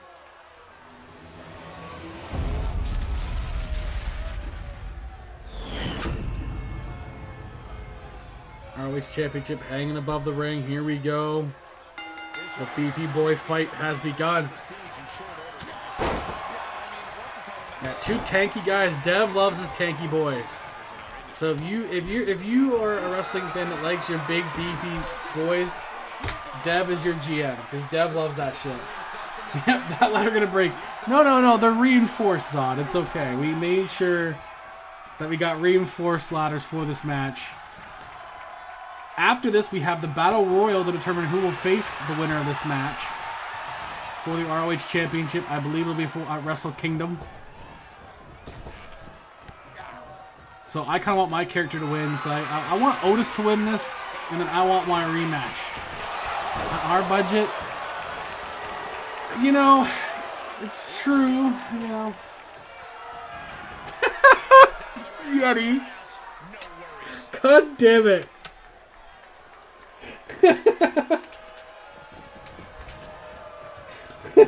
You had to say it. You had to say it, didn't you? At least 1.5 feet.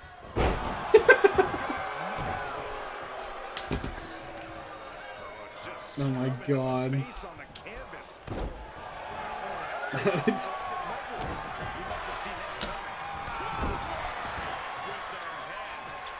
I don't know what to say to that now.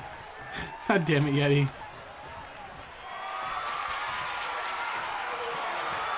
Two big boys. Snake eyes on Bronson. Look at the power of Otis there. You can see it, Yeti.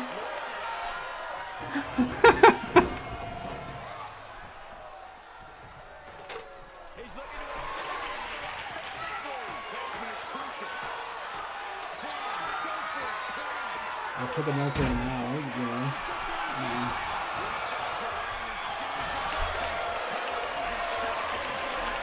Oh my god, bro.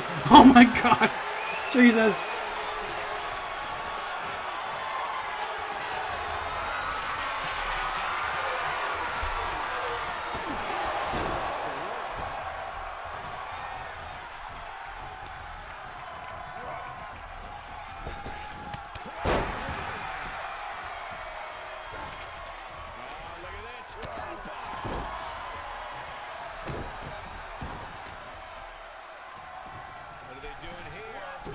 Alright, there you go, Gwen. Gwen has cashed in her Money in the Bank on the vacant CWF Women's World title, so now she's the very first CWF World Champion for the women's division.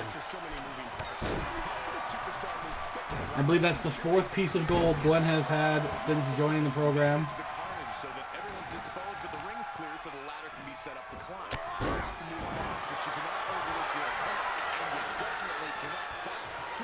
As Gwen on AEW won the International Championship and the TBS title there.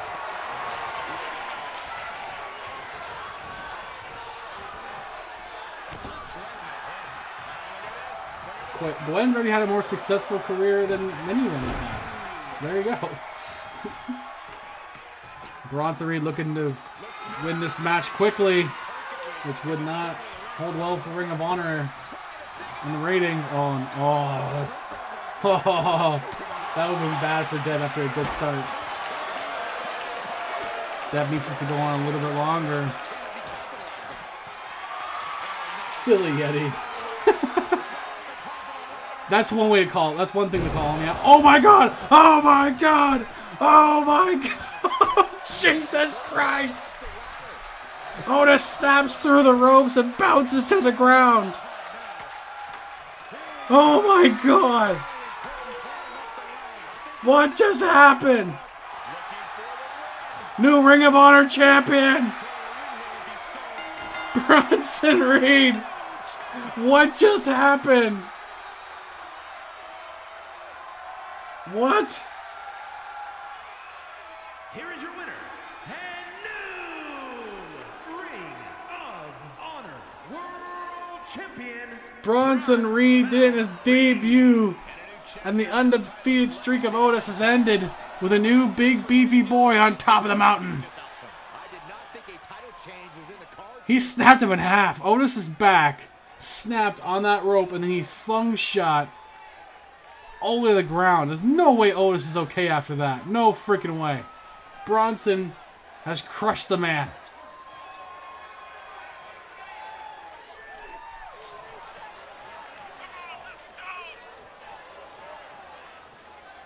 Bronson Reed. Oh my God. Ladder matches, guys, are not good for singles matches. I'm just going to put that out there. They're never good for singles matches. They always turn out like this. But never have I ever seen someone go into the ropes and get slung shot. Yeah, no. Oh my God. Coming up next. Thank you for the hydrate.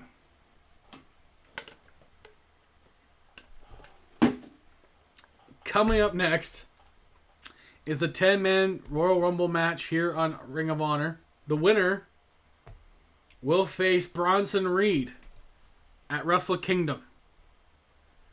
I'm in this match. I don't want to face Bronson Reed.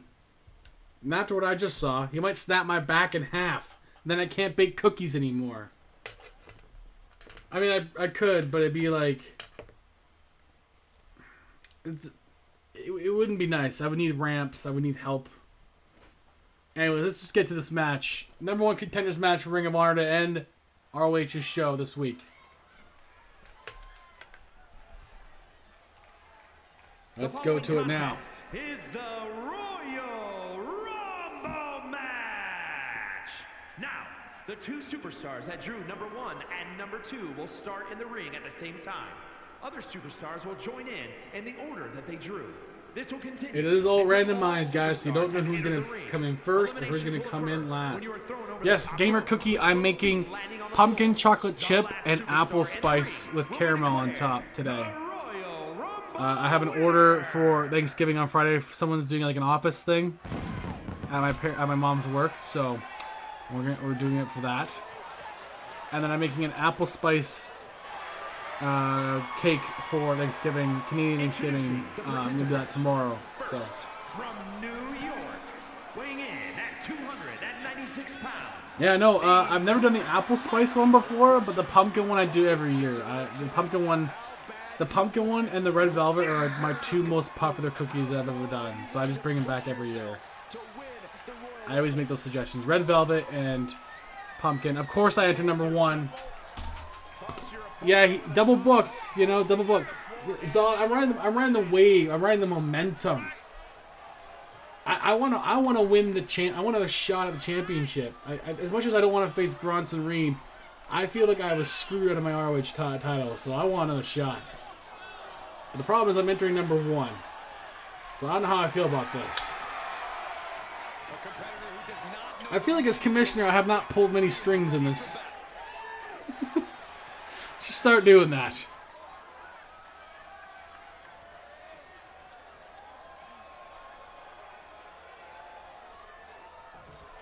Oh my God, Yeti. What were you going to say? Do I want to know? And how rude was it actually?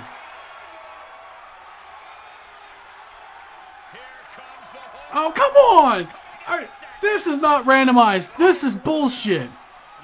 This is not randomized, Dev. You purposely did this. I gotta face Boogeyman again? God damn it. No, I won't be mad. I'll be just disappointed. You know what, Zod? I probably won't be able to compete at Wrestle Kingdom. I probably have to wait to cash in at another opportunity. We'll see.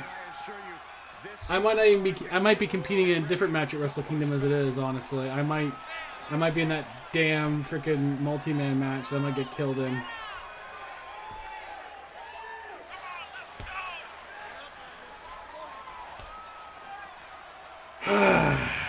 There's a couple people in the match that can't. Luchasaurus is in this match. Yeah, fucker. God damn it, Yeti. Should have known. Should have freaking known.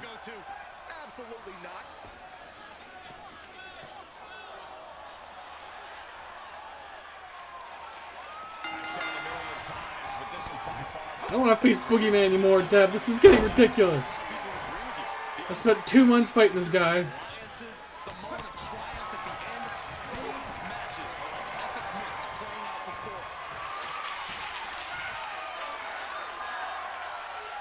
Who's it gonna be, fellas? He's coming at number 3.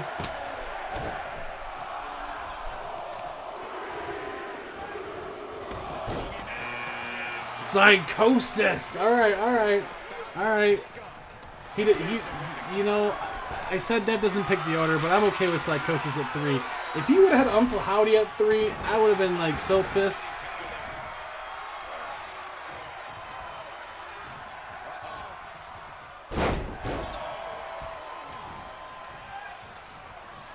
We saw another one of Dev's favorites win tonight on a Raw of all shows. Jushin Thunder Liger making his debut for Unguided. Oh, come on! Not Doink 2! Oh. No. Dev, you are rigging this against our own team, I swear to God. Like, we keep winning, but then you keep doing this stuff. Oh, God damn it. Alright. I'll just tolerate it, I guess. Just deal with it.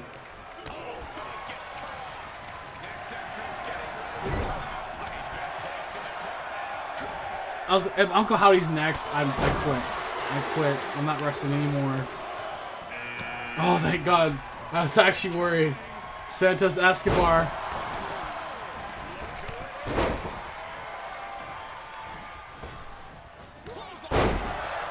No one's out of this match yet.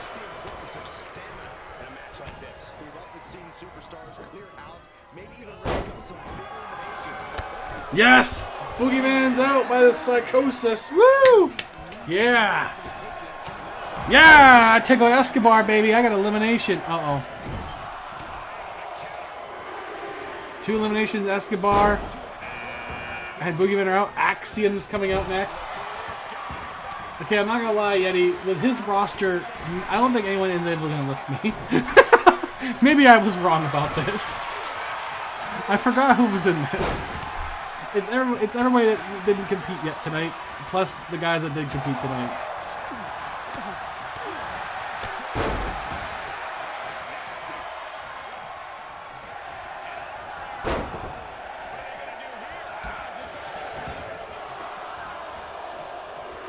Boogeyman and Santos the first 2 out. Dev is coming out. Yeah, Dev. Let's go. Dev at number 7. Dev, of course, waiting towards the end of the match to come show up.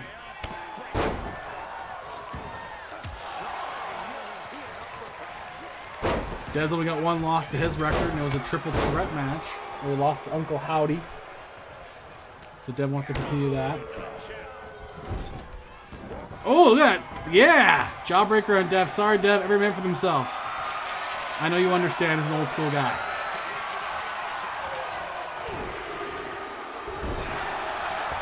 Number 8, Jeff Hardy. Yeah, clearly. That's clearly what I wanted. That means the last 2 picks, I believe, are Luchasaurus and Uncle Howdy, the 2 biggest guys in this match.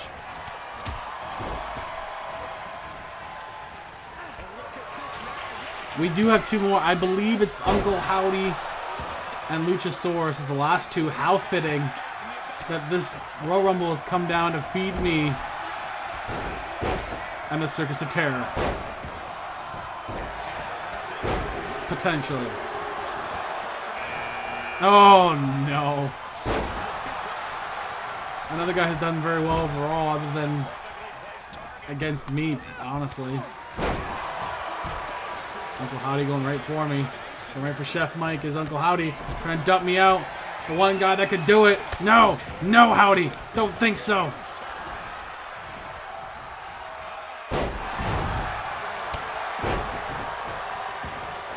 Belly to belly on Psychosis.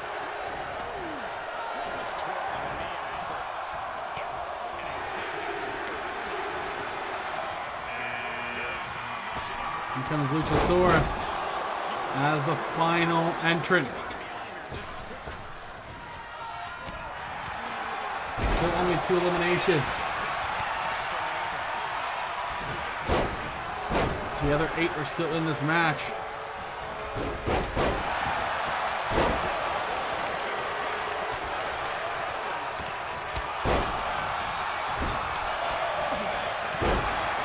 Jesus, this chaos is unhinged. Psychosis is almost out by Luchasaurus. Psychosis is out. Luchasaurus gets elimination.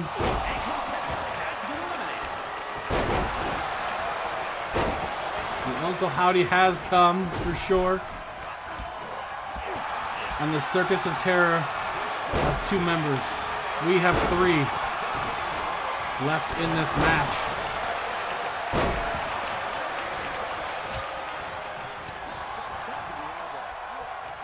Doink the Clown has Chef Mike there.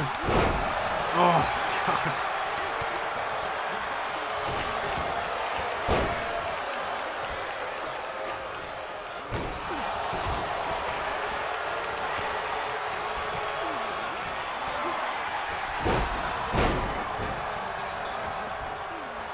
Uncle Howdy. Oh, he survives. Uncle Howdy. I thought he was going to get gone for sure. There's going to be like 3 of us left. I got Dev here. Dev blocking me off. It is every man for themselves. It is for an opportunity for the ROH Championship. Will I survive to Wrestle Kingdom? I don't know. But we'll see.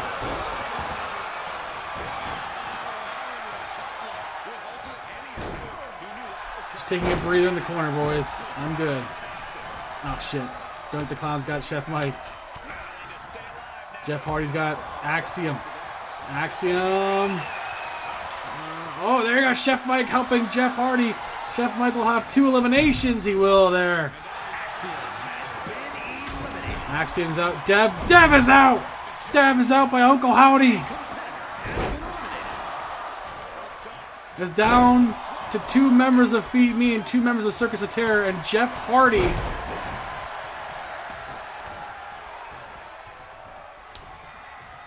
That'd be good for ROH if it does.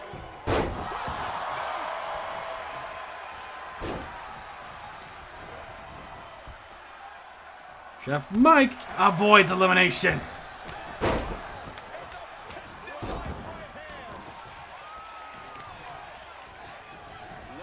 Oh, yeah, got you, Jeff. I can definitely do that. Bye, Dev. Yeah, poor Dev losing. Oh, team winning. Chirping Dev a little bit here in the chat. Team Feed Me and... Oh my God, there goes Jeff Hardy. Is Chef Mike gonna have 3 eliminations? Chef Mike with 3 eliminations, and it comes down to the Circus of Terror and Team Feed Me. Of course it does. Chef Mike's in trouble. Chef Mike's in trouble. He's out. It's Luchasaurus by himself. It's Luchasaurus by himself in there.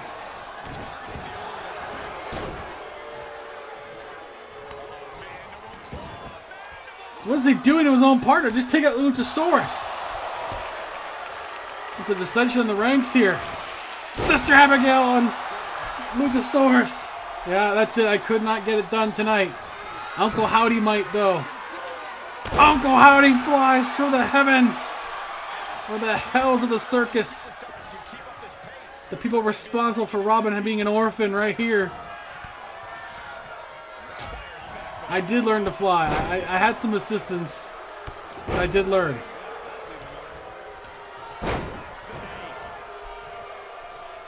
Yes, adios.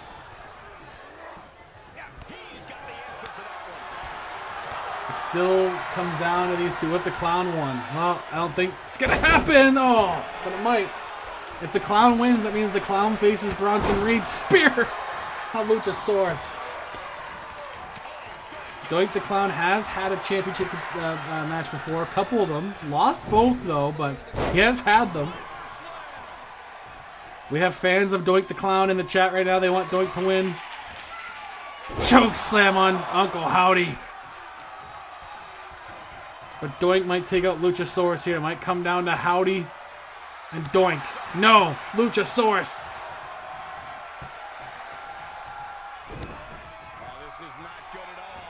Luchasaurus trying to survive against both members of the circus. Oh my God. What is this? Oh my God. I wouldn't be. In these kind of matches, you never know, Cookie. As Luchasaurus is in trouble right now. And it's down to the Circus of Terror. The Circus of Terror will be guaranteed a shot no matter what. That means this feud is not over yet.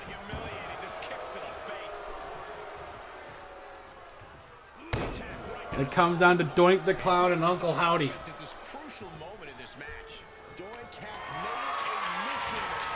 Everyone's calling Doink the Clown the future, but we'll see. Bronson Reed versus Doink would be the most interesting championship match I've ever seen on paper.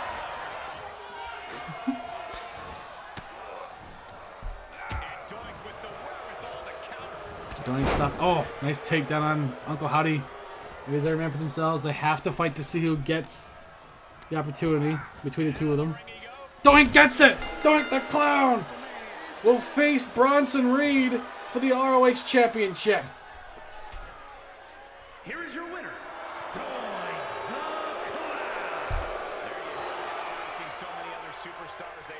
the Clown. He outlasted 9 people. Doink the Clown with, I think, 3 eliminations. Gets the opportunity. And that is how we end tonight's show. Not with a bang, but with a clown. Wow. Doink the Clown will move on. And just like that, guys, like I said, that is it for tonight's show. Wow. Great show tonight.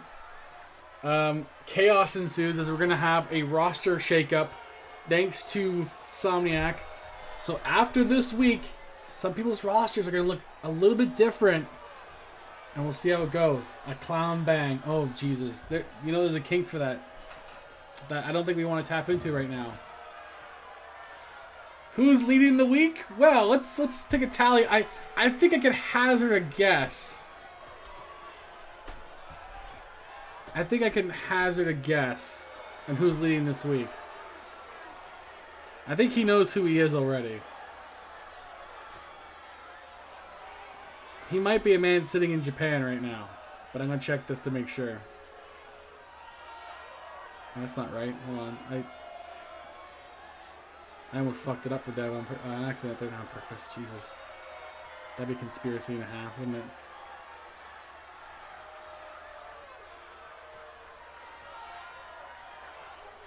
Oh, God. No, it's not ROH. Right now, the leader is with a 4.3. New Japan's in the lead once again. Oh, my God. Poor... you know what, though? Raw was really close. Raw was incredibly close again. He really put everything he had into it. I don't see Respect on yet, so I don't think he's ready to go.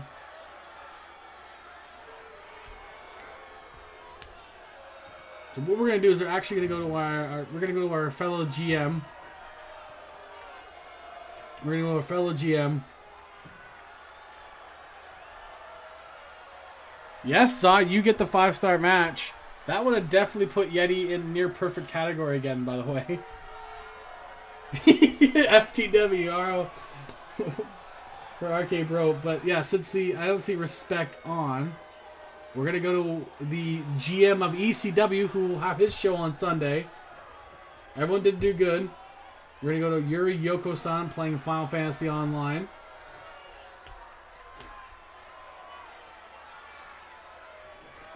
So give love to our Ring of Honor GM, who's currently sitting second place. Apparently pretty handedly, because no one else is going to get close to him right now. To him or Yeti.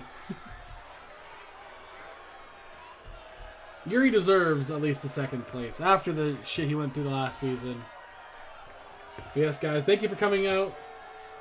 And I'll see you guys Sunday night when we do WCW, ECW, and SmackDown. Until then, have a good night.